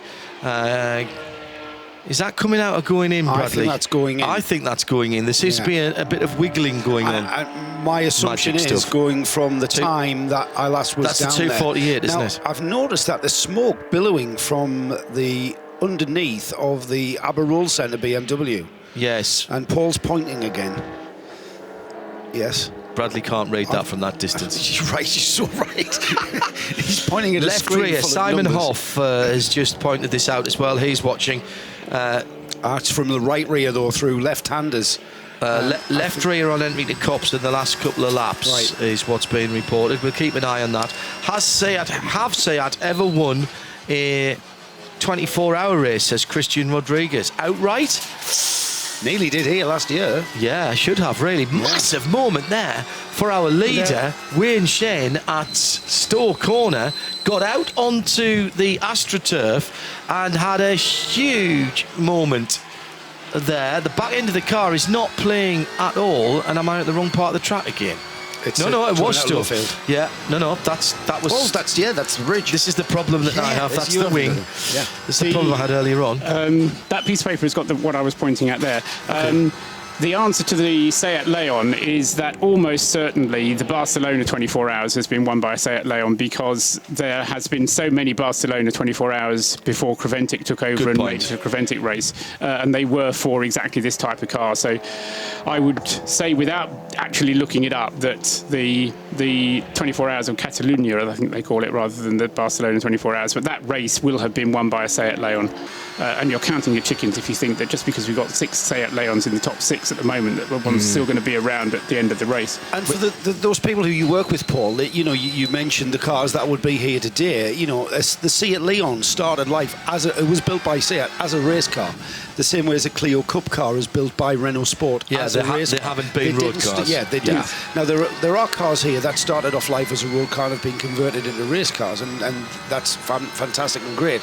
But there are cars, I mean, you know, cleanse your mind of all things Seat Leon, the kind of thing you put your shopping in. Look at that Audi RS3. Absolutely. Look at that Audi RS3. That is an exquisite piece of race car engineering. Yeah, absolutely. For us who understand racing, you're absolutely right. It's just the first mental thought that springs to mind when you say to the man in the street, Seat Leon, it's what the bloke next door has, it's not what I would buy. Yes. Yes. Right, I'm going to go from lunch. I wanted to stay until 7 o'clock so I could do my end of hour processing, but I've done that. Right, and that is another hour gone, so I'll do the rundown. And I now know what Paul's pointing at. He's pointing at the fact that the 248, which is the engine change on the TDF, is coming up to 2 hours in the pits. Yeah, and now we're in 57 and climbing. Correct. So that it's got to be the engine going in, hasn't it? Yeah.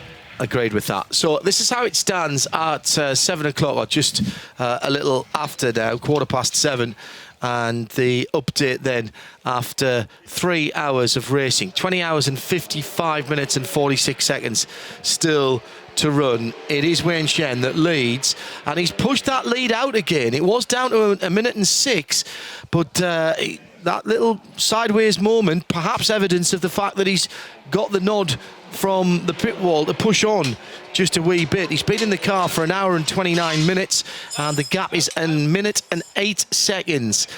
Back to Rennie Steenmetz in second place for Team Blakemorlan in the 100 Seat. The 303, Klaus Kresnik in the Red Camel Jordan NL Seat is another 18 seconds further back. Then it's the 107 of Jürgen Schmidt, who is the current driver in the what was the pole-sitting Monlau competition Seat Leon. He's another 1 minute 47 seconds further back, so he's dropped off the lead lap now. Fifth Track Club, the 121 car, with Simon Atkinson driving that car, and he is 40 seconds behind fourth. And then the top 6 is completed by another TCR and another Seat Leon. This is the Stanko and Tanner Motorsport car, the number 312, and that car is being driven by Maxine Aronov. And how far is he back? He's another 32 seconds away from fifth. First non-Seat and first non-TCR car as well is in the hands of Ian Stinton. It's the Team Aberystwyth Roll Centre Racing car, which we're keeping our eyes on at the moment, and that leads SP3 GT4. The top 10 made up by Pit Lane Competizione, the 122. That is the Audi with Zach Arnold, the American driver, behind the wheel, 7th in TCR. Ginetta G55 GT4 from CWS, Paolo Salini behind the wheel of the number 178 car. Philippe Salini, even as I said that I knew I was wrong. Apologies, Philippe Salini. I'm sure I'll get that wrong again. And they are in second in GT4, the SP3 class, sitting in 9th overall. The top 10 has Core Oyser Racing leading A3 in their BMW M3. This is the car that had the misfire on the first of the warm-up laps, the formation laps. The number 71 car started from pit lane behind the rest of the field, and at the moment is being driven by John Ferrano, Canadian driver. John Ferrano, yes, thank you, Joe, thank you. Other class leaders, we have to go down to 18th position, and there's been a change in that class lead for A2 because the Honda Civic has gone ahead of the Renault Clio Cup car. They were running just 6 seconds between them, and they have now got 23 seconds into the advantage of the Civic number 91 ahead of Team Sally's Renault Clio Cup car. In fairness to you, it's, before we look at that, the Cup 1, the Cup 1 class leader is in 11th place overall, and that's a cracking That's race the 156, the so RMA car. That engine was still coming out and still attached to the gearbox. So they've taken the engine and gearbox out of the Ginetta in one piece. This is the 1, 2... It's not the 1, 2 anything. 248. The 248, thank you. The 248 car. The That's TDF. the car that had the misfire from the very off. It was running on 5 cylinders from the absolute start of this race, and they'd been kind of chasing an electrical issue, but it kind of manifested itself only today in a misfire, and it's dropped a cylinder. And would you believe that data wouldn't show them what cylinder it was actually Well, that's why they were taking the plugs out, weren't they? Yeah, that's right, because it was obviously the misfire was kind of moving around the engine. I'll be honest with you, I think that's exactly what they found, and so at that point it's not a coil pack on a single cylinder on the top of one of the plugs. They changed the ECU early on, didn't they? Yes. So they must think there's a sensor issue, or maybe something. Maybe it's the flywheel sensor. Yeah, you know what? It could be something silly like that. Now, and that doesn't look like it would be. In fact, they're breaking the gearbox away at the moment. from that engine. Presumably that has to go onto the new engine, because they didn't have the gearbox on the back of the spare engine, and they're offering the new engine up. I wonder if they're going to have a look at the flywheel sensor on that engine, on that gearbox, to see if that's what's been causing the issue. Now that's interesting, because the new engine had a bell housing already attached, and the actual gearbox part of because we think a gearbox is that big bulbous thing. That's not. That just houses the clutch, and the shaft from the gearbox looks like it will go through the bell housing. So what they've got there is an engine with a clutch attached, the bell housing on, and they're going to slot the gearbox and the spline, the drive, the primary shaft. The primary shaft. Thank you. To go straight into it and save them a bit of time. Because all those bolts that bolt the clutch on, and all those bolts that bolt the bell housing on, you've got maybe 20 bolts altogether to whiz off, and so there's 4 bolts that'll attach the gearbox to that bell housing, and all of that, the ancillaries that were on that engine that have come out will all have to be swapped. Majority of which will have to be swapped across to the new engine. I mean, in fairness to the guys, the new, replacing an engine is going to put them out of the reckoning, but they're going to get this car running. They're going to come out of that pit lane. We're all going to give them a big round of applause, and they're going to crack on and start lapping, and they're going to have maybe a test session for the rest of this race, but it's a long race still to go, and who's to say that attrition won't come into play with other cars in their class, and they can move up the field, because with only 2 hours gone, it's worth actually repairing anything. Yeah, if it takes, I suppose it won't take them another 2 hours to get the engine in. It'll take them another hour at least. Yeah. But you've got. This is a team that's got people who've probably paid to drive for them, so you've got to try and give your customers some time out on the track. The opportunity of getting a result is not what they're thinking about now. What they're thinking about is getting that car out, get it running, so that their customers have a chance to say that they raced at the 24 hours at Silverstone. And for many people, that is what when I go and race, I don't think that I'm going to go and win. What I'm going to do is to say, well, I took part in that race, and that's what their guys want to do. And isn't that the very spirit of endurance racing? Absolutely agree. And I'll tell you something else about that team. The pictures showed earlier the guys changing the plugs. Former Mercedes F1 mechanic, Rosberg's number 2, would you believe, got tired of travelling the world, wants to still go motor racing, obviously has lots of skills and attributes that he can offer to anyone in any kind of racing. So, for people like that, of that calibre, trying to find a misfire they've got the right people on the job, and if the decision to change the engine was the last resort, it really was the last resort.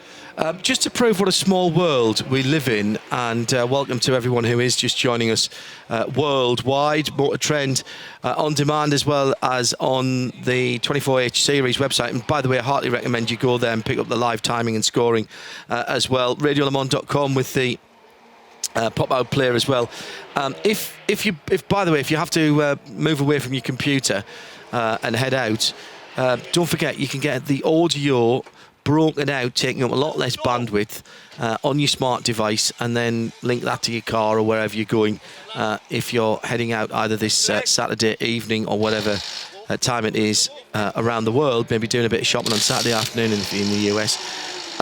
You can stay listening to the audio portion of the stream on RadioLeMans.com. This is from Andy Fleck. He says, you've just mentioned Zach Arnold.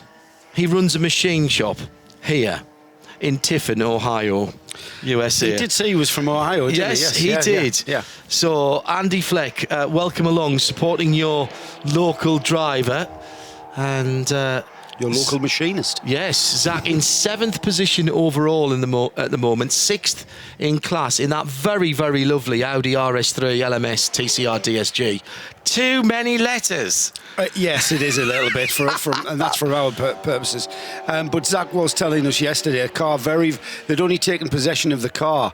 We're talking about pit lane competizione. Only taken possession of the car, I think, 2 weeks ago. They've done very little running. So they've done well to get one, Joe, because those cars are in massive demand. The first tranche of cars that were built I think there was 18, and they sold out in just over a week. There was an extra allocation being put together. I was talking to Chris Renke, who is the man at the head of Audi Sport, and that is an Audi Sport customer racing factory product. So you buy that car in its entirety from Audi Sport Customer Racing. Which is exactly my point. That car didn't start out as an A3 No. shopping car. That is No. a race car. And remember, at Dubai... Same people who put together the R8 LMSs. Absolutely. Same people who put together the R18 e-tron Quattros. That's what they're at Neuburg, at the new place at Neuburg. That's where those cars have been designed, conceived, designed and built. So you can imagine the attention to detail that's gone into that. And let me just remind everyone that in Dubai, when we were there for the 24 hours, there was a Middle East TCR round, which the A3 debuted in, and it was got on the podium, I think. It was James Kay who drove the car in the TCR race. The car then rolled out of the Parc Fermé for the TCR race, back onto pit lane, and I think, didn't they lower the ride height? They did very little to the car, and there was a different weight limit that they had to get their heads around as well. That's right. They had to take ballast out or put ballast in for, I can't remember which. But basically, the car rolled out of the race, a TCR, sprint race, 25 laps or whatever, and then took part in not just the 24 hours of Dubai, but all of the practice and qualifying. Leader is in the pit lane when Shen has brought the Modena Motorsports car in. He had a gap of 1 minute and 16 seconds, so he pulled out about 8 seconds since the last time that I looked on the second car, Rennie Steenmetz in the Team Blakemolen machine, who is still yet to come through. Steenmetz should be due any second now in that number 100. As the driver change not quite done by the time the tyres were done on the 216. That is wasting time at this point, and that is costing them time, and that is not a smart stop. Don't know if the belts got caught there or whatever, but now the doors are closed. Here is the number 100 car, and that has gone through now to complete its 80th lap. So Team Blakemolen are back in the lead with Rennie Steenmetz, and also gone through Klaus Kresnik, who was close to within 6 seconds on second position. So he has been doing sterling work over the last few laps, and indeed took 3 and a bit seconds out of second place, now the leader, on that last lap alone. So it's starting to hot up here at the end of these fuel runs for these Seat Leons at the head of the field. The Win Shen car is in the pit lane. Now, I didn't see who got into that car, and it has gone for fuel, as you might imagine. Sitting there. Now, is that car queuing and waiting? No, it's in the box, John. It is in the box, so fuel will be going in. But I don't see fuel going into it. This is the back of a billboard, and behind there, hopefully, is a guy not working on the radio. Yeah, right. So I see. So we're not seeing. We're not seeing on the camera that we've got there the full picture. We couldn't see the refueler. Is what was what I was trying to philosophically convey. Philosophically, if I can't see the fueler, is fuel actually going in? Yeah, no, I know we couldn't. We were kind of screened off, weren't we? From we could see the car, but we couldn't see. That reminds me of Noel Edmonds, and when he ran the Panos at Le Mans in '97. And he took upon the part of the refueler. And Noel Edmonds, not being of very tall stature, when he was refueling, we couldn't tell whether he was on the car. Synchro Motorsports in the pits. That was Dan Wheeler who brought the car in from, it was second in class when it came in. It's already dropped down to third. This is the very well turned out Synchro Honda Civic. That's the first time that car has had to be pushed into the garage all race, John. Yeah, well, probably ever in its life. And they're very, very well sorted, those guys. They're due to get the new shaped car shortly. Race of Remembrance champions, remember? Yeah. Seen those guys at a number of the Creventic Run races, including the FIA International Endurance Series. 216 about to refire and head out of the pit lane. And Francis. No, I think that's John in that car. And that was the 216. And I think that's John Shen that they got in. Scored as the leader Rennie Steenmetz. Of course, he was the leader as he went through last time around, but he didn't get scored as that. Meantime, the 174. Now, we might not have a Porsche in this race, but this Lotus is doing its best Porsche impression at the front end with the coloured-in headlights. And if you squint and your eyes aren't that good anyway at my age, the Endurance Autosport team have got a Lotus Exige that is trying to look like a Porsche. Now, we know that car started from the pit lane. I asked the team, why are you starting from the pit lane?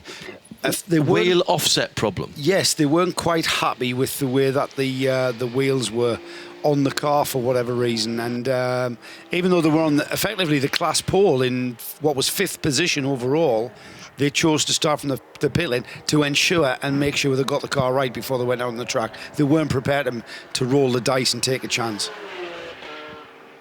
So Steenmetz by just a second now, because in second place, Klaus Kresnik in the Red Camel Jordan.NL car has, in fact, he's gone through. He has gone through. That was the white number 100 behind, and Steenmetz has lost the lead, coming through the middle portion of the lap. And as they head down the Wellington Straight and towards Brooklands, it is Kresnik now leading. So this will be another change of leader. And we'll see that as they come across the line. Monlau, Modena, Red Camel, Modena and Blakemolen teams have led, and this will then be going back then to Red Camel Jordan NL, and the timing clicks over as the very orange Seat number 303 completes lap number 82. And we know those tyres. Great drive by Kresnik. It has indeed, and we know those tyres can go for 2 hours. 50 laps. Yeah. Well, now, I wonder if they made any adjustments to the rear end of that car. Remember, I don't think they had time to, John. Young Rick Breukers saying that he thought the alignment had been knocked out on the rear of the car, and it was making him having to work a little harder on the front. Into the pits and into the garage has gone the V8, the last year's winning car, the BMW from Roll Centre from ABBA, as the piecing together now of all the electrical systems on the Ginetta G50 of TDF Jiva is continuing with a mechanic in the engine bay. Yeah. See, you and I wouldn't be able to do that job, would we? Not anymore. Not anymore. Would have been able to do that if we were 7. I'm looking at you incredulously think that I'm not sure. I'll show you pictures of us when we were 7. Not together, obviously. I tell you what, though, the 303, they would not have had time to have done anything with the rear alignment and still be leading this race. That stint from the Red Camel's car is now almost an hour and 20 minutes in. From second place then has come the Blakemolen car. So we must keep our eyes. It was John Shen, by the way, behind the Modena Motorsports wheel. I thought I'm not going to claim I recognised his eyes in the rearview mirror. I just saw where the dial was. You win the eyesight battle there, because I thought it was Frankie where the dial was, so you win that one. This elevates the 121, the track club car, with up into third place with Simon Atkinson, the British driver behind the wheel. But he's been out an hour and 22 on this stint. So this is all playing out to how much fuel went in, and whether you had a green flag pit stop or a code 60 pit stop, and whether you got a full load or part of a load here, Joe. Yeah, as ever. As to when people are coming in. It all counts, and we had that very involved conversation with Mark Lemmer, who explained the intricacies of choosing when. And the Mini is being pushed back out as the Team Sally Clio is back out as well. The Sally car, the orange and blue car, was leading its class. Just gave that lead up recently to the Honda Civic. The Mini with a CV joint problem early on. So is that the Mini back out after that CV joint, yeah. CV joint issue. It's taken That's them a just- bit longer than the 5 minutes. Yeah, absolutely, yeah. They were hoping they'd be able to sort that out within half an hour. Mark Jackson tweeting at Specutainment and using the hashtag 24H Silverstone. Is that the right hashtag that we're using? 24H Silverstone? Right, I get a nod. Mark saying, I really like the refuelling. This has to be the way to do it. It actually works very well for a number of reasons. Number one, it cuts down on costs for the teams and still allows them to do endurance racing. And you might say, sorry, don't understand. Well, you don't have to have a refueling rig because you're basically plugging into a pump.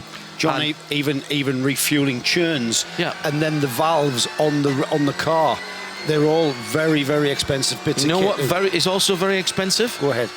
Is the fireproof suits for everyone. Absolutely, yes. 500, 600, 700 quid a pop. And I am thankful, being a pit lane reporter, not to have to wear a fire suit. Yeah. I can actually wear shorts in places like Paul Ricard. Not that I would want to wear shorts here at Silverstone, because it's becoming a bit chilly this Mark evening. Jackson says this is the way they should do. If they're going to reintroduce refueling in Formula 1, they should do this, but with only 4 pumps, and see what Lewis has got to say while he's sitting in the queue behind Verstappen. You know what? That would be worth tuning in for. Massively entertaining. That's worth your Sky Mark, F1 brilliant subscription for sure. Shea Adam is incredulous that you suggest that there was even photography and cameras when you were only 7. She's got to work with me at Le Mans, you know. You have to be at Le Mans, Shea, so you are going to get it. Right, now, work going Revenge on. is sweet. Oh, dear. Now, there's an engine that they've taken part of the dry sump off, and that's not very dry at all on that V6. Is that not just the oil pump that they've removed from there? Ah, you could be right. Yes, sorry, I thought that other tray alongside was part of the bottom end. I thought that was so they are stripping off ancillaries here. So the engine that they are putting in isn't fully dressed. So they are taking off things like power steering pumps, alternators and oil pump, as Joe rightly said, because the engine that they are going to reinstall wasn't complete with ancillaries. I think I know why. Because they probably never imagined that they would do an engine change mid-race. Correct. And there's no need to have a completely separate, fully dressed engine. Third place in Cup class for the 151. This is the Zorg Rennsport car in the BMW 235i Racing Cup class. Classic BMW colour scheme with the M stripes in a swoosh down the side, not just straight lines for Zorg Rennsport. No, it's very swoopy around the back end. I noticed they've got the coloured grille as well. John Shen back out on the circuit for Modena Motorsports. Beautiful sunset this evening here at Silverstone. The sun going down behind Stowe Corner, and so any time that the guys are heading up towards Stowe, turning in from Brooklands towards Luffield, and going through Beckett's as well, I would think they'll be able to see the sunset. Perhaps not quite turned round enough, maybe through the first part of Beckett's to get the sunshine in there. Oh yeah, coming through Maggots, it's right in front of them. Little bit of cumulus nimbus in the distance, and looks like a storm front there that we're hoping is going to blow straight through. The forecast was for decent weather overnight, although if it goes clear, which it has been the last few nights around these parts, it will be exceptionally cold, and we might see the temperatures dropping down 5 or 6 degrees Celsius or even below that. And that's perilously cold for racing tyres. I was wearing a big anorak, which is my default fashion, I suppose. But as soon as the sun disappeared behind the grandstand, the temperature dropped. We had a track temperature of 20 degrees at about 5 o'clock. I would imagine that's down to about 16, 17 now, the way that the temperature had dropped. I've been told by Natasha at the 24-hour series, the hashtag that we all should be using is 24HTCES. 24HTCES if you're tweeting to us at Specutainment or at 24H Series if there's anything you want to ask the ask the series it's themselves. Another half an hour of racing about to pass by. 20 hours and a half still to run. And it is still a Seat that's leading. We've not had anything else, but during this pit stop cycle is when Zach Arnold and the Pit Lane Competizione team bounce up. That Audi's getting good fuel mileage, and they're up to third position, albeit a couple of laps off the lead, lap and 3/4 off the lead of the Klas Kresnik driven Red Camel Jordan NL. But that is very interesting for later on in the race. Fastest lap of the race just been put in by the BMW 1M. That's the 137 car, not without its problems either. Mark Armstrong, the Irish driver, just doing a 2:18.6 for that SP3 GT4. Now, I think that car's running to a 2:18 bracket. So, right on the money there as the 2-1... no, that's not right. Hang on a second. Was that the Modena Motorsports car back in? There, it's not showing in the pits. It was the second Modena Motorsports car. It was the 217 car. That's why it confused me, because that car certainly shouldn't have been in the 216. Marcel Tiger, the Hong Kong-based Dutchman, brought that car into the pit lane out of 8th position in TCR. It runs the same colour scheme. That rather an M Sport looking colour scheme as well, with the shades of blue and the slightly lighter red. Classic colour scheme. Is that more orange? Yeah, it is a bit more orange. But it's the dark blue stripe between the red or the orange and then the lighter colour. It's like the clearly BMW inspired blue, by that. Yeah. Clearly inspired by that. That is a colour scheme, and there is the 121 Seat out in the complex at Maggots and Beckett's. That is second place now for that car. That BMW colourway, now obviously you normally only see that on BMWs, but it is one of those classic colour schemes that whatever you do with those stripes, even if you put them on ineptly, or you can hardly even overdo it, they just make a car look better. Yeah, especially BMW. So I mean, when did those colours appear? Because I remember in the early 70s. 40 years of BMW Motorsport this past year gone. And they've 16. used those coloured stripes on the white, but also on the dark blue. Yes. And they use it in Motorrad Motorsport as well for the motorbikes. I've got as you know, I've got a light coloured BMW K1600 GT. And I'm thinking about asking for some motorsport stripes to go on that, because I think that would just set it off now. Is that what you do? Yeah, I think so. I think I'd be having a chat to Ian Hall. Police bike. Well, yes, there is that as well. Doesn't traffic move out your way though when they see you in the mirror? Yeah. They're not going to be looking at the side of the bike. That's hopefully. true though. That's true. They are going to be. Actually, if I could make them reflective red down the side, that would be quite good as well. Yeah. Because people still don't see you. Ian Hall will be getting the job for that. Hindhoff in impersonating a police officer arrest shocker. Yeah. Moving on. Hello to AB, who's at Bayliss Rally, watching with Natalie McLoyne and saying thoroughly enjoying it.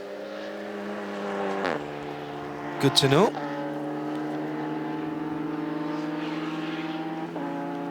Slightly fewer cars here than the high water mark of last year, but very good quality in the field this year. The unfortunate situation with this weekend being the only date that Silverstone, I think, could give, and it's clashed with the opening round of the touring cars, and there's quite a few competitors. Colin White, in fact, is doing double duty this weekend, racing in Ginettas on the touring car package, and then coming up to drive the CWS car here. That's why we haven't seen him around all afternoon. Correct. He's been qualifying his Ginetta. He top 5 finish, mate. Yeah. No, he was racing today. Right. They had a race today? Yeah. All right. Yeah. So he'll do some night stints. Yeah. And then go off back to Brands Hatch for a race in the morning. Yeah. I'm sure. It's a bit hardcore, isn't it? It's Colin. Yeah, true. True. You know what Colin's like? 176. What's happening to that car? I'm being asked by. It is down in 24th now. blew a It's still turbo. in the pits. It's blew a turbo. Yes, and he's having a whole power unit change. I'm just seeing from Synchro Motorsport. Thank you, guys. When you say power unit, you mean an engine? Engine has overheated. We're going to have to change the power unit. Team are all over it. We're looking at an hour and a half. Another engine change. Guys, one of the good things about dinner, yeah, dinner was delicious. What was it? Lasagna. Right. And I was offered either garlic bread or potato wedges with it, and I looked... Is that an either-or situation? Well, that was kind of the discussion we then had, and we discovered it wasn't an either-or situation, so we had a little bit of lasagna pasta carbo and some potato wedges carbo and some bread garlic carbo. So I'm well carbed up. Yeah, so that's nothing for me on my low-carb diet, then I'll just sit here. No point in me going for dinner. But there's plenty of coleslaw, plenty of salad, and it was delicious. Anyway, and the advantage of that, not only was it delicious dinner for the inner man, but also you had this wonderful view that you get from the Brooklands Suites of the Wellington Straight into the left-hander at Brooklands, and then round Luffield. You can see them going into the pit lane. Rob, the timekeeper, came down and asked me why I was sitting on my own. I said, why would I want to see sunset looks fabulous from there as well, I bet. when I can look at racing cars? Anyway, we just got rid of him, and then the Synchro Motorsport Honda came past, billowing smoke out of the back of it. I don't know if you got that on your TV feed. So there was clouds of billowing smoke. I mean, it really was proper turbo blow up. And the car was brought into the pits. So that was drama over dinner. And it's been there for already 20 minutes, my clever little screen tells me, so that's continuing to work whilst I was eating. And the other thing, of course, that happened whilst I was having dinner, which you may have talked about, was that the Roll Centre BMW came into the pits and has stayed there. Now, Ian Stinton was driving it, and again, it was getting more and more smoky. Yes. And it was one of those kind of things where you think that's not going to last very much longer when we're barely 3 hours into a 24-hour race. And sure enough, that car has disappeared, and because Joe is swanning himself up here, we haven't got anybody in the pits to find out what's going on. Send them back down now. Are you not going for dinner? There's no point, it's all carbs. No, there's plenty of salad, and you will go. I have my own food. All right, okay, all right. It's all right, get back out. But bye-bye. Anyway, so there is a Roll Centre to find out exactly what's going on. I must say, the smoke didn't really look like gearbox oil smoke. Oh dear. Although it might have been, but it was definitely getting smokier and smokier, and now that car has gone into the pits and has dropped a long way down, hasn't it? 2, 3, 4 is maybe not 13th. No, 5th, 17th, isn't it? And the problem with the timing screen, if you're watching this on your timing screen at home, Roll Centre, because Martin Short wanted to be furthest away from the Radio Le Mans studio, or the RadioLeMans.com studio, but also closest to the fueling station, he decided that he was going to be closest to the fueling station. The trouble is, when they push the car backwards into the garage, they go over the line that marks the beginning of the fueling station. So although the car is being shown as in the fueling station on the screen, it's not really in the fueling station. It's actually in its garage, having tripped the beam to go into the fueling station as they were pushing it back into the garage. So Kresnik in the pit lane will give up the lead and out of the car. Car's up on the hijacks, getting a new set of Hankook tyres. Hello to Alan Prosser. I love that shops have free Wi-Fi. I'm listening to you while being dragged around Tesco's, which is a British supermarket for those that don't know. And hi to Matt Bacon, normally marshalling here at Silverstone. Can't be here this weekend as work commitments have kept him away. Thank you for your service and to all of your colleagues in Orange. And he says, luckily I'm listening to the Radio Le Mans coverage and keeping me sane whilst I'm away from the track. Well, that's good to know, Matt, and hopefully see you at a racetrack soon. Now, Go on, Paul. Yeah, I'm just trying to piece together again what happened when I took the break, and whilst the computer kind of stores up what happened, I then have to kind of work out what kind of led to that. There was a bit of a battle on for the lead, because you mentioned Kresnik just came into the pits from the lead. Now, he wasn't in the lead before, because I fancy there was a bit of a scrap going on between the Bleekemolen 100 car and the Modena Motorsports 216 car. They were circulating very close together out on the track. I could see that because, as I say, I got a nice view of the track whilst I was out there. But I don't know if they've had a pit stop since then. They've all had three. They came in first. The 216 came in first, and then the 100, and that left the 303 in the lead. The 121's climbed up to second place, and the Audi is up to third. But those two were going backwards and forwards at it for quite a while. The Monlau competition car has just dropped away a little bit from those two. Yes, and Martin de Groot and John Shen at the wheel of the Modena Motorsport car are continuing to have this battle, although they're not as close together, having had that pit stop. So that's in the 216. Phenomenally, and Rob was telling me in the over dinner that the 121 up there, as you said, in second place, and will now be taking over the lead. Will he or will Kresnik get out in time? That'll be interesting to see. It'll be close between them. The Track Club car, Simon Atkinson has taken over the wheel of it, and he's been at the wheel of it since Cody Hill gave up the wheel at the 2 hour mark. Now we're getting towards the 4 hour mark, which means they've only made one pit stop. They've ignored, we only had 2 Code 6s, but they've ignored them when they've had them, and come in when they've run out of fuel, or when the drivers have run out of time, more accurately. And the car's going phenomenally well. I shouldn't say that, should I? But staying out of trouble. And I was saying to a number of people as we were discussing this race beforehand, it's going to be about being reliable with these TCR cars. Although they're built for endurance, they're purpose-built racing cars, they still need to be looked after, and you still need to make sure you don't break anything whilst you're out on the track. So I think the Track Club car is certainly doing a great job thus far. And as I say, with very nearly 3 3/4 hours of the race gone, Simon Atkinson has done a sterling job, just as well as Cody Hill did before him, and will have the car. Yes, he will have it up into the lead now, won't he? Because he will come through next. Won't be in the lead for very long, because he'll have to make his pit stop before 4 hours of the race is up. But Simon Atkinson then with the 121 becomes, as he does so, the 4th car which will have led the race.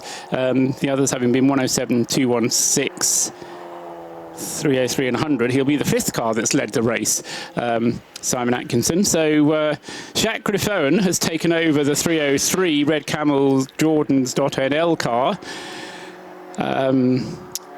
from Klaus Kresnik, who was the second driver after Rick Breukers. So that leaves Evo up their sleeve for the moment. Jacques Griffoen out at the wheel then of the formerly leading 303 car. But as I say, Simon Atkinson will be coming through across the start finish any moment now, and keep a look out the window. There he goes now, and he takes the lead as he does so. So a new leader of the race. And so I have to write that one down. Number 121 takes the lead of the race on lap 90. And that's the first time that the 121 has led. It is, yes, absolutely. And that is, as you say, the 9th change of lead. Now this is where us and timeservice.nl have a difference of opinion, because I think it's the 8th change of lead, because they start counting at 1. At 1, yes. Which in my view is wrong. That is not a leader change. That is correct. As he went across the line on pole position. They are leading the race, and therefore you have a leader history, and that is the first. I shall remember that now. So that's the 8th change of leader. Yes, quite. Thank you. Yes, I like that. 2 Code 60s, as you rightly say, for how many laps? Do we have a Code 60 lap there? I do, that they don't. Only 9 minutes and 32 seconds for 2 cars to be recovered. Laps. Yeah, 2 laps. Which is very impressive. Yes, in effect, one of them was even less than a lap, but yes, because there were some cars who crossed the start-finish line when it was green. It then went purple. by the time they got back to the start-finish line, it was green again. So as far as they were concerned, every time they crossed the line, start-finish line, it was green. And that's why it's quite difficult sometimes to measure Code 60s in terms of laps rather than in terms of time, which is what is done officially by timeservice.nl. Opportunity to commend to you the timeservice.nl website. Raceresults.nu is the easiest way to get there. There's a couple of links to follow, and once you get through those links, you get to live timing.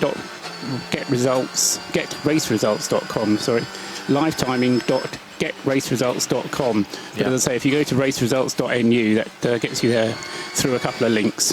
And if you can't be bothered to do that, just go to 24hseries.com and there's links there as well to the live time. There's a single link to that screen, but there isn't a link to all the subsequent. Because what Time Service will also do is to then give you all the results of previous races, as well as the hourly bulletins and various other things on that website. So there's, as I say, if you're interested in hourly bulletins or sector times, they're all listed, and you can print them out when you get home. Now the teams are cycling through their drivers. They will still have drivers that have not yet been in the race car yet. The number 52, Team Sally Racing, that is the Renault Clio. That car has just done its best lap of the race in the hands of Mads Christensen, 2:33.008 for them. And another car with Max Bladen at the wheel is the Accelerate Motorsport Mini JCW, 2:23.105. That's that car's fastest lap of the race. So just because we are moving through the race, don't think that all of the interest is disappearing. We've got another 14 minutes to go before another hour is completed, and that will be another 2-hour block. So we will just take a little breather there. Now, one of the star cars that is out there, well, it isn't out there at the moment, is the 176, the Synchro Motorsport machine. That was brought in by Dan Wheeler a little while ago and has been in the pits for a wee while. Engine-related issues, Joe Bradley has the answers with Dan. We heard Paul Truswell wax lyrical and describe very eloquently while he was at dinner the sight of the 176 Honda, the Synchro Motorsport Honda. Plumes of smoke everywhere, never a good sign. Dan Wheeler was the driver at the time. Dan, what happened? Well, we've been nursing a tight, fluffy, warm engine, and we've been about 5 seconds off the pace, I think, most of the stint, and we're having lots of conversations. The guys have got all the technology, they're looking at stuff, been talking about it, and it was just trying to find a remedy. We're not losing that much time, so just soldier on. And as Mr. Truswell spotted, it let go suddenly, and luckily, I think it was bottom of the Wellington Straight where it finally let go, and so I just nursed it up into the pits, and engine change time. Did you actually coast into the pits then, Dan, under no power whatsoever? No, it was still running, but the car was full of smoke and I was choking. Really that bad? It was really, really unpleasant for a short while, but when you wanted to get it back, obviously, and get the guys to work straight away, and great bunch of fellas, they'll have it done in no time at all. So what exactly, when you say, are we changing the engine, are we? A complete engine change? Complete engine change, yeah. I mean, it might be something that they could pin down, but in the time we've got, the time they can do an engine, the decision was made, get that done. What's the estimated time to do that job? Honda dealer, day and a half. These boys, probably an hour and a half. They're really good, yeah, great guys. Yeah, I always love to make that comparison. Dan, bad luck. You guys know how to race over these long distances, and it's great to see the kind of team spirit we're seeing. Yeah, there's plenty of time left to keep going, and unfortunately we're going to end up having to rely on other people's misfortune a little bit, but we'll soldier on and do what we can. Thanks, Dan. Bad luck. Stan Wheeler out of the Accelerate Mini, out of the Synchro Honda, the 176 car. And that car then in the pits for about an hour and a half for a complete power unit change. That's engine to you and me, Paul. Yeah, I know we're supposed to call them power units in Formula One these days, aren't we? Certain bits of them, yes. Yeah, yes. I don't get that either. I'll quite only show my ignorance. 248. I mean, it's interesting what Dan was saying there, that they weren't going to mess about, they'll just change it rather than trying to diagnose it, because I think the 248 car, which is another car, the Ginetta that's undergoing an engine change, the TDF Gaver car, they spent about an hour deciding to do an engine change. So they wasted it. Well, I say wasted, but they spent an hour before they then decided to do an engine change. And in a sense, that is just wasted time now. And they've been in the pits for 2 hours and 42 minutes, and they're still doing their engine change. Whereas Synchro Motorsport, I mean, they've already got the engine out and the new one on the hoist. So, you know, in some ways, if you're going to do this, then their approach is the much better one. And here's the interesting thing: we were watching the V6 engine being prepared to go in, and it didn't have things like oil pump and alternator and that sort of thing on, so they were having to take that off the old engine. As Joe rightly said, in any normal form of motorsport, you would never plan to change an engine, so you don't keep the engine fully dressed. It was sitting there in its engine crate. Now, it did have a bell housing on, and it clearly had a clutch fitted, but it didn't have the other ancillaries. Now, this, from the Synchro Motorsport guys, looks to me as though that they are taking the very minimum off the old engine, which is already out, and getting ready to offer the new engine in. Also, I noticed that the whole of the front end of the car just has come off in one piece, which is a very smart way to do that. And indeed, there's the new engine on the blue trolley, ready to go. It's almost like Audi's idea to change a rear end. Synchro have said, we're going to have to change the engine at some point, and I don't think they really wanted to do it for the 4 hours. Every 4 hours we'll change the engine, chaps. There's, you know, the bodywork's come off in one piece on the front. Now, I had a good look around the new Porsche RSR, which is their GT car, their GT Le Mans car, and one of the things that they've done is made every body panel removable with no more than 2 fasteners, including the rear 3/4 wheel arch section. So actually, to change the brakes or do anything on the upright, it takes no time at all to just release the bodywork around it and give yourself more room. It's a really clever system. I think the only trick there is to know which body parts to make as one piece. Correct. And which body parts to make, because you end up otherwise with 2 bolts securing a massive bit of bodywork, which then isn't strong enough when you get airflow over it and the bodywork starts flapping off at speed or after some contact or something, but also making it useful so that you're taking a large enough piece off so you can get on with work. But I think in principle what you've described is absolutely the way to go, but it's what, like all these things, it's in its implementation. Having the idea of that is good, but you then have to work out how you're going to make it work. Not Right Away suggests the 24 hours hashtag 24HTCES needs a new class then. In the results, cars with at least 1 power unit change. Which is, well, as I say, if it is the spirit. Joe said it absolutely correct. It's the spirit, proper old-fashioned spirit of endurance racing. You absolutely couldn't get away with this in ELMS or WEC or the 24 hours of the Rolex or Le Mans or anything like that. Nobody would do that because they'd be too far down. And the Intersport BMW is back in the pits now as well. This is the black and red checkered machine. Was in 3rd in class, but has had its issues, and it seemingly still has some. Back in the pits again.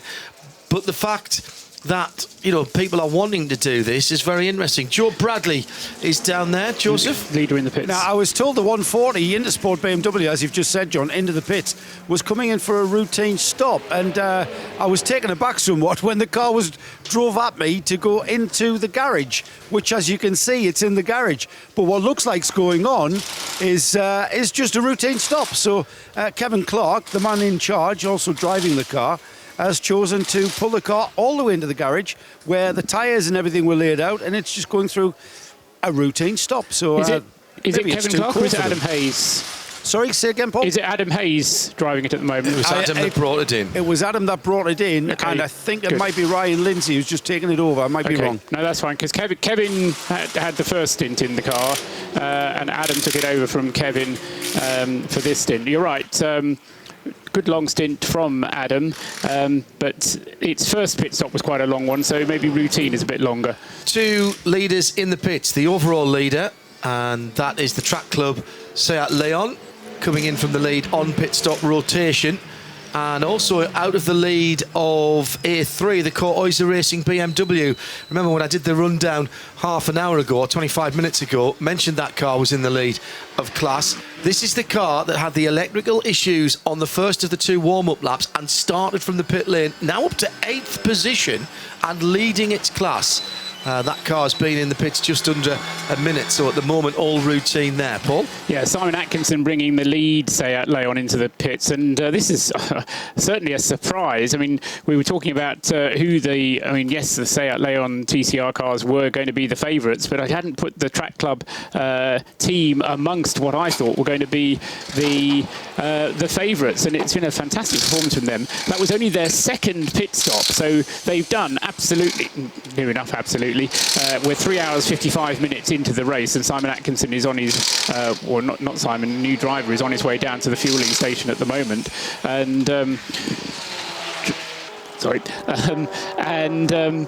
it's been two 2-hour stints then for that car, and the third driver will now be taking over at the wheel of the car. The car will lose the lead of the race.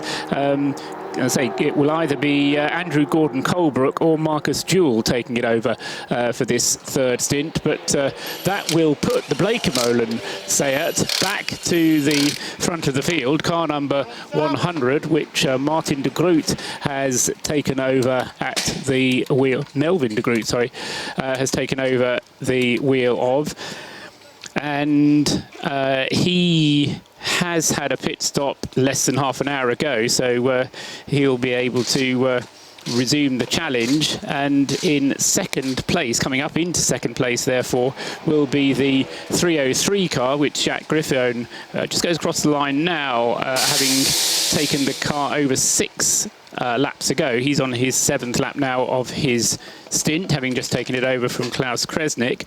And Jacques, not necessarily as quick as Klaus would have been, so he's going to have his work cut out. He's 3/4 of a minute behind the Team Blakemollen car, and through now, going up therefore into third place, because the Track Club car is still being refueled. So going up into third place is 216, the Modena Motorsport. So those are the 3 cars that have kind of bubbled their way to the top. The car that has bubbled its way out of the top, which you mentioned earlier on, John, is the 107, the Monlau Competizione car, which is currently in the hands of Albo Cano Ramirez, the female driver of that team.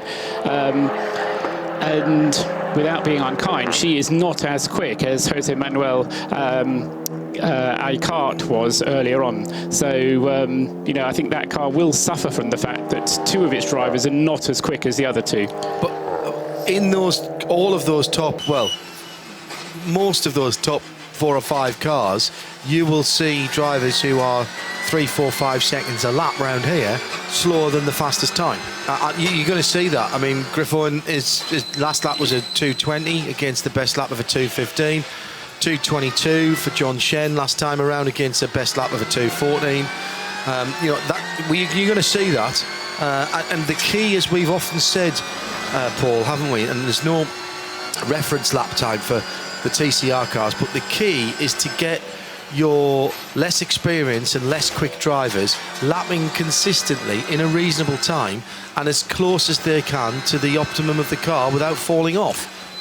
Crucial point is that bit of work without falling off. Yes, I think you need to get them comfortable in the car and able to carry on without not just falling off, but without bumping the car over curbs.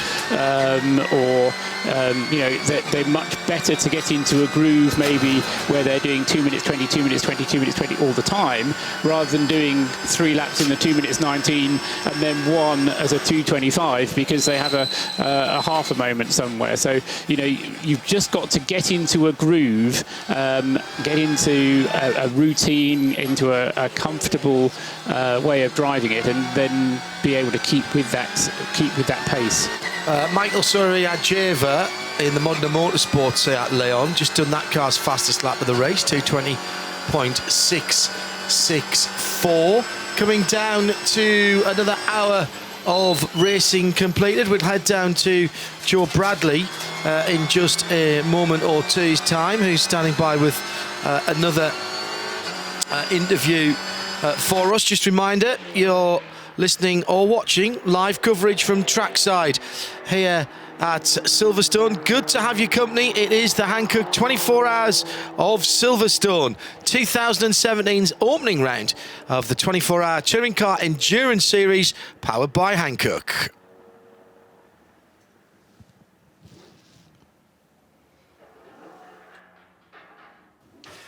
Having just brought in the number 121, that's the track club Seat Leon. Simon Atkinson here. Simon, it's developing into quite a battle at the front of this field. Yeah, it's quite good fun. The front 6 cars obviously are very, very quick. They seem to have different gearing, so they can do about 6 seconds quicker than we can. We seem to be a bit better on fuel than they are, so it's kind of some and some. It's making it quite fun though. Yeah, it's good, good. Are you guys being dragged into any kind of battle, or are you just sticking with your plan?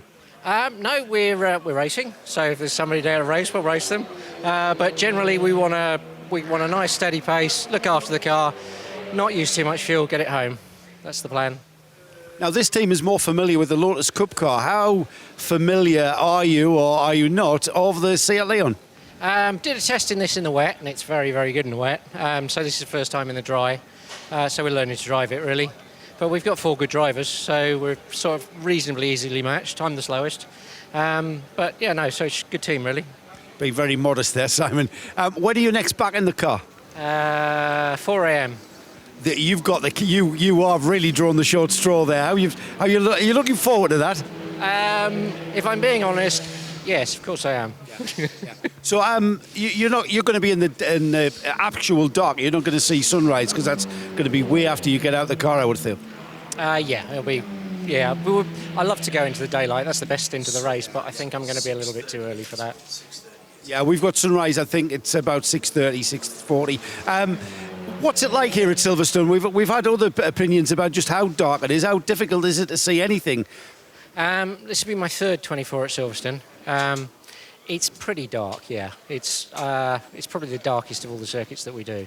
So, but then, you know, the lighting's getting better and better on the cars, so it's not bad. It's okay. I mean, the hardest bit, to be perfectly honest, was that stint with a low sun. You couldn't see some of the apexes at all. It was kind of guesswork. So 4 a.m.'s the kind of, there's only burglars around at that time of night, isn't there? What are you going to do now? Are you going to get some sleep and then wake up for 4 a.m., or are you going to stay up until then? I was going to say that's a good drive it like you stole it line, isn't it? No, I'll stay up until then. I might sleep after the next stint. Great stuff, Simon. Thank you very much. Such a cool individual. Love it. Whilst you're still listening, though, Joe, see if you can catch up with Cody Hill, because he's in that same garage. He's probably off having some pasta somewhere, but I'm sure you can have a chat with him either on air or off air. He did the first stint in that car, and pretty good work by the slowest driver in the car. He led the race. He'll be the one that says, well, I was the one who was in the lead. So he's got the cachet of that. The other disadvantage of having good fuel consumption is that you end up spending longer in the pits each time, because you have to kind of spend your time that you've used all the fuel, and then you have to come into the pits and spend time there getting it refueled. So that car has dropped down to 5th place now, and has been taken over by Andrew Gordon Colebrook.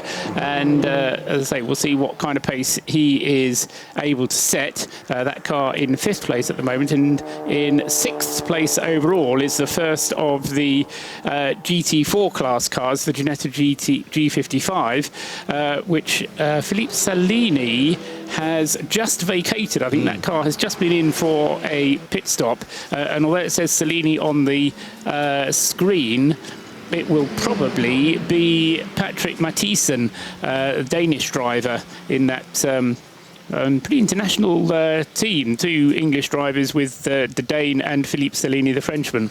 You mentioned Cody Hill there, Paul. It's great to see Cody back at a race and in a race car. Remember, Cody was injured at the Barcelona 24 Hours in that very nasty-looking accident on the pit straight. Fractured pelvis, I think, but back to full fitness now, fully recovered, and great to see him back out and lapping. So best wishes to him. We will indeed grab a word with him sometime over the next few hours. Thanks, Joe. I would hope so, yes, because I think this is his first 24-hour race. It may well be his first race since that accident. So, and as I say, I know you were close to it in more ways than one. So, I think quite understand if you don't want to catch up with him on air, but it will be good for you to catch up with him in the garage somewhere.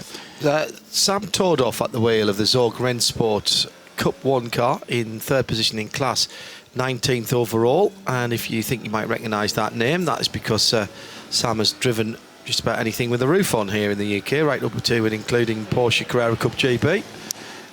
Is he doing British GT this year?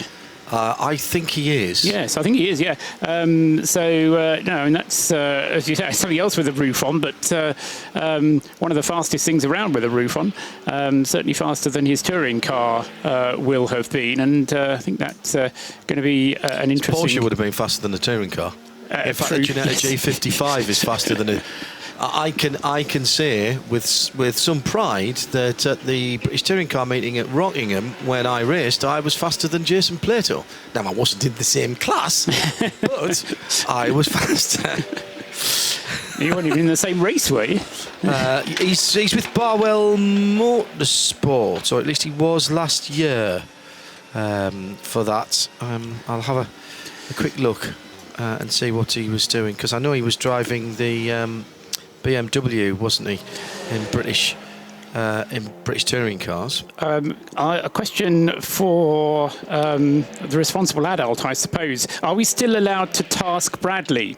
Hashtag Task Bradley. I do have a Task Bradley job, which is to go up to Roll Centre Racing, because the car that won here last year, the dear old girl, has been causing Martin Short and Richard Neary and the team at ABBA with Roll Centre Racing a fair deal of trouble this year. 3/4 of an hour that car has been in its garage, and as I say, over dinner it was clearly smoking. The car was smoking while I was having dinner, but it didn't really affect me as much as it normally would. But it looked like it might have been a repeat of some gearbox problems that car had been having earlier on. But if Joe can find out for sure and find out what progress is, what the prognostics are for that car. As I say, 3/4 of an hour. The Synchro Motorsport Honda is obviously still in the pits, and that came in at roughly the same time. They were both my dinner cars that went missing, so that car's about 3/4 of an hour in the pits. The 248 Ginetta is still having its engine change, now 3 hours into its pit stop. And then the other long pit stopper is the RS Connect car, which came in... remind me, 144 came in following crash damage, wasn't it? Because that had the damage when it had the coming together with the Duo BMW, and they were having suspension problems fixed. And Sam Tordoff, of course, raced the HB Racing Lamborghini Huracan at Dubai, and he is, in fact, you're right, he is doing GT this year, but not British GT. He is joining Straka Racing McLaren for the Blancpain European GT Championship this year. Basically alongside the GT Academy drivers, and with Nick Leventis, Lewis Williamson, and the rest of the Straka team. Straka have got 160 McLarens in various championships around the world. It seems, and 3 times that many drivers, I think. Yeah, well, there you go, exactly. Exactly that. Coming up to 19 hours and 50 minutes. Let's go down to Joe Bradley, who is with last year's race winners, Team ABBA with Roll Centre. I'm with Martin Short, Richard Neary. Guys, it's times like these that we see behind you that make last year's victory mean even more, isn't it? You guys have been around this so long that, you know, it's yeah, what can I say? I have no words. I think there's a phrase about something that happens, beginning with S and ending in T. Unfortunately, we fixed the gearbox. It's been absolutely brilliant, and much to our amazement. But it was reported there was a bit of smoke. We thought it might be fuel on the overrun, but we suspected it might be the gearbox. And then Ian reported a smell of oil on the radio, so I said, right, well, let's get him in. Richard, bless his cotton socks, was having a snooze because he's absolutely exhausted from having spent 4 days solid working on the car himself. And so we got the car in, and we could just see there was engine oil all over the place. And we couldn't immediately identify it, but then we saw there's a front crank seal, which is terminal. In terms of that engine can't be fixed, it's engine out. So what we're doing is we're going to have a because the boys are all shattered after 4 days of this, we're going to have a very relaxed time. We're going to spend a few hours on it now. We're going to crack the beers out, go and have a good night's sleep. All the hotels are paid for. Back in the morning, carry on, and have a little test session tomorrow afternoon. Seems like a good idea. That sounds reasonable, Richard. Yeah, we've got a spare engine with us, so we're going to put the thing back together, get back on track at some point tomorrow. I take it it's only going to be the mechanics who have the beers, though, if you're going to drive again tomorrow, guys. Obviously. So, can I ask, I mean, this is the car that won this race last year. We've had gearbox issues over the course of the day. All right, you know, I know how this works, but people might think, well, surely the car won last year, so why can't you just wheel it off the trailer and do exactly the same? Richard, I'll start with you. Not at all. I mean, the car's had a full winter rebuild down to a burst shell. It's effectively a brand new car, so it's in much better condition now than when it actually won last year. Just the way racing is, you know. Everything's working very hard for a long time. I suppose, Martin, it's pushing everything about this sport's about pushing you know, as human beings to drive the car in the middle of the night, but it's also about pushing the machinery and developing it to get the optimum performance from it. Is that what breaks it? Anyone would think you'd been doing this for a long time. You've hit the nail on the head. We're pushing the car a lot harder this year than last year. And as last year, it chucked it down for 75% of the race, which is very nice on a car. This car is working extremely hard. It shouldn't be going as fast as it does. And so it makes everything's all a bit marginal and the percentages get smaller of how things can go wrong. The gearbox, we changed something on that. The gearbox is right on the edge of its tolerance, and we should probably really think about William Hewland, give me a call. Call me. We need to sort that out. We definitely need one of those in, I think. I've got to talk to Richard. Okay, guys, enjoy your beer and a nice dinner somewhere, and we'll see you tomorrow with a big smile on your face, as ever. Even the face of adversity, these guys, you know, just crack on, don't you? Thanks, guys. Thanks, guys. Thank you. Yeah, good stuff. And the usual Corinthian spirit there from the guys down at ABBA with Roll Centre. And just to finish off the Sam Tordoff comments, I'm indebted to ADT, who says he is doing British GT. Paul was right, with Liam Griffin in a Lamborghini. I thought I'd seen that, but when I couldn't find it on his own website, I thought I'd dreamt it. And Dash says, cheer the poor wife up. I've been watching since the start, and you've just told her there's another 20 hours to go. Hello, Claire James. Yeah, 19 hours 48 minutes actually, so not actually 20 hours. I mean, we've almost got the back of it broken now. Yeah, no, I wouldn't say so. I've got into this habit now of having two clocks running. One goes up and one goes down, and I look at the smaller of the two, no matter what. Of course. Because it just makes life easier. And if the bigger number has got a 1 on the front of it, I'll just ignore it altogether and just say we're 4¼ hours in. And in some ways, it's been a short race in that we've hit darkness already with the late start. Yes. It's fully dark here at Silverstone now. There's a little bit of light in the sky way over in the distance, but in terms of driving conditions, it is fully that's dark. Northampton, though, isn't it? That's not coming from the big orange thing in the sky. That's the nuclear glow of Northampton. Sam Tordoff, by the way, has done another fastest lap in the BMW, 2:22.5 now. He's brought that time down to. Has he? And of course, because he's in a Cup car, it doesn't matter what he does. He's got no limits set on him because There's no the limits. Cup car has only the limits of the Cup car itself. Yeah. Sam will no doubt be enjoying himself out there. Not the quickest Cup car though. The QSR has done a 2:22.1. 2:22.5 is the second best time of a Cup car, I reckon. 2:22.0 by the RMA track car. Yes, that's further down. Good spot. 2:22.1 by the QSR and a 2:22.3. No, that's not a Cup car, is it? Sorry, a 2:22.59 for Sam Tordorf. Yeah, that's the top lap times in terms of cars in that class. Yep. He'll want the fastest lap in the class. If I know Sam at all. He won't. He'll be thinking about keeping the car off the curbs, making sure all his gear changes are nice and smooth, making sure that... car driver. It's an endurance race, John. And I'm quite sure that there are team managers up and down the pit lane who are kind of having that same conversation, that the driver's coming in saying, we've put more camber on, I can just take Luffield a little bit quicker and then I can get a bit more speed down a particular straight. And the team manager will be saying, no, we leave the car as it is, we don't need to chase that tenth of a second per lap, we just need to get the car to the end of the race. In the Australian Grand Prix at the weekend, towards the end of the race, Max Verstappen said, how much quicker than I am is the quickest lap of the race, and his race engineer said, too much. In other words, don't bother going for it, you don't get a point for it. There's a league table, but that's all. It's a state of mind, Paul, because even with my limited racing experience, I've always driven other people's cars and been very fortunate to do that.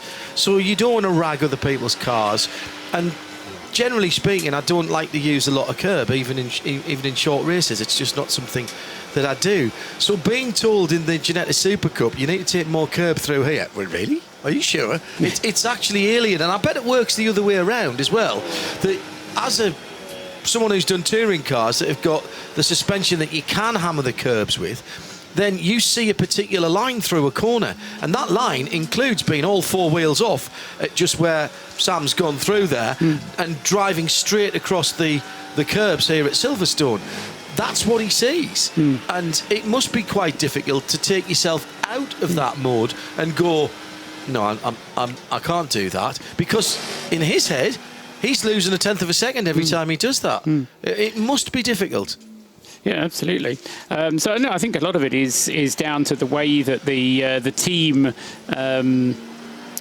mentality, the team spirit works, and it's been quite a privilege in some ways to be part of Roll Centre's team this weekend, because actually being on the inside of their conversations, and yeah, you do see what kind of spirit they build, and you could sense from what Martin and Richard were just saying to Joe Bradley a moment ago, the team, they have been working their socks off, bless them, for the last 4 or 5 days, and they've had all manner of problems, and they got the car to the point where it seemed to be working, and now they've lost the engine.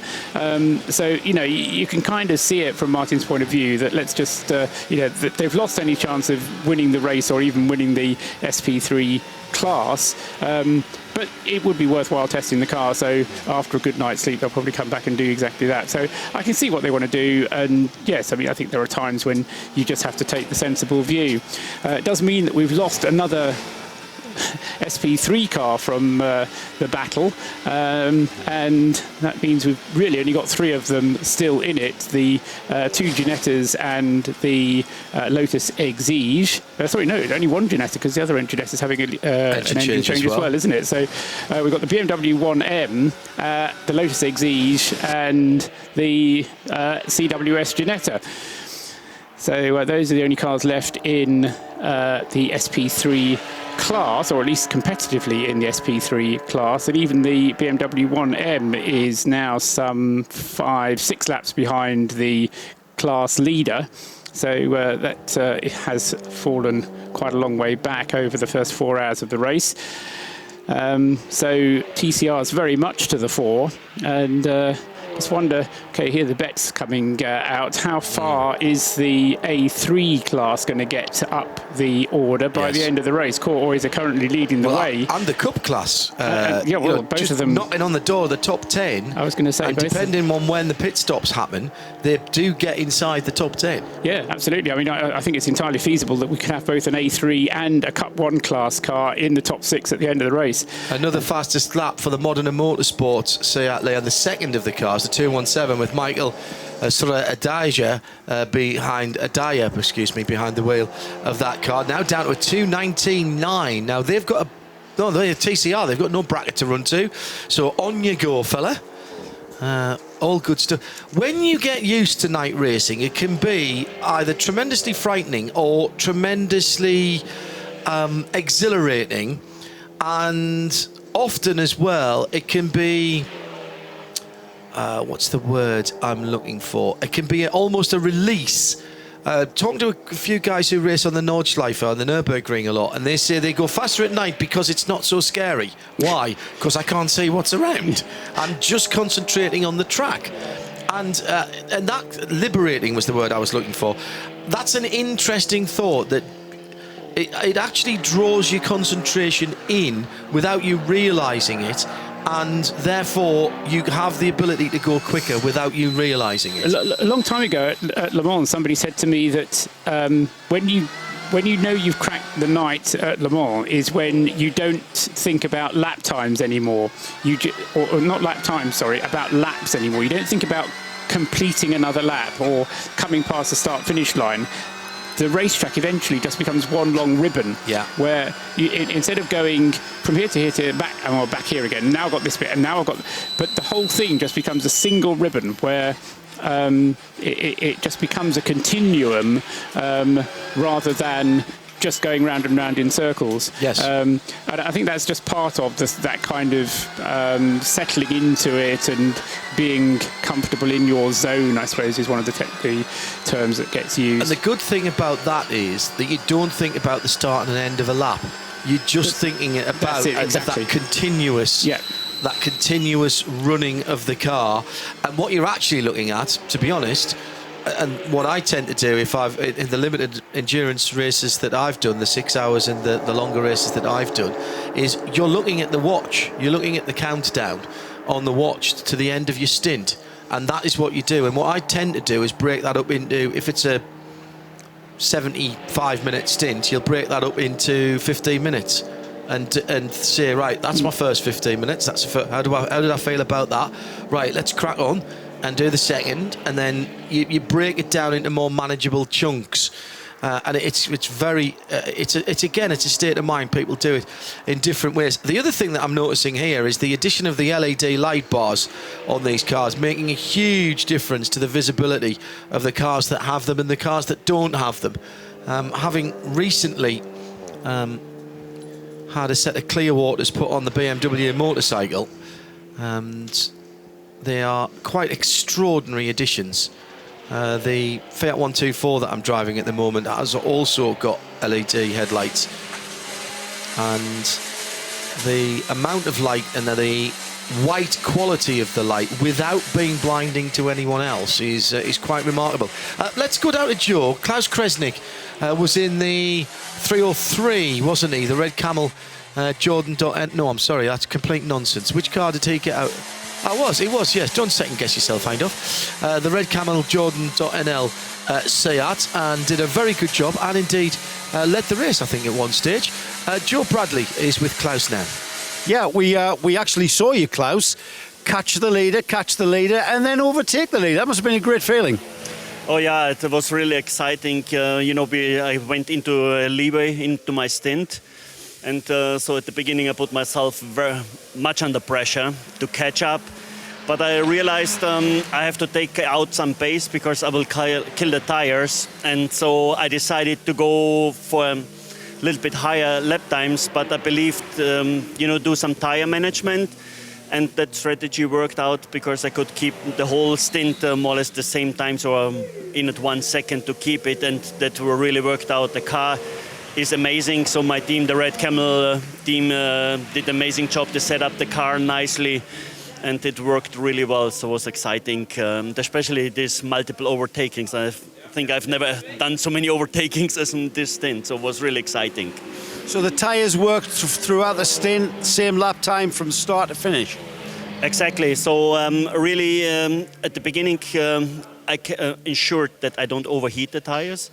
And that is, I think, the secret. So, now I told my competitors a secret. So yeah, I was going to ask. So how easy is it to overdrive and to damage the tyres? Is it a fine line?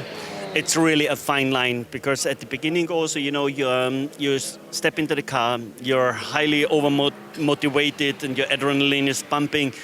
And then especially, because I started with a leeway, so you put yourself under pressure and you want to catch up, and then you must start really switch on your brain and think for 2 hours. You must think for the whole stint and not for a sprint.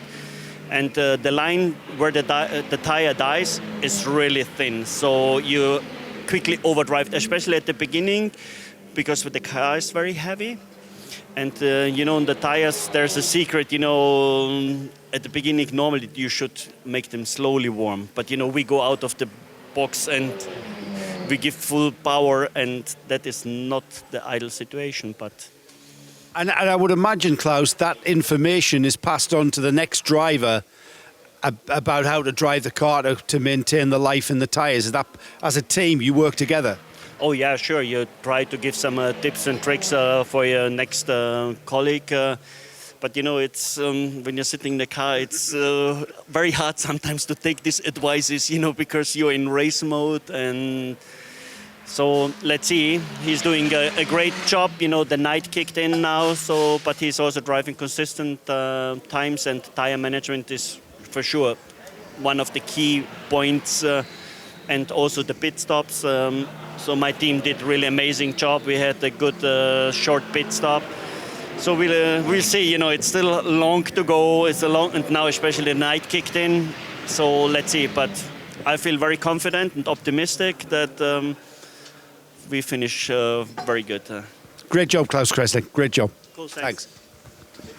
Yeah, very good job indeed from Klaus, and very well explained as well, I thought there, Paul, especially as clearly not speaking in his first language there. Absolutely. I always think it's a good sign, having been in business meetings in foreign countries where I've had to express myself in a foreign language.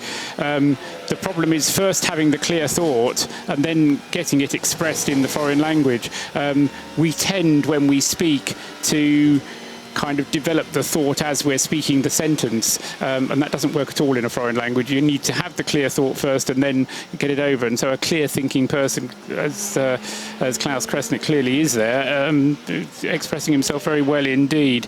The car, unfortunately, not going as quick with Jacques Griffin in it as it did with Jacques, and he's continuing to lose ground on the leader, although it has to be said that James Shen in the 216 car, John Shen in the 216 car, he's actually losing more ground, and in fact there is likely over the course of this next stint to be a change, as even the 107 car, the Mondial Competition car, in the hands of Alba Cara Ramirez, even though I said she wasn't as quick as some of the other drivers in that car, she is quicker in the car than the 216 car is with John Shen behind the wheel. So those gaps could change, and as I say, we'll keep our eyes on them over the course of the stint. At the moment, they're all greater than 30 seconds. In fact, the smallest gap amongst that top group is 46 seconds, which is the gap between third and fourth, John Shen and Caro Ramirez. But that is coming down, and we'll keep an eye on it and see how Alba is going to be able to do to catch up with John Shen. We're coming down to complete another half hour of racing. Here's how it stands in the classes. The A2 category has gone back and swung back the way of Team Sally Racing with the number 52 car. They had dropped into second a wee while ago behind the area MS Owens Endurance Honda Civic.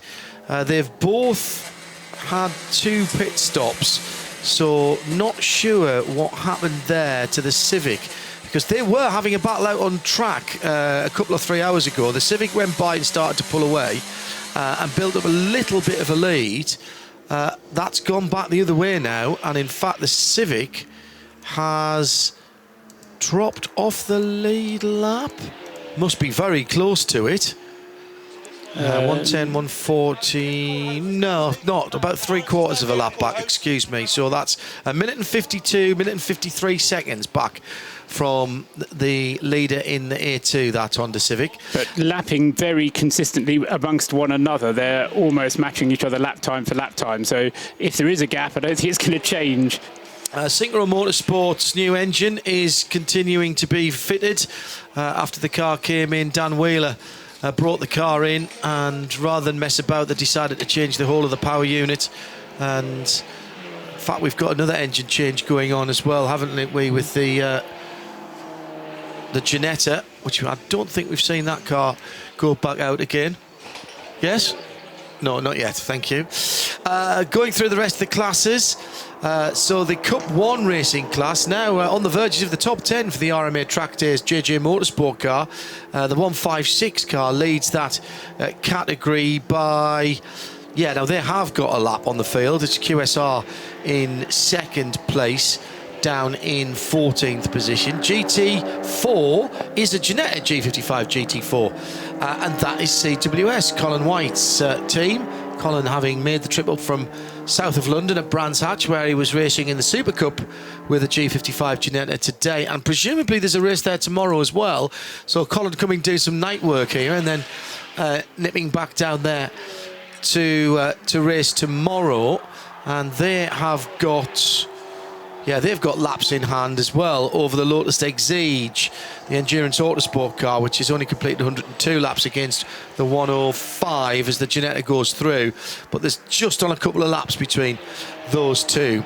Then the top 7 now are all TCR category. 7th position for the Stankwang Tanner Motorsport Seat Leon. The only non-Seat in the top of the timing screen is the Pit Lane Competizione Audi RS3 in 6th position. They have a 51-second lead on their 6th position. In 5th, the Track Club Seat Leon, going very long on fuel, that car, and has still only made 2 pit stops. And they are just going out there and basically putting their drivers in for 2 hours at a time. They've got 41 seconds over the Audi, who are behind them. However, they've got nearly 2 minutes to make up on the Monlau competition. Seat Leon in 4th position. That was the pole-sitting car. They are 42 seconds behind 3rd, which is Modern Motorsports. John Shen at the wheel of the 216, who are nearly a minute, 57 seconds behind 2nd, which is still the 303, Red Camel Jordans.nl, Seat Leon, and they are a minute and 25 behind the leaders, the number 100 team, Blake Molan, the white Seat Leon TCR V2. Haven't really got to the bottom of what the difference between V2 and V3 I think that's is on that car. a question for Bradley, isn't it? We'll get him to write an article. Oh, is it paddle shift versus stick? Okay. Yeah, sequential versus DSG. Yes, different gearbox. Yes. Okay. We'll go for that. Just to go back to your A2 question, because you posed the question how it had changed around, and I think it was all down on the first pit stop for those cars. Because the first pit stop for the number 91 car lost it about 3 minutes, whereas the pit stop for the Team Sally car was just over 1 minute and 19 seconds, sorry, just under 1 minute and 20 seconds. So I think that's where the thing swung from one side to the other. It was around about lap 90 when the lead of that class changed last time. Just going back to it, it was on lap 88 when the lead changed back to number 52 leading the class from 91. But not much of a gap between them, so I think that's may only be a 2-car class, but there's still a race to be had. And as I say, it's quite closely matched at the moment. Yeah, just coming up to 20 minutes before 9 o'clock here. John Shen continuing in that Modern Motorsports 216 Seat, heading down the Hanger Straight up towards Stowe, just up the rise, brake at the edge of the curb and dive to the inside. The Mini ahead of him, and the Mini after its CV boot failure and therefore a drive shaft issue, has been running fairly steadily. The JCW Mini, it's Max Bladen at the wheel of that car at the moment, having ripped off a couple of quick laps and got the best lap of that car down to a 2:23.1, lapping steadily in the mid to late 25s and early 26s now in the Mini. The darkness at Silverstone intense and complete now. Really can't see anything beyond the scope of the very white beams of John Shen's headlights and the LED extra lamp pod in the middle of, right in the middle of the front grille, and just the slightest hint now of a little bit of overnight fog and moisture as the temperatures begin to drop and you get a bit of temperature inversion just as he's heading down the Wellington Straight towards Brooklands. There's still a tiny bit of dark blue light in the sky. That's sort of pointing northwards there, isn't it, as he's going up? So that is a bit odd. Just might be a trick of the evening with the lights of Northampton maybe reflecting off the low cloud in the distance. But it is very, very dark out there indeed for these drivers. Maximum concentration, get into that zone, try and get yourself as much as you can onto just feeling at one with the car, and the car just stepping sideways on John Shen there. That 216 throughout this race has been a little tail end happy. We saw it most, didn't we, in the hands of Benny Simonsen earlier on, where it was extreme. Mind, Benny was pushing on. He tamed it, and as he got through the stint, it seemed to get better, not worse, oddly. And that car is still the fastest car on the circuit in terms of the car that set the fastest lap time. Yeah. So whilst Benny Simonsen was driving it, he did the fastest lap on lap 6 of the race. By a gnat's mind over the Monlau competition car, 14.614, 14.689. Yes, exactly. So, as you say, not much to choose between them. In fact, that car's in the Monlau competition. Exactly, yeah. Scheduled pit stop, I'm hearing from Joseph. And will there be a driver change? Yes, driver is out. And so who did we... We had Alba Cano Ramirez yes, we did. At the wheel of it. We've had Perez Alcart and Jürgen Schmidt driving it already, so that should mean that Alvaro Bajo is the next one to get in. And so he'll be setting out. Alba did, how long was she in the car for? No, she was in the car for over an hour and 20 minutes or so, nearly an hour and a half of driving. Without a pit stop? Without a pit stop. Wow, so they do go long on fuel if you... Well, I mean, not as long as the 121 does. I mean, the 121 quite happily does 2 hours on a tank full of fuel. So to do over an hour and a half is certainly still not going badly at all.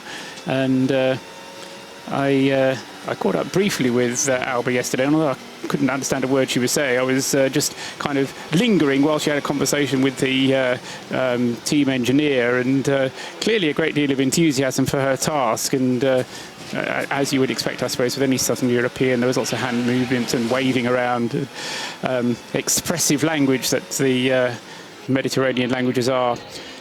They are all posing for their shot.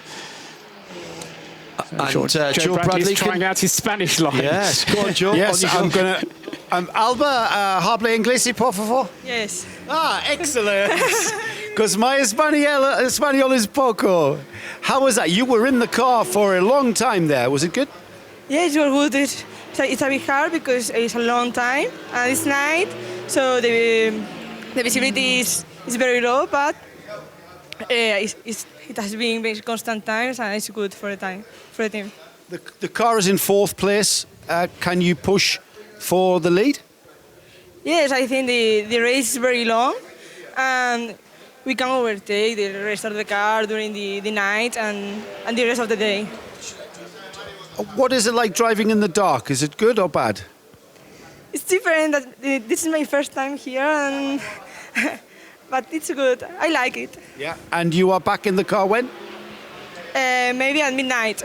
Oh, that's no good. Good. Muy bien. Thank you. Muy bien. Gracias.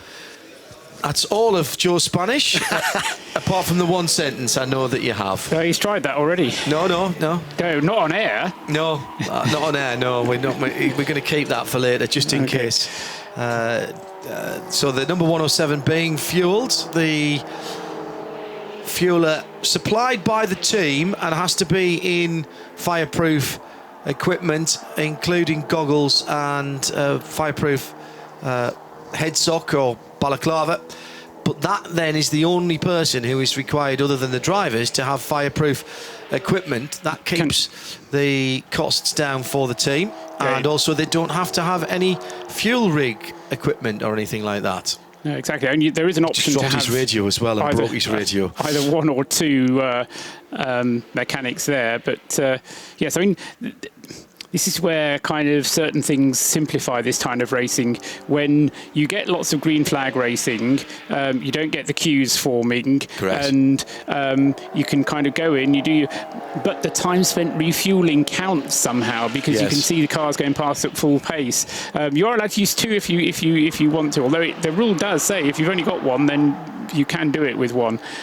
Certain teams need to, and we saw that on the screen for the 107. Because it has a bleed bottle on the other side. To have the vent. Is it bleed bottle or a vent bottle? I think. Sorry. So does two things. It allows the air to escape from the tank, and also it acts as an overflow in case it pops out. And it also lets you fill it up to the brim if that's what you want to do. Correct. Although the TCR cars are limited to, did I say 100 litres? I think I did, didn't I? Yes, 100 Paul, litres. is that literally counted on a digital counter on a fuel pump? Yeah. So do you set that when do you have to do the old Scalextric's finger on the trigger as you're coming up?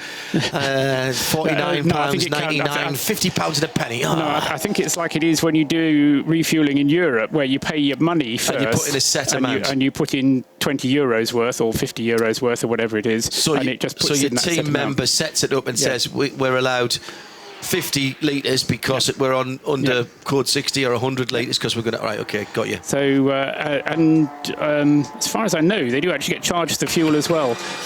Well, somebody's just asked... Well, the reason I was asking that, he said, how is the fuel limit enforced, and does the pump take credit cards or is it cash only? I presume that what happens, similar to other series that we've worked with and things like the Nürburgring, you fill in a chit, and at some stage that gets charged back from your fuel allowance. Everything at Creventic is done through the yellow card. Each car has a yellow card which you fill in all the details on, and that yellow card is signed by various members of the team at the end of any activity, or is taken up to race control, and you acknowledge that you've got a penalty, or if you've gone under your minimum reference lap time and you want to use a joker, then that is also recorded on the yellow card. So it's kind of like your attendance card or your report card from school that gives you your kind of record of what you've done, and at the end of the race they collect them all in and give you a trophy or a bill, as the case may be. Or both, in a good world. Exactly so. So that car which Alba was driving, the 107, the Monla competition car, which was closing in on John Shen for fourth place, has now dropped back as a result of its pit stop, and John Shen now safe in his third place. The top three have kind of drawn away from everybody else. The Monla competition car is the only one of those top cars that have done 4 stints, and that is the car that starts 4 pit stops rather. That is the car that starts the pit stop cycle, and in about 10 minutes or so the rest of them will start coming in. But because of the way that the fuel has worked and how people are using their fuel differently, they will not all come in together. They didn't last time around. They were all spread out. There's someone else going fast. Oh, it's Michael Soria-Deja again, who has put in a 2:19.9 now, under 2 minutes 20 for that Modena Motorsport Seat Leon. That's the 217 car. Yeah, they're both going well, though, the two Modena cars, aren't they? Modena Motorsports from Hong Kong, not as you might think from Italy, but they are a Hong Kong-based team. Yeah, but do run Ferraris. I'm pretty sure. Carry on with your thoughts. Yes. I think it's a different Modena. Modena team. Even as I was saying that. Yeah, I think it's a different team. I was going to go, whilst you look that up, John, I'll just say the point about the pit stops, because that's how we kind of got into this. In that, the 303, the Jordan Red Camels Jordan.nl car will stay out longer because Klaus Kreshnik brought it in later on the previous cycle. So we'll get John Shen come in first in the 216. Then we'll get Melvin de Groot in the number 100 Blekemolen car. Then we'll get another gap of about 10 minutes before we get the 303 in. So it won't be very long. No more than about 10 minutes, I would say, before we get John Shen into the pits. 3 laps at the end of the one that he's on at the moment, I would think. And then that will be the next pit stop caller. So number 216, the next one of the TCRs due into the pits. Yeah, Modena Motorsports also have base in Zhuhai, and they've done some Porsche racing in the past. But yeah, obviously, if you Google Modena Motorsports, you get an awful lot of Ferrari garages. Fair to say. What I was going to say is that Audi is impressing me. Still a very new car. The team have had it hardly any time at all. This is pit lane competizione. In 5th position at the moment, and that is a car that has, as the other cars around it pit, obviously it takes a very long time to do the pit stops here.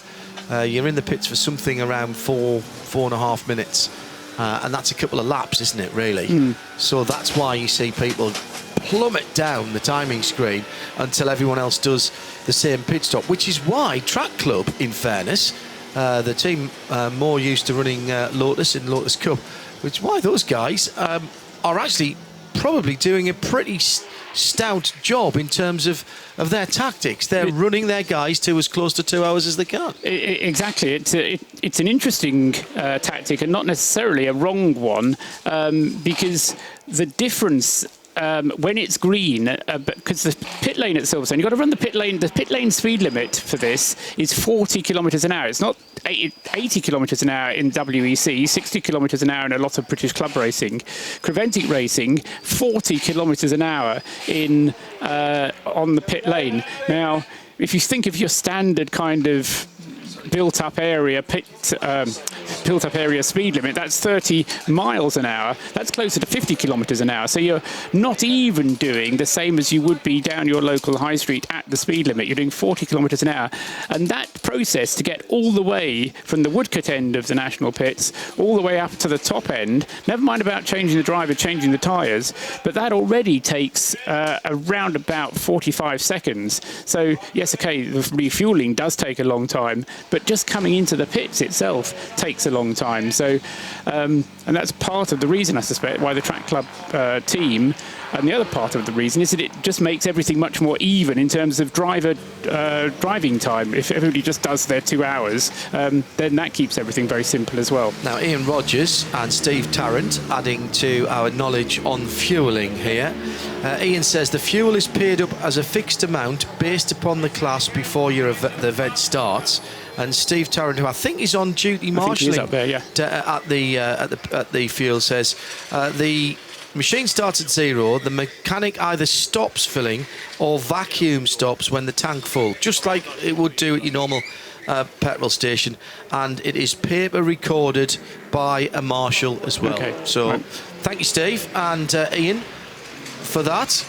You see, that just gets to tell you exactly where the collective is. The Mini has been in and out, and also we've got the 107 Monlau competition car back in. Now that is out of sequence. He's only done 3 laps, and they had to push it and pull it and push it and pull it again to get it to go back into its garage. That was not the plan. So a problem then for the Monlau competition Seat Leon.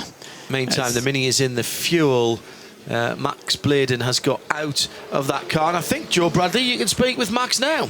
Yeah, I was quite surprised to see Max get out of the Mini when it pulled into its pit, because Max, you seem to have gotten in the car ages ago, but of course you soaked up a lot of pit stop time with that problem with the drive shaft. But how is the Mini running now? Yeah, it's running really well. It's a really good chassis, and obviously it's nice to be the only Mini on the field. A bit different. But yeah, it's going really well. I think the last few laps, last 5-10 minutes, is really struggling in the front end. You're always going to suffer front end with a front wheel drive car. But yeah, really happy. I think we'll be back up there. It was unfortunate we had that little issue, but as we've all been saying, it's development. We haven't had much. It's probably our longest ever run. And yeah, I think we're getting there. Hopefully we've sorted the issues out, and we'll be back up there, and I reckon we'll be top 3 by the end of the morning. I think, in fairness, everyone knew in the team, and even we all knew, this weekend was going to be a lot about research and development and finding out about this, what's a brand new car to endurance racing. Yeah, exactly. Not just that, the whole team was really finalised on Friday night. My first time in the car was on Friday morning. Sorry, Thursday night we got sorted, but Friday morning. Yeah, it's always going to be development. Our plans are for the end of the season. If we get a few more good team members out, we'll be up front and hopefully dominating. That's the way you're thinking about it. Max, I know you're a Mini Challenge champion. What is it different about the endurance racing Mini to the Challenge car that you drove last year? Well, from what I'm told, it's a lot of the rear suspension softer, which makes a massive difference. But the aero, and it's very weird to say. I didn't believe at first. Everyone was saying the aero work. It does. It really just neutralises the whole car. Like through the high speed stuff, you're not as worried. You can trust it. So yeah, it's a nice aspect having that, and it just makes it so much easier on the tyres. You're not using as much mechanical grip. So that's really just the aero, and obviously the rear damper's the big difference. There's a bit difference in power, but you could drive both and you won't really notice the difference. Now, last year, such a successful season, saw you a Sunoco Challenge winner, which took you to racing in America in the Continental Tires Series support race to the Daytona 24 Hours. How was your experience racing over there? Do you know what? It's one of those things where I wish it never ended. I've got to thank, obviously, Sunoco, Anders Hildebrand and Eva Hildebrand for little out, just putting on an amazing prize. I'm still very grateful for them. Obviously, we've got all this down the suit still. It's made me love endurance racing more. I probably had before Sunoco, I probably had more of a dream of touring cars, but since then, that's why I'm doing this, the 24-hour. I really want to do endurance, and that's the way I'm going. I'm doing the Mini Challenge again. I think it's just great to have a one-make series, and it's so competitive. I think probably it's fair to say one of the most competitive grids ever, and it's probably one of the most competitive grids in the country. So hopefully I'll have a bit of success in that. We'll try anyway. But it's just been amazing, and fingers crossed we can do more of these endurance events across the season. Well, another endurance racing convert. It's a cult, you know. We've got you now. Yeah, I'm glad. I'm staying. Thanks, Max. Thanks for talking to us. Joe Bradley with Max Bladen and Mark Lemmer in the car now. Yes, Mark Lemmer's taking it over. So it's one thing about kind of being in Mark's role. You've got to kind of behave yourself a little bit more. Now, there's yellow flags, we are being told, at turn... where was it? I can't remember. 11. 11, that's it. And I'm trying to work out whether they mean turn 11. I think that's Abbey. Okay. Yes, if it's not Abbey, it's Beckett's. I've got a feeling it might have even been Beckett, so the other turn 11. Right, okay, so, yeah. Right. depending on The which other turn circuit map. 11. The reason is the organisers have given us a circuit map which have the wrong numbers on it. Getting some. Oh, now we've gone code 60. So I did see, looking out of that, we had a TV shot looking out of the front of one of the cars, and it did look like a fairly significant incident that was being indicated there. And hopefully we'll get another chance to find out exactly where it is. But it has brought out the third code 60 of the race, and so that's possibly not necessarily good news for whatever the problem is for the 107 Monlau Competition car, but it does mean that whatever work is going on is being done whilst everybody else is going around a little bit more slowly. So the Monlau Competition car in the garage being worked upon, and it's already been there for 6 minutes and a little bit. Also in the pit lane at the moment is the Intersport Racing BMW, car number 140. And Joe Bradley has news on another car with issues, the 107, which came in after just 3 laps. This is the Monlau Competition, the car that was pole sitter. Joe? Hello, Joe Bradley. Come into the light, Joe. Nothing heard from Joe. Joe did tell me, when I could hear him on the microphone, that it was a gearbox issue with the 107. Joe, you're back. Try that again. Joseph, talk to me. My cameraman wandered off just as I was about to tell you what. We've got a brand new gearbox in a wooden box outside of the 107 pit. Now remember, we just literally spoke to Alba Ramirez, who'd just gotten out of the 107. That car went back out onto the track, and I think I heard Paul say it's done 3 laps straight back in, and the gearbox is gone. They're changing the gearbox on that car. Remember, that's our pole sitting car. And favourite at the start of this. Yeah, that won't be the work of a moment. So problems then. Getting back to a point you made a little while ago, which I was going to pick up on, and then other things kind of happened, and it went from my mind. The pit lane Competizione Audi RS3, John, the car which has got itself up into 5th place now, and so we're still very much dominated by TCRs, but it is the only non-Seat TCR amongst those top 7. A lot of its performance is down to the current driver of it, who is John Philippi, a French driver that I've not come across before, but his lap times have been considerably better than either Zach Arnold, who was before him, or either of the other 2 drivers. He's the 4th driver out of a 5-driver team in that car. Zach Arnold, Enrico Batera, Alberto Vescovi. The 5th one who hasn't yet driven it is Roberto Ferri. But certainly the times of Jean Philippi have contributed mightily to that car's progress up the field, so that, as you mentioned, it's now in 5th place. Although the order could get jumbled a little bit, everybody will use this opportunity, I suspect, to come into the pits to refuel. There's not going to be many amongst the top group for whom it doesn't make sense to refuel. And with the circuit under neutralised conditions, you might as well do it. Now, where is that shot on the screen that we are being shown? I think that's it's the Lotus Exige, and I think... What's that in the background, though? So it completely changes your perspective of the circuit, doesn't it? What, when it's dark and you can't see anything? I think it's at Beckett's. I'll take your word for it, Paul. Honestly, it could be Snetterton. No, because if it would be at Snetterton, that lorry would be from Thetford, and that's a Northampton lorry.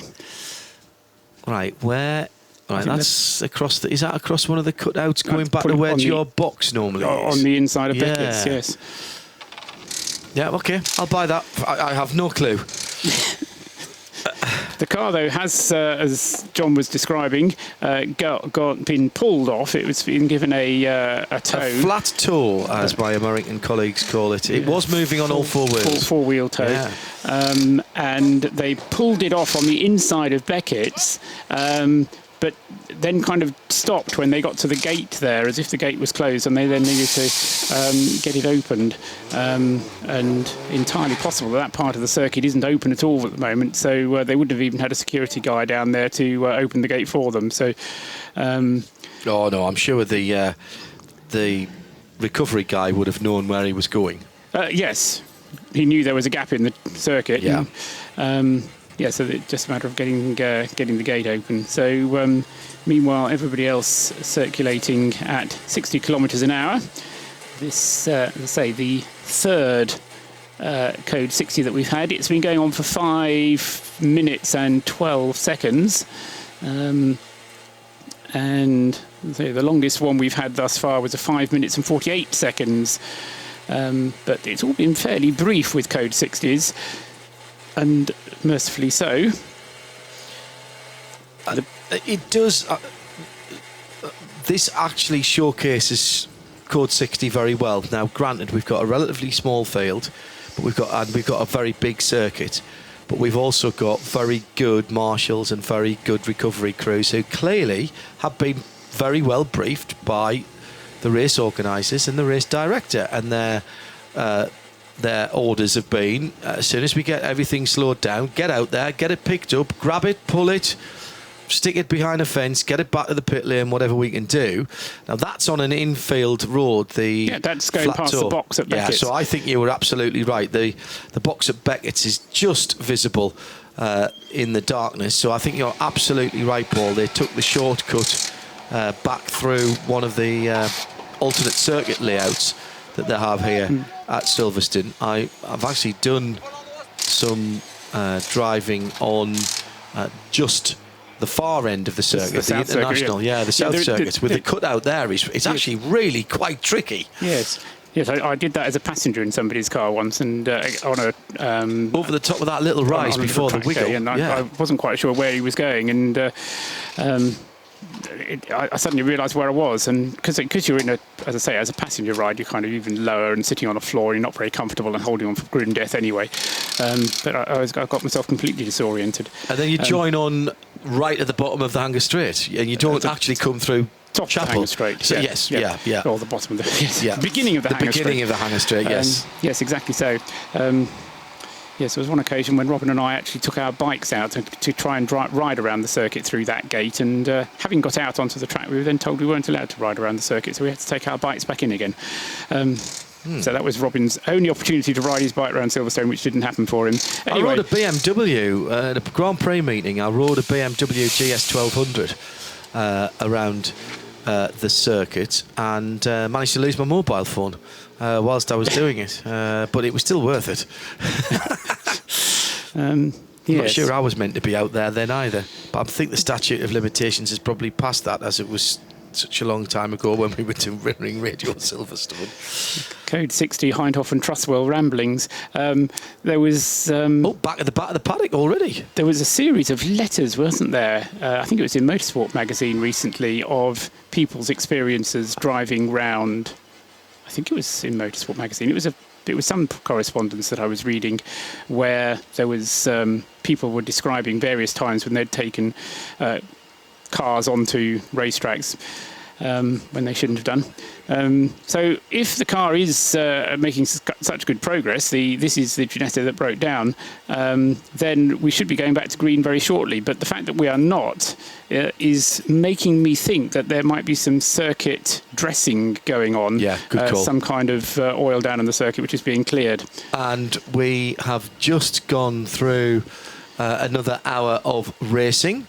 So we now have just under 19 hours to go. We're under code 60. The race is neutralised for a little while longer. Several cars taking advantage of this to get into the pit lane, including the number 71, the Core Oyster Racing BMW M3, which leads the A3 class in 10th position. The Cup 1 BMW is in 11th, just one place further back, and that is the QSR car leading that now. In A2, Renault Clio Cup 3 car, the Team Sally Racing Machine is in 19th position overall. Our SP3 GT4 leader is the Ginetta G55 GT4. That's sitting in 6th position. 2 cars still getting engine changes. Well, actually 3. 2 cars with an engine change and one with three cars getting an engine change. I'm right. It's the TDF Ginetta, the Synchro Motorsport Honda, and the ABBA BMW, the Roll Centre car. They're all having extensive work done on them. Which, in terms of car numbers, is 248, the TDF Ginetta. Martin Byford's back on the track. I was going to say, the Synchro Motorsport Honda is back out on the track. That engine has happened, or the change has happened. Their last pit stop was 1 hour 36 and 10 minutes, and Dan Wheeler, the tweet originally said when they were changing that, it will be in about an hour and a half. I tell you what, I didn't believe that when I saw that in black and white, and they have turned that round and swapped an engine in that Honda Civic, a front wheel drive transverse mounted engine with the gearbox bolted onto the back of it, or the bottom of it, in an hour and 36 minutes from pit in to pit out. And that includes refueling, I bet. That's a marvellous job. Well done for them. They've won the race of the engine changes, haven't they? Well, I mean, that should be a special prize, shouldn't it? We did say at the time, didn't we, that it was almost like they had prepared to do it. And it was a job well done, well executed. I just need to do that, right? And there was then something I wanted to say, but now I've done that. I've forgotten what it was I wanted to say. Sorry, John. No, that's my fault. I interrupted. Those were the class leaders. At the head of the field, it's Team Blake and Moreland that is leading in the 100. They're in the fuel stop at the moment with Red Camel Jordan NL. Both of those cars in the fuel stop right now, but they're still scored as first and second. Modern and Motorsport are on their outlap at the moment, scored in third. However, the Track Club car, where are they on the circuit? The 121. It's unlikely at just over an hour and 6 minutes on that stint that they will come in. They tend to just stay out to the 2 hours. Exactly so. On their previous... on the first Code 60, which was very nearly an hour and a half into the race, they stayed out. Then there was a short Code 60 when Simon Atkinson was out. They've been out for 25 laps in this one, so yeah, it's been about an hour. But I suspect they'll just stay out there. And of course, if they do that, then they gain track position. Green flag waving. We're back to racing again. So 12 minutes under purple flag that time. So that brings us to a total of about 20 minutes now of neutralised running out of some 5 hours racing. I'm getting the feeling that this might be a kind of record-breaking Creventic race in terms of Code 60s, but let's not assume anything yet. That was the longest that we've had thus far at 12 minutes. So back up to speed. Blake and Moreland on the outlap. Red Camel Jordan on the outlap. And their stops, so they didn't even stop at their pits, either of those guys. That was 2 minutes and 8 for Blake and Moreland, and 2 minutes 33 pit in to pit out, including fuel for Red Camel Jordan. So they clearly, Red Camel Jordan have done this before. We saw that with Rick Breukers at the start of the race. They didn't stop for fuel and tyres.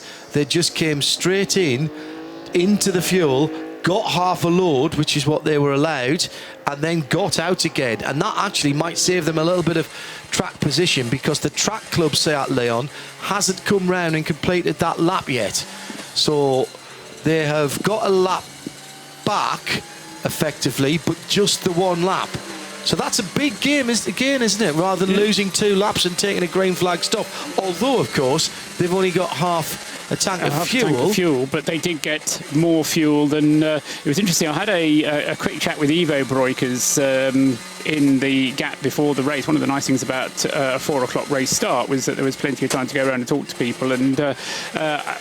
And you, John, know how enthusiastic Ivo is about this whole thing, so you can kind of picture... begin to describe it. But he is hugely enthusiastic about racing and obviously this series of races. But and he immediately started talking to me about the race and wasn't it good that we have so many TCR class cars, and how they were really looking forward to it because they felt they were really sharp on their pit stops. And next door to us and the two garages beyond that next door to them, they were all doing driver change practice. They were all had all the drivers out in all the kit, and they were just jumping in the car, out of the car, and Ivo sort of caught hold of my shoulder and he said, we've been doing this back at the garage back in Holland. We've been practicing getting in and out of the car already. We don't need to practice anymore because we've got that just right. And then he was then trying to get to me, what about when the code 60s happen? He says, should we come in or should we not? And how should we play that tactic? And he was just so excited about the fact that there was 13 TCR cars in this race. No clear favourite, because I started the conversation by saying he was one of the favourites, and that was how he kind of got onto it. No clear favourite. And what would make the difference was the little things about doing the strategy right, getting the driver changes done quickly. It's a strategy or a philosophy called incremental gains. Yeah. And it's tiny little things, but when you add them all up, it makes a big difference. Well, you see, this time last year in this race, I would have said the most important thing to do was just make sure your car is reliable.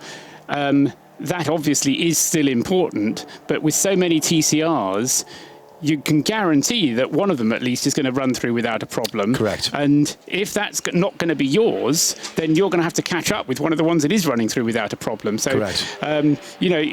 That's exactly where you've got to start making up the gains. And possibly that's what the Red Camel Jordan's team has done there. They're still languishing a little bit behind the Blake-Molen car, which has been quietly getting on with it, and now significantly another of those landmarks has happened, John, because Rob Smith, or Robert Smith as we're supposed to call the Blake-Molen Robert P. Smith, Patrick Smith, is back at the wheel. I remember he was the start driver in that car, so that car's kind of done its full cycle. Oh dear.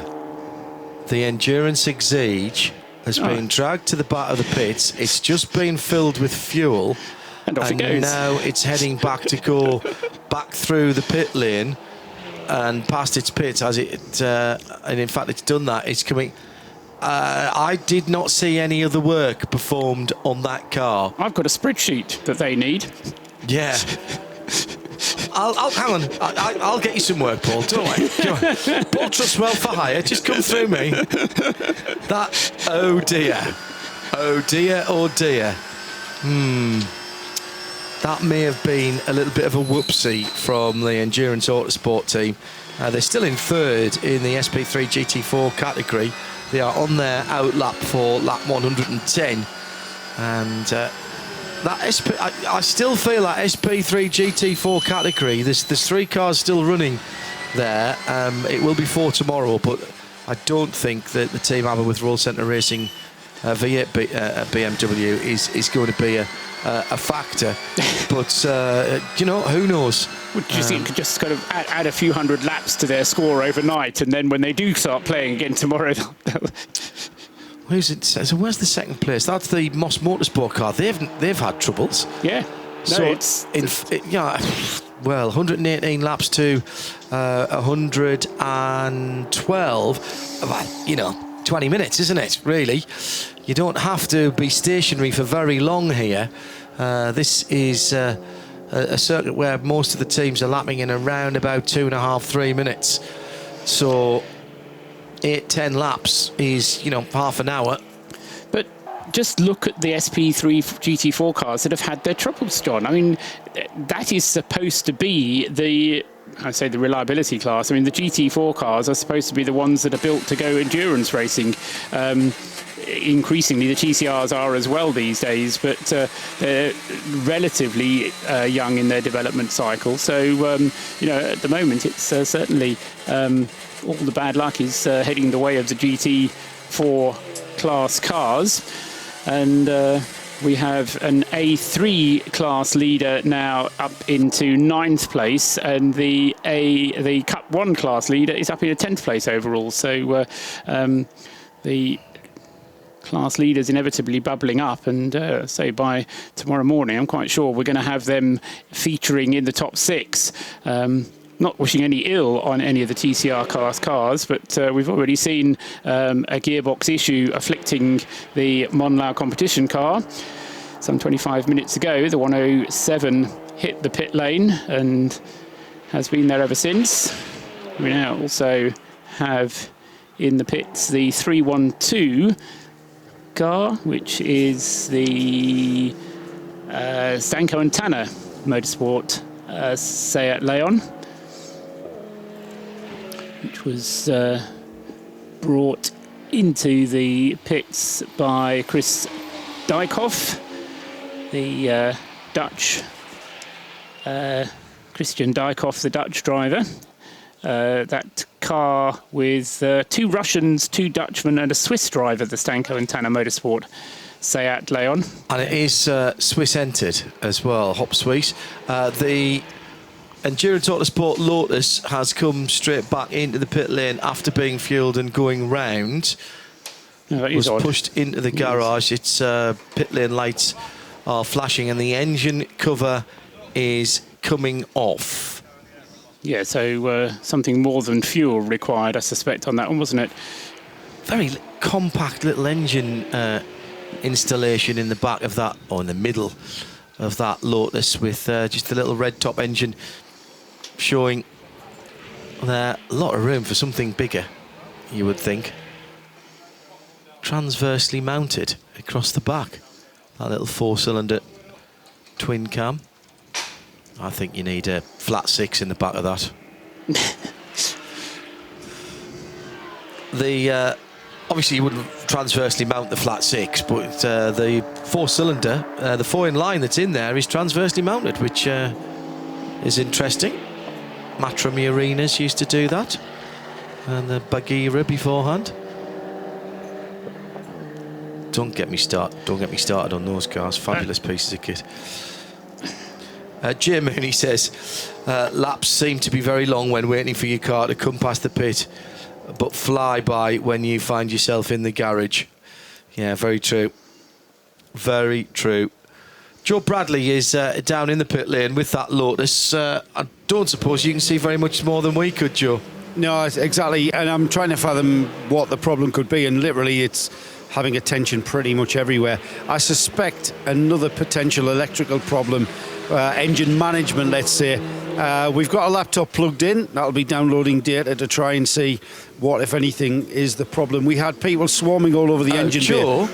It's probably a misfire, I would say. Well, Joe, given the fact that the pit lane limiter lights are still flashing, do you think this is a car that's got a pit lane limiter issue then?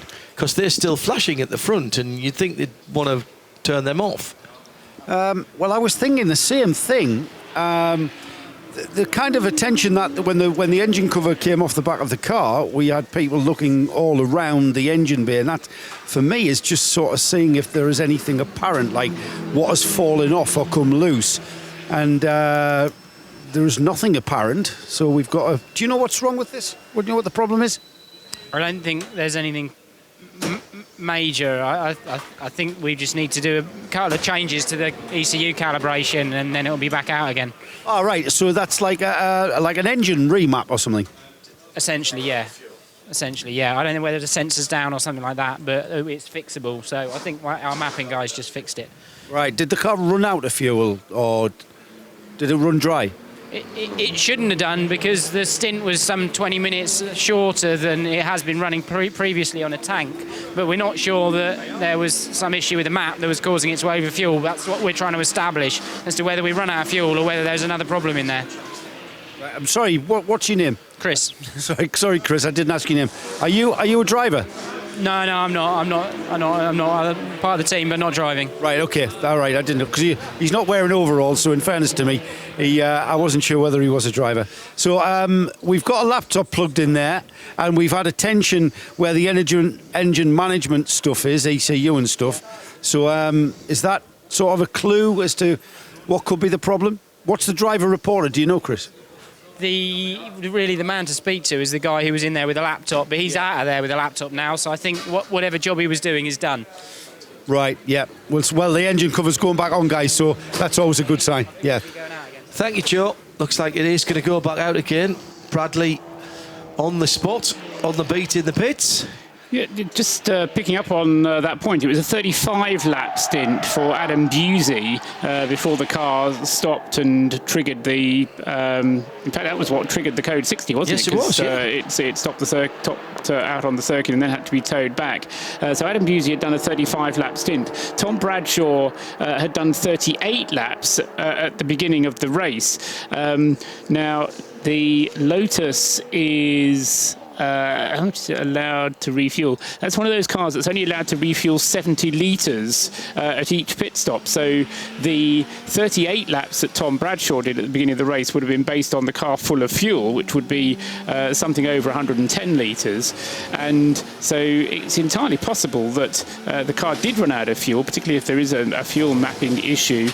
But then after that, because sometimes when you get the thing actually completely empty, it's then more of a problem to get it going again. So that's possibly something of a bit more diagnosis on that car.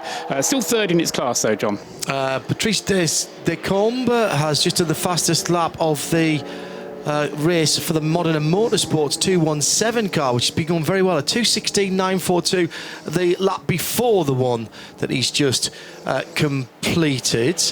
And I was going to say something else there, and then I've lost my train of thought. Oh, yes. The engine in the back of that Lotus is a Honda K20Z4, say the Civic Type R Owners Club. That is the generation previous to the Synchro Sport engine that has just been replaced. So that will be I presume that's a 2-litre twin cam. Looked like a Twinkie from the way it was mounted there, little red top, plenty of power, very compact, fitting nicely to the Lotus ideals, and clearly giving that Exige a decent amount of motive power. Thank you for that. That came into at Specutainment, and don't forget, if you are tweeting, use the hashtag 24HTCES. That's 24-hour Touring Car Endurance Series, but you wouldn't have any characters left of your 140, so hashtag 24HTCES. So Roy Milton saying, so glad I've checked Twitter, hadn't realised Silverstone 24 was on. Very nearly settled for the NASCAR Truck Series. Craftsman Truck still is a good series to watch, in fairness. Where are they this weekend, Rory? I sort of put that out of my mind because I knew I wouldn't be able to watch any of the oval racing. Martinsville this weekend, or was that last weekend for the Cup Series? The Paperclip, Martinsville, Xfinity Series, and the Cup Series as well there. Might be able to catch a bit of that on, well, is it a Saturday night race? That's the question. Although if it was the Truck Series tonight, they may have been somewhere else. So, coming up to 9:30 UK time, wherever you are in the world, thank you for joining us. It's the Radio Show Limited, RadioLeMans.com crew, or at least the three of us. Joe Bradley's in the pits, I'm John Hindhaugh, and Paul Truswell is off to my right. Yes. Third place car in... the second place car in SP3 comes into the pits, number 137. This is the Moss Motorsport BMW 1M. That being for what I think should be a routine stop for that car. Coming, as I say, the troubled SP3 class, all the way down in 16th place overall for car number 137, coming in with Tony Morris at the wheel of that car. And just looking for what they've been doing thus far, and yeah, Tony Morris was the driver who started the car. They are running with a 3-driver team, Robert Nern and Mark Armstrong, the other two of them, and Tony Morris started it, and he's now back in the car and completing his second stint behind the wheel, although a slightly shorter stint for him that time, but I think that's probably just due to the way that the fuel allowance has been used up. Quite a lot of teams eschewing the options of coming in during code 60, and I think recognising that there is benefit to be had by staying out, particularly on the longer circuit, as you were saying, John. Yeah, and it is such a... When we've got... It's very odd, this, isn't it? What I've just realised what I was about to say, talking about forming thoughts as you start to talk. I was thinking ahead there, and this is going to sound odd. Because the recovery guys and the marshals are so efficient here, it's actually a bit of a gamble coming in under code 60, because if it is just a car that needs pulling out of the way, that's done, and immediately the track is cleared, you can go back racing. And as you said before, because it's 5 minutes and 5.5 minutes to get all the way around, you don't have to be too far off the wrong part of the track before that decision looks very bad indeed. Because what you do is, if it's, and you just look at the time spent under code 60, the first period was 5 minutes 48 seconds, the second period was 3 minutes 44 seconds, the third one slightly longer, 12 minutes. But suppose it's taken you 2 minutes to get back to the pits at 60 kilometres an hour. Then you have to go all the way up the pit lane at 40 kilometres an hour, which will take you another 45 seconds. And then you get to the fueling area and it goes green. Yeah. And you could have spent that time going at 60 kilometres an hour around the track, and then by the time you've gone green, you can then go racing again. Particularly if you are coming in off strategy and only putting half a tank in, you've completely changed your strategy and you haven't got the track position to go with it at that point. You've lost out. Now, if you need fuel, or you decide, oh, well, you know what, I'm nearly down to half a tank, let's refill it, and then we'll leave this driver in and that'll take him to his 2 hours. You might say that the gamble was worth it, whatever happens. But anywhere other than that, you really have lost out. I think the only other aspect which, and we can always learn from Red Camel Jordans, because they wrote the book on this, was what Rick Broiker said at the start, because they came in and did a fuel-only stop under yellow, but they kept the same tyres on the car. Yes. That meant that towards the end of the stint, Rick was then fighting with a car that was, well, I won't say not destroying its tyres, but had destroyed its tyres earlier on, and he was then suffering with it. And so it's all very well doing these extra stops, but you've then got to make the call. Do you do it as a fuel-only stop, in which case your strategy, as you've just described, John, is very much compromised, because you then end up doing a stint and a half on your tyres, or depending how it pans out, a stint and 3/4 or something like that. Which you end up losing time on your lap times, and losing out overall even more. So, yeah, it's all part of the thinking man's racing, which is what this is all about. Second place, SP3 GT4 car, that BMW 1M from Moss Motorsport. Not without its issues. This is the car with the green wheels. Now, that's had a 10-minute penalty. Let's not forget that. Yes. So that was standing still for 10 minutes at the start of the pit lane, and whichever way you look at it, that's 3 laps right there under green flag conditions. Yes. And they are only, where is the GT4 leader? 124 to 116. All right, they're 8 laps off the lead. So, 3 of those laps at least sitting in the pit lane that we saw. Yeah. And that's besides their other travails. Yeah, it's quite. So that was all down to going underneath their theoretical minimum reference lap time, and so it was very bizarre at the early stages of the race. It was Tony Morris who was the culprit, but it may well have been the person who was telling Tony what to do, or rather not telling him what not to do, and that was why the car, as I say, did somewhere in the region of 6 lap transgressions in its minimum reference lap time. Meanwhile, back at the front, Robert Smith still drawing away in the Blake & Merlin Seat. Now, of course, this was the car that, or the team that was very dominant in this equivalent race last year, and at this equivalent time of this equivalent race last year. And we've already seen a turbo and engine blow on the Synchro Motorsport Honda. We've seen the Monschau competition, the Monlau competition, Seat go into the pits to have a gearbox replace. That's been there 40 minutes. So nothing that says that Blake and Molan are going to have a trouble-free run or are not going to have a trouble-free run. But I think the beauty and some of the appeal of this kind of racing is that the reliability is not such a given as it is in, particularly I'm thinking of WEC racing, where cars get really thrashed to within an inch of their lives for the whole race, and they just come away smiling, looking as if nothing's happened at all. These cars are very much more delicate beasts and need treating with a little bit more care and attention, don't they, John? Oh. And again, it is down to that state of mind, as we've nearly gone through another half an hour of racing. We'll give you a rundown again at the half-hour mark in the race. That'll be 18 and a half hours to go. Joe Bradley is standing by in the pits, and we'll go down to him in a moment for one of the class leaders coming in, and this could be quite significant. This is the QSR BMW 235i. The Racing Cup car, leading the Cup 1 class. We'll let Joe explain in just a moment while I take a second to run down what's happening. Team Blake and Molan lead by 1 minute and 23 seconds. The 100 white Seat Leon ahead of the bright orange red Camel Jordans number 303.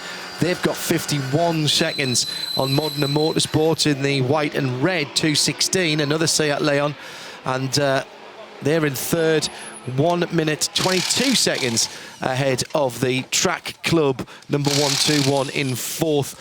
Fifth is another TCR, the first non-Seat. It is the Audi RS3 from Pit Lane Competizione, and Joe Bradley has the Cup 1 leader in out of 10th place overall, the QSR, with Jimmy de Bruyke bringing that car into the pit lane. Joe? Yeah, the 154 BMW is with us.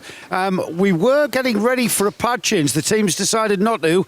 Quick visual inspection when the wheels come off has obviously seen that the brake pads do not need changing right now. What's significant though, John, is it's not just the Cup 1 leader, it's in the top 10 overall, which is a fantastic achievement for a car in the Cup 1 class to get an overall 10th place at this stage of any race. Jimmy de Bruyke is helping strap in his teammate. He'll be coming, just doing up the driver net there as a last minute, and let's have a word when he gets his helmet off. And the Mini, the 134 Accelerate Mini, having come into the pits. Again, we've talked about the Mini many times because it is a voyage of discovery for that new car and new team. And once again, the car is back out with Mark Lemmer, very experienced driver, bringing the car in mid-stint for what would have been another problem. We'll check on that problem later on after we've gotten a word with Jimmy, who's just gotten his helmet off. Great job on the 154 BMW. Are we okay in here, or do we need to be outside? I can still hear you. No, no, it's the camera, John. Just a little bit of a debrief going on here. No doubt this is an important man to speak to, telling his team just what's going on with the car, and we'll dive in a moment. Jimmy, great job on the 154 BMW. Not only are you leading the class, you're actually in the top 10 overall. We're going to try to win. On this moment, alles is very good. My hair a little bit better. It's okay, you know. We're going to need a hairdresser to do anything. My wife going to say what happens. Tell us then, everything going to plan? You're leading the class. So if everything's going to plan, you're leading the class? On this moment, alles geht like planned. Yeah. Just sticking to it. Yeah. Yeah. And tyre wear, nothing a problem. I saw that the team had brake pads ready. The brakes, are you expecting the brakes to wear down? Yes. The brakes are still very good. I don't know how many millimeters we have still. I have to ask to the mechanics. But the car is very good. Great stuff. Thanks, Jimmy. And so Jimmy de Bruyke there, handing over the car. And enjoying yourself too, young man? You got a job? No? Thanks, Joe. Jimmy's son, that. Just helping out, wheeling tyres in towards the back of the garage. Get them started early, like the look of that. The car is in the fuel station at the moment. This is the 154. It's just dropped down to 11th position, and Jeffrey van Hooijdonk has got into that car. That's the old Belgian driving crew, and just waiting to go back out onto the track. Shouldn't Paul, said that now, no, shouldn't lose its lead, I don't think. In the Cup 1 class, no, it's safe in Cup 1, I think. The second placed car is a lap behind, although, yeah, you're right, because it is 4 minutes that you end up spending in the pit. It's just what I was thinking, even yes, as I said that. Through. Where is the second place? Well, the second place car has is the RMA Track Days car, the number 156. And that is 30 seconds away from crossing the line. So it's going to be nip and tuck. And he's already got, Van Hooijdonk has gone, so he will keep the lead of the class, because there goes now across the line. No, not yet, in fact. Rodriguez just coming through Luffield, I think, at the moment in the 156 car. And somebody else putting in a green lap, which is the 138, the Vanquish Motorsports Seat Leon, which Paul Plant has got himself into. Green time, I mean, it's just the fastest lap of the car, 2 minutes 22.992. Now, A3 do have a minimum reference lap time, don't they? Oh, yes. So you do have to be slightly careful. And his minimum reference lap time is 2 minutes 20, so it's safely within the 2 minutes 20. And in a sense, that's where the minimum reference lap time ought to be. It is the organiser's intent to make the minimum reference lap time impossible to achieve. The idea is not to make fast drivers drive slowly, because that comes under their heading of sandbagging. The idea is to give the car, put the car in the right class, and then just have the car driven as fast as it will go. It won't go under the minimum reference lap time. That's kind of what's in Gary or Ola's, the philosophy behind their mind when they're trying to do it. What they don't want is a car that will do a 2 minutes 14 running to a minimum reference lap time of 2 minutes 16, because that, to their mind, means that the driver is sandbagging. And interestingly, of course, that's what we see quite a lot, isn't it? In the A6 class, the GT3 class, people looking at, if they have the right combination of drivers, looking at dropping down into A6 AM, getting a better fuel allowance, and then trying to drive to the minimum lap time. And you have a pro driver who is basically driving around with the handbrake on, and then all of his AM drivers trying to get as close as they possibly can to the reference time. Exactly, and in A6 AM, then that is the philosophy, that is accepted. It's in the lower classes, and I'm particularly thinking A2, A3, and to an extent GT4, where the philosophy does shift a little bit away from this idea of a pro driver can go comfortably underneath it. But as I say, that's the thinking behind having this theoretical minimum reference lap time as well, because obviously if you can string your 3 fastest sector laps together, then that should be your fastest lap time. Now, a feature of amateur drivers is they tend not to be able to do 3 successive best sector times. You give me that look as if that's exactly how it is, but it is difficult to do.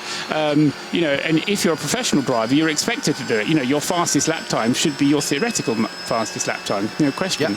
But as I say, for an amateur driver, it's very much a more difficult thing to achieve. Daniel Johannesson is listening to us from Anderstorp in Sweden, adding to our global audience. Nice to have you on board this evening. Sort of on board, sorry, I didn't really mean to do that. That's a very cheesy link. Chris has tweeted using the hashtag HT24HTCES to Specutainment. Do the onboard cameras make visibility look better or worse at night? I think it makes it look better. It's hard to tell because we're not out on the circuit, but looking forward from the Modern Motorsport 216 at the moment, it is particularly bright inside the car, and they're getting a good throw of light down the track on a circuit where, frankly, if there was not a light outside of our window shining down on the pit lane, which is illuminated, I wouldn't know there was a racetrack out there, because you literally cannot see beyond the pit wall. You can just about pick up a little bit of the curbing on the far side of the track. But if I look further down to my right, down towards Stowe, I can see nothing at all. And when I drove home last night out of the circuit here, the moment that you get out of the circuit and turn right to head up towards the A43, it's main beam on straight away because it is pitch dark. And it was a clear night last night. It was a lovely night, but there's not much moon this evening. And you don't get a lot of ambient light out here. We're about, what, 8 or 9 miles, maybe a little bit more, outside of Northampton. So it is pretty dark out here, and I do think those onboards make things look a little bit better than they probably are. But they're also showing how good the headlights are, because just to sit behind, as you say, to sit behind LED headlights, you do realise just how bright they are. Having only had the opportunity to drive behind them a couple of times, I almost feel embarrassed for the birds because you know they're all asleep in the trees around you, and you're kind of putting the massive lights on them as you drive down country lanes, but no country lanes around Silverstone Grand Prix circuit. But they are very, very bright lights. In terms of the positions for the lead, Rick Breukers is back in the 303. I'm not quite sure if we mentioned him getting back into the 303. He got in when the last Code 60 happened, took over from Jacques Griffion. So Ivo Breukers has yet to drive. Rick has got straight back in and broken the rotation there. And he is lapping more quickly now than Robert Smith in the number 100 Blakemolen Seat. So, and there's about 0.8 of a second per lap difference there. Wow. So Rick certainly has been getting quicker and quicker and quicker since he's been doing these Creventic races. I mean, the time was when he was barely quicker than Ivo, but I think he has well and truly learned his craft and has become very competent now. I thought it was very interesting what Stuart Hall was saying earlier on to us when he was in about how important it is for a young driver like Rick to understand the vagaries of multi-class racing before he goes to Le Mans. Even if it's not in a prototype, he will have learned the differences and how to conduct himself in a multi-class race. Absolutely, and also having driven, I mean, yes, he's tended to stick to this Seat, but the Seat in the Dubai 24 Hours is kind of in the middle. There's faster cars and slower cars, which is the same as he'll be in a P2 class car. Whereas in this race, he is one of the quickest drivers, so he gets to know the different flavours of multi-class racing. At Le Mans in a P2 car, there'll only be 4 cars. There'll be 5 cars faster than him. Possibly the CLM, but I would think not.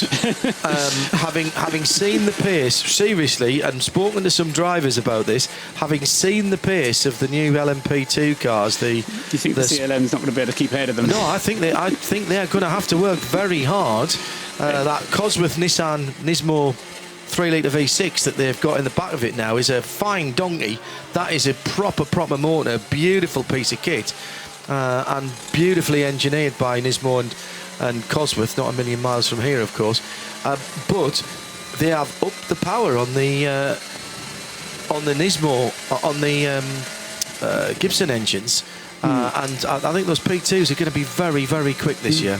No, I'm looking forward to it. So, yes, that's all credit then to Rick Breukers. And as I say, he's probably the fastest driver out on the circuit at the moment. Although, having said that, Philippe Descoumes in the 217 is also lapping fairly rapidly. That car having been delayed earlier on. And Philo, as it says on his driver ID, or Philippe Descoumes in the 217, is actually going just as quickly, if not a little bit more quickly than Rick Breukers, even though the 217 car has slipped a little bit further down to, 8th place now, the 217 Seat Leon. Also coming towards the end of his stint is in the car number 121, the Track Club Seat Leon, with the car currently being driven by Andrew Gordon Colebrook. He is on his 41st lap at the moment. He got in the car just before 7 o'clock this evening. Just before 8 o'clock this evening, and we're just coming up towards 9:45, so he'll be reaching his 2-hour limit, which seems to be the way that 121 car is being driven. and touching wood desperately, they've had 2 pit stops, no trouble at all. And even if, as we heard from... Who was it we heard from? Simon Atkinson, wasn't it, that Joe Bradley spoke to? They may not quite have the pace. They do have some very good fuel consumption, and the car has been going very nicely indeed, and as I say, has done just 2 pit stops compared to the 5 pit stops of the 2 race leaders and the 4 pit stops of the 3rd place car. So has managed to get that 4th place at the moment by virtue of staying out of the pits and running quickly enough when the car has been out on the track. So Andrew Gordon Colebrook coming towards the end of his stint, maximum of 5 laps I would think before we see him into the pits, so sometime within the next 10 minutes. And in any case, he will have to be in before the top of the hour, when he's, in fact, before that, because his 2-hour driving time will be expiring as well at that point. Car 52 is the Team Sally Clio car, very close to my heart, having reshelled many in my Clio Cup days. What are the stalwarts of Creventic Endurance Racing, Team Sally? And if we just pan round and see just how everything is going very smoothly at Team Sally, everyone relaxed and just chilling, and just the car's out and it's going round and round, which is what Clios tend to do. However, next door, the Monlau Competizione pit, this is where all the action is at the moment. Gearbox failure on the 107. Alba, come and tell us. We spoke to Alba Ramirez. Alba, we spoke to you just after your stint and everything was fine. The car did 3 laps and the gearbox failed, yeah? Yes. The next lap, no, in 2 next laps or 3 laps, the change doesn't work, so we don't know what happens. Yeah. We are changing. They are doing a really good job. We hope to be in the race in 15 minutes more or less. Yeah. It's very disappointing. In fact, for Jose, I would say muy mal. Yes. Muy mal. Gracias. Good luck. Those night classes really paid off, Bradley, didn't they? Absolutely. I told you they would. Was he paid to do them as part of some community project, or did he actually pay to go along? There was a very good reason why he did them, which cannot be revealed here. Oh dear. I'm looking forward to this when I finally find out. The debrief afterwards will be very interesting. Yeah. Good evening to you, wherever you are. It is coming up to 10 o'clock in the evening here, and we'll be taking a break at that point as our colleagues from television step away. We'll be back at 8 o'clock in the morning to continue right the way through to the flag. So I hope you'll want to come back and join us then. We're going to leave the onboard pictures on the stream for you, so sights and sounds from Silverstone with the timing ticker on the bottom. Don't forget you can go to 24hseries.com to see some timing, and that will be in real time. Patrice de Combe, another fastest lap for the Modena Motorsports 217, 2:16.4 now for that car. And it's Paul Plant, isn't it, in Vanquish Motorsports Seat Leon Super Cobra, a car that had its issues earlier on. That is an A3 car, 3rd position there, 2:22.9 for that car last time around, as the CWS Ginetta comes in from the lead of its class and is now 6th position overall, that car. And ready to head off into the night for another one, another lap or so, as that looks like a very, very routine stop. Seat in the pit lane, in the pit garage with no driver behind the wheel, looking somewhat less than a standard stop is the 107, with the guys working on the gearbox. Almost worthwhile at that stage, isn't it, Paul? You'd think they might be able to put it on a cradle and just tip it sideways and work on it that way around. Yes, it's just so frustrating when you've had a car that clearly is very quick, and you've been working on it for all this time, and then you get something which has set you back, and they've already spent an hour in the pit lane, so then they're still not ready to go. So it really has done them favours at all having that gearbox breakage. Right, so let's give you a rundown before we come to the end of this first part of our broadcast. It is still the number 100 team, Blake and Leon, in the lead by about a minute and 24 seconds from the red Camel Jordan. Rick Broikes at the wheel now, that 303 car in second position. They've got a minute and 10 seconds on the Modena Motorsport 216 in third. And they've got a minute 21 on the Track Club Seat Leon in fourth position. Top four then, all Seat Leons. Making the top five, an all TCR affair, is the Audi RS3 of Pit Lane Competizione, and they are another minute and 25 behind. Just into the pits, out of sixth position. In fact, in the fuel stop at the moment, the CWS Ginetta leads SP3. They'll lose that position. In fact, have just lost sixth position to the Stanco and Tanner Motorsport Seat Leon Cup Racer. That is the 312 car. And that then will be sixth as of this moment. So seventh for CWS, eighth for the second Modena car, which has been flying recently in the hands of Patrice Descombes, and is in eighth overall. Ninth, Core Oyster Racing is the leading A3 class car. That's the BMW M3, the 71 car. Remember, that car had to start from the pit lane after having a misfire on the opening warm-up lap. Managed to get it back around, Control-Alt-Delete, got it back out and into the top 10 overall. Making up the top 10 is the 8th TCR Cup car, 7th Seat Leon in the top 10, Wimmerwerk Motorsport with a 266 car. And we'll go down to 11th in this rundown for QSR, who lead the BMW 235 Racing Cup 1 class.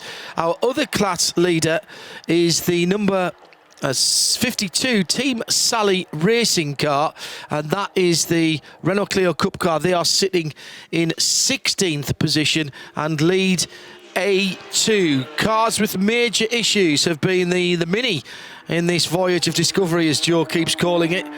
We've had an engine change for the Honda Civic Type R of Synchro Motorsport, which they turned around in something ridiculous, like an hour and 36 minutes.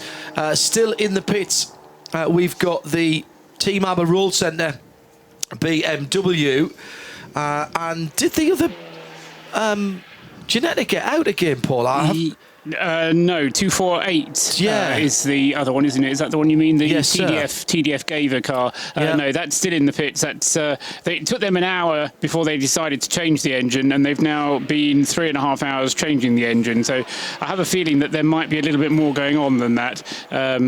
So those two cars, the BMW Roll Centre car and the TDF Ginetta, both long-term pit visitors, and then the 107 with the gearbox problem that we were just hearing from Alba Rodriguez there, number 107. And that's dropped all the way down to 22nd position. That was a car that was running solidly in the top four for quite a long time, although it was slightly off kilter with the cars above it. So there we are then. That is the first part of our coverage for you. We are back at 8 o'clock UK time, but don't tune away. We will leave you with some onboard images overnight from here at Silverstone, and the first round of the 24-hour Touring Car Endurance Series 2017, powered by Hankook. Thanks to Joe Bradley in the pit lane, to Paul Truswell, and of course to all of our technical crew here from 0221. I'm John Hindorf. Have a great evening's motorsport. Stay in touch with live timing and scoring at www.24hseries.com, and of course with the live stream. We'll see you in the morning and take you right through to the checkered flag without any interruption. It's all live and free here from trackside at Silverstone. Good night.